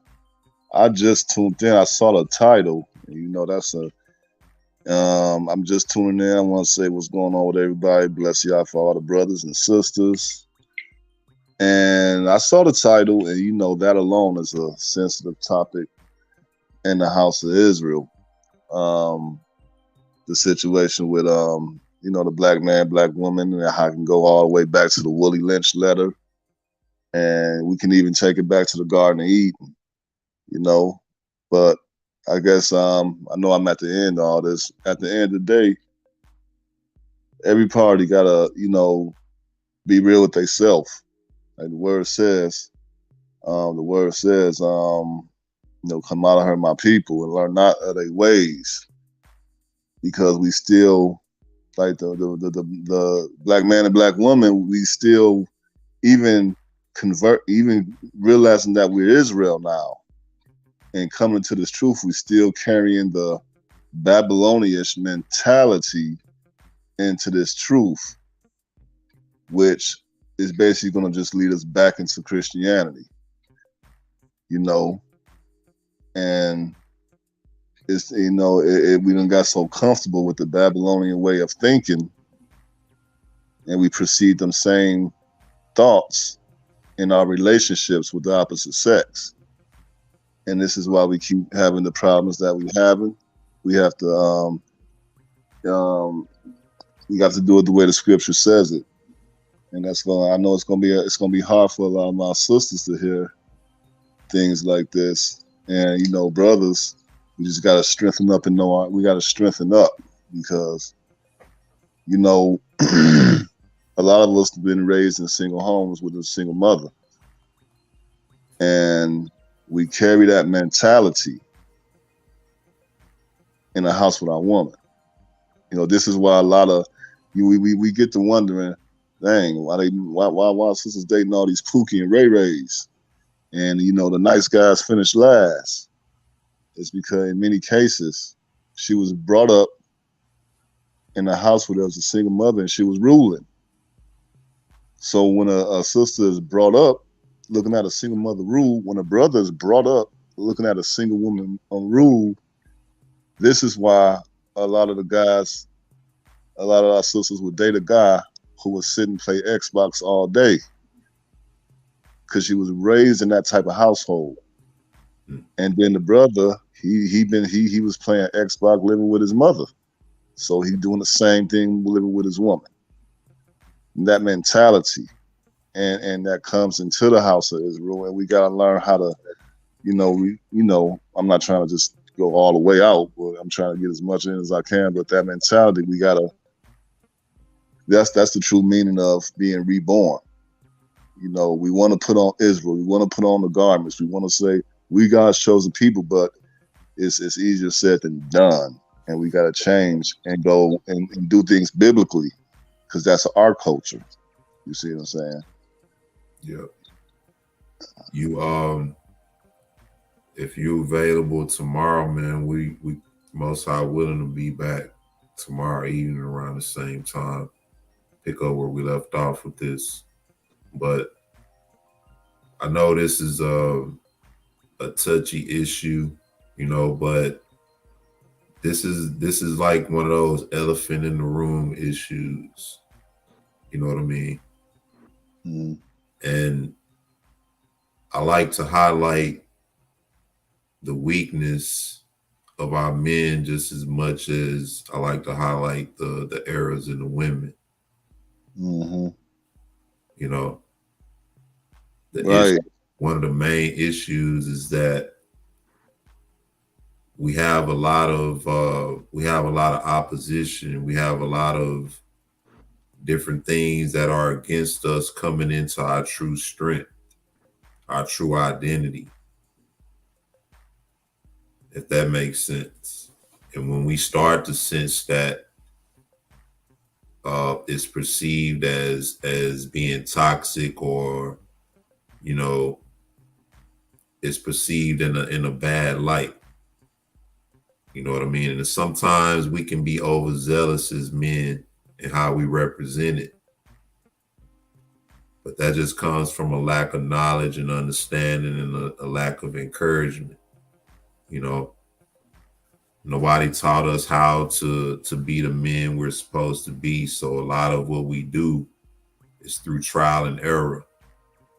And so when a lot of us come into the word of the Most High, we so zealous, and, you know, it's like the only thing we ever had. You know what I mean? Right. That's yeah, it makes sense. Because that's the same the reason why a lot of people join gangs and stuff. It ain't because they really want to be bad, but they want acceptance of a family or a family figure. Because in this society, we as Israelite men, like, who do we got to talk to about our pain? Because we hold it in, because we really ain't got nobody to talk to about it. And I know it seems bitter for me to say in that manner, but like, where's the help that a man? We in a society that a man is supposed to just snap his finger and he's supposed to just have it all together because you're the man. You know what I'm saying? But as soon as this man call out some rules and regulations of the house, then that's where the problem comes in. This is why Pookie and Ray Ray get all the play, because it don't take no rules. And then, a lot of our men also, there's a saying that all men are Adam and all women are Eve. Now, what happened at the garden? That's what you see happening every single day now. You see? And this is why, they call Christ the second Adam, because now we got to go by his way.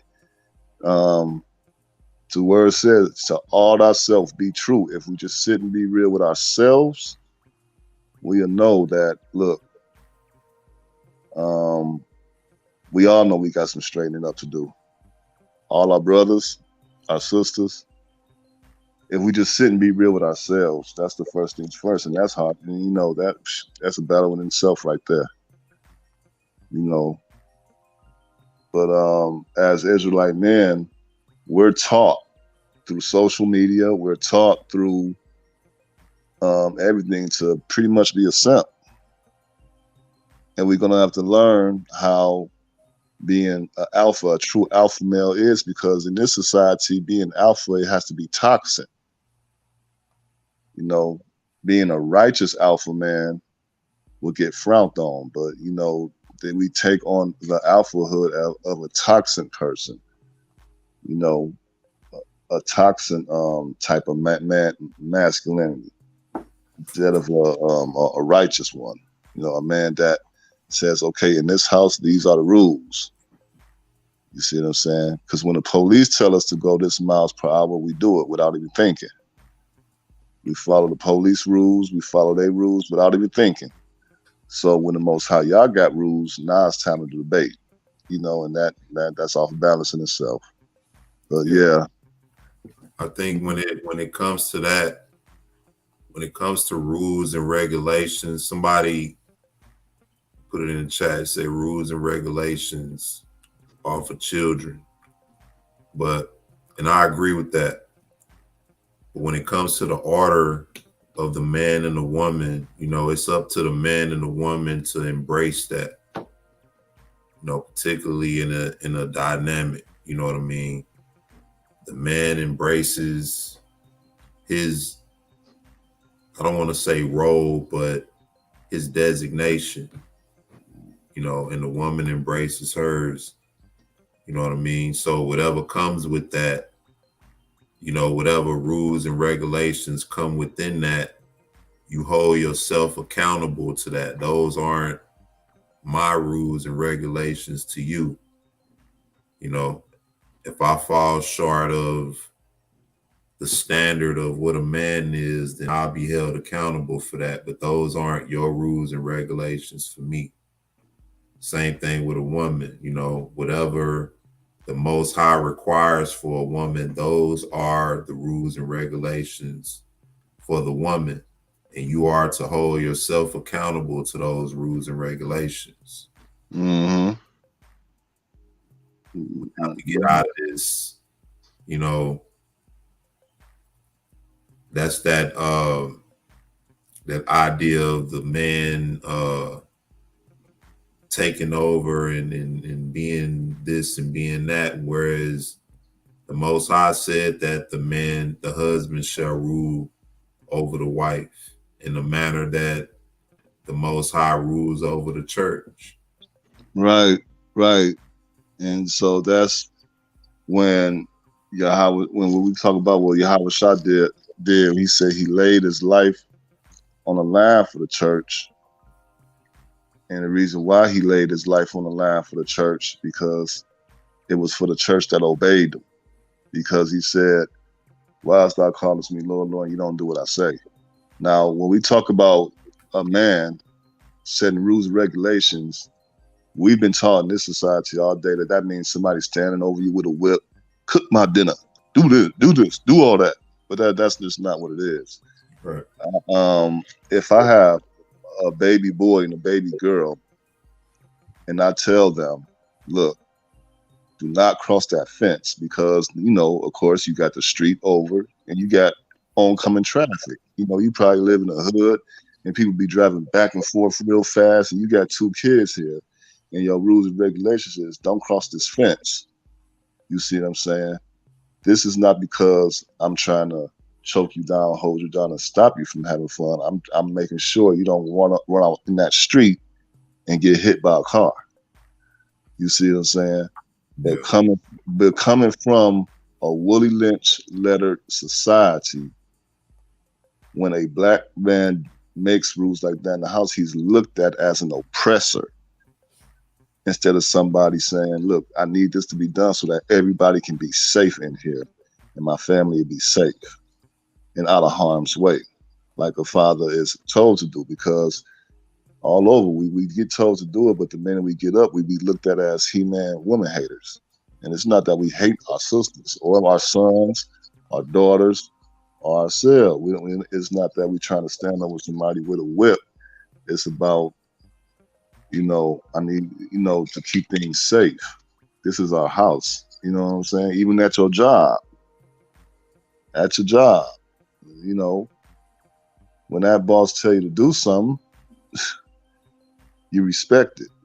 So you mean to tell me that you have no problem saying yes, sir, at your job, but you got a problem saying yes, sir, to the person you laying next in bed with? You see, all that comes from Willie Lynch letter. And it's time for us to, we just got to resurrect and wake up. You see what I'm saying? Man, we got to stop. Like I said, the society teaches us how to be simps. And I see it all through social media. Simping. The simping is out of control. You know what I'm saying? And so it's about, we got to teach our brothers how to value themselves and see their self-worth, because when doing that, you ain't gonna want to lay with no whore. You're not gonna want to chase around and chase. We ain't supposed to be. We ain't built to chase. And stuff like that. Once we get that nourishment that we need, then it'll come about. Because we out here. You know what I'm saying? This race can't exist without. You got. Don't you know? I think in statistics, 50% of black men in America are single with no kids. Yeah. Now ask yourself that, because media, the social media, don't promote a black man that wants to do right, but we all over. How else would it be like that? Half of the black men in this country is not just single, but don't even have kids. I'm one of them. You see what I'm saying? I'm one of them. And maybe it's because it's a lot of brothers sitting back that's trying to think right and righteously, and they just get overlooked because we don't care to tribute some Pookie and Ray Ray. Because I'm the ones that get all the fun, if you know what I mean. Yeah. You know what I'm saying? Yeah. And all that has to get bought out. Either we trying to, if we can't even sit and talk about this, how the hell you gonna handle some bomb dropping down here and you around here? You know what I'm saying? I mean, we gonna talk about it, or we just gonna be another gossip channel? I mean, and I'm saying this to all Israel when I say this, not y'all in particular. You know what I'm saying? But hey, if you really about following Christ, then we better talk about this, because hey, Peter was hung upside down. Paul got his head cut off. John the Baptist got his head cut off. These guys went through something. They ain't just sit around sharing. I'm Israel. Okay. So what is action? You know what I'm saying? Yeah. And then, you know, I say this to my sisters because I love them, because I'm being gentle, not because when me and some other fellas get together, well, we go in. But, you know, I say this to my sisters because I love my sisters, but it got to get called out, period. Same thing with the fellas. It got to get called out. Yeah. It got to. The Bible says it. It said, the head of every woman is a man, the head of every man is Christ, and the head of Christ is, you know, the Most High. That's word for word in Scripture. But if you say that to somebody born and raised in America, they take that as an offensive oppression, when that's just not the case. Yeah. You know, because if you don't respect your man enough to submit to him like that, why are you even in bed with him? You know what I'm saying? So that's just, you know, that's what it is. Man, I wanna thank you for coming through, bro. And you come through and fellowship with us tomorrow and everything. I'll have something for you. You know, give me information. I'll have something for you. This Elijah Yashala, the mighty lion that you see in the that you'll be seeing in the comment sections. You just press my page, and it'll take you there, and y'all can, you know, you can subscribe to it, and you know, we'll keep in touch. And yeah, I will be more than happy. I'll be more than happy to come back. I'll be to get on here tomorrow with y'all and discuss this. But I'm gonna tell you now, it can get ugly. When I say ugly, I'm not meaning disrespectful, like being disrespectful. But hey, if we ready to talk about it, because as men, come on, as 3 men on here, we done saw the stuff. It's just time to speak it out now. You know what I'm saying? If you know what I mean, you know. Yeah, that's one thing we doing. You know, we calling out the errors of our people. You know what I mean? Both the brothers and the sisters. But we're gonna pick this up tomorrow where we left off. I want to thank you for coming through, bro. I want to thank the brother Yash. I want to give a shout out to my my Salt of the Earth brothers, brother Bunyard, brother Cleo, brother Kadar, brother Hal Goodwin. Hope them brothers doing well. Man, we had a long session tonight, so I know everybody about to get off here and get some rest, but I want to thank everybody nonetheless for your time. And I hope this was edifying. You know, want to give a shout out to everybody doing work for the Most High with a sincere heart and a pure mind, with the intent to wake up the Most High's people. Shalom and blessings to you. This has been a Salt of the Earth Productions. I want to give our praise to the Most High Father, to his Son, and to his Ruach HaKodesh. Hallelujah. Shalom and blessings, brothers and sisters. See y'all tomorrow. Yeah.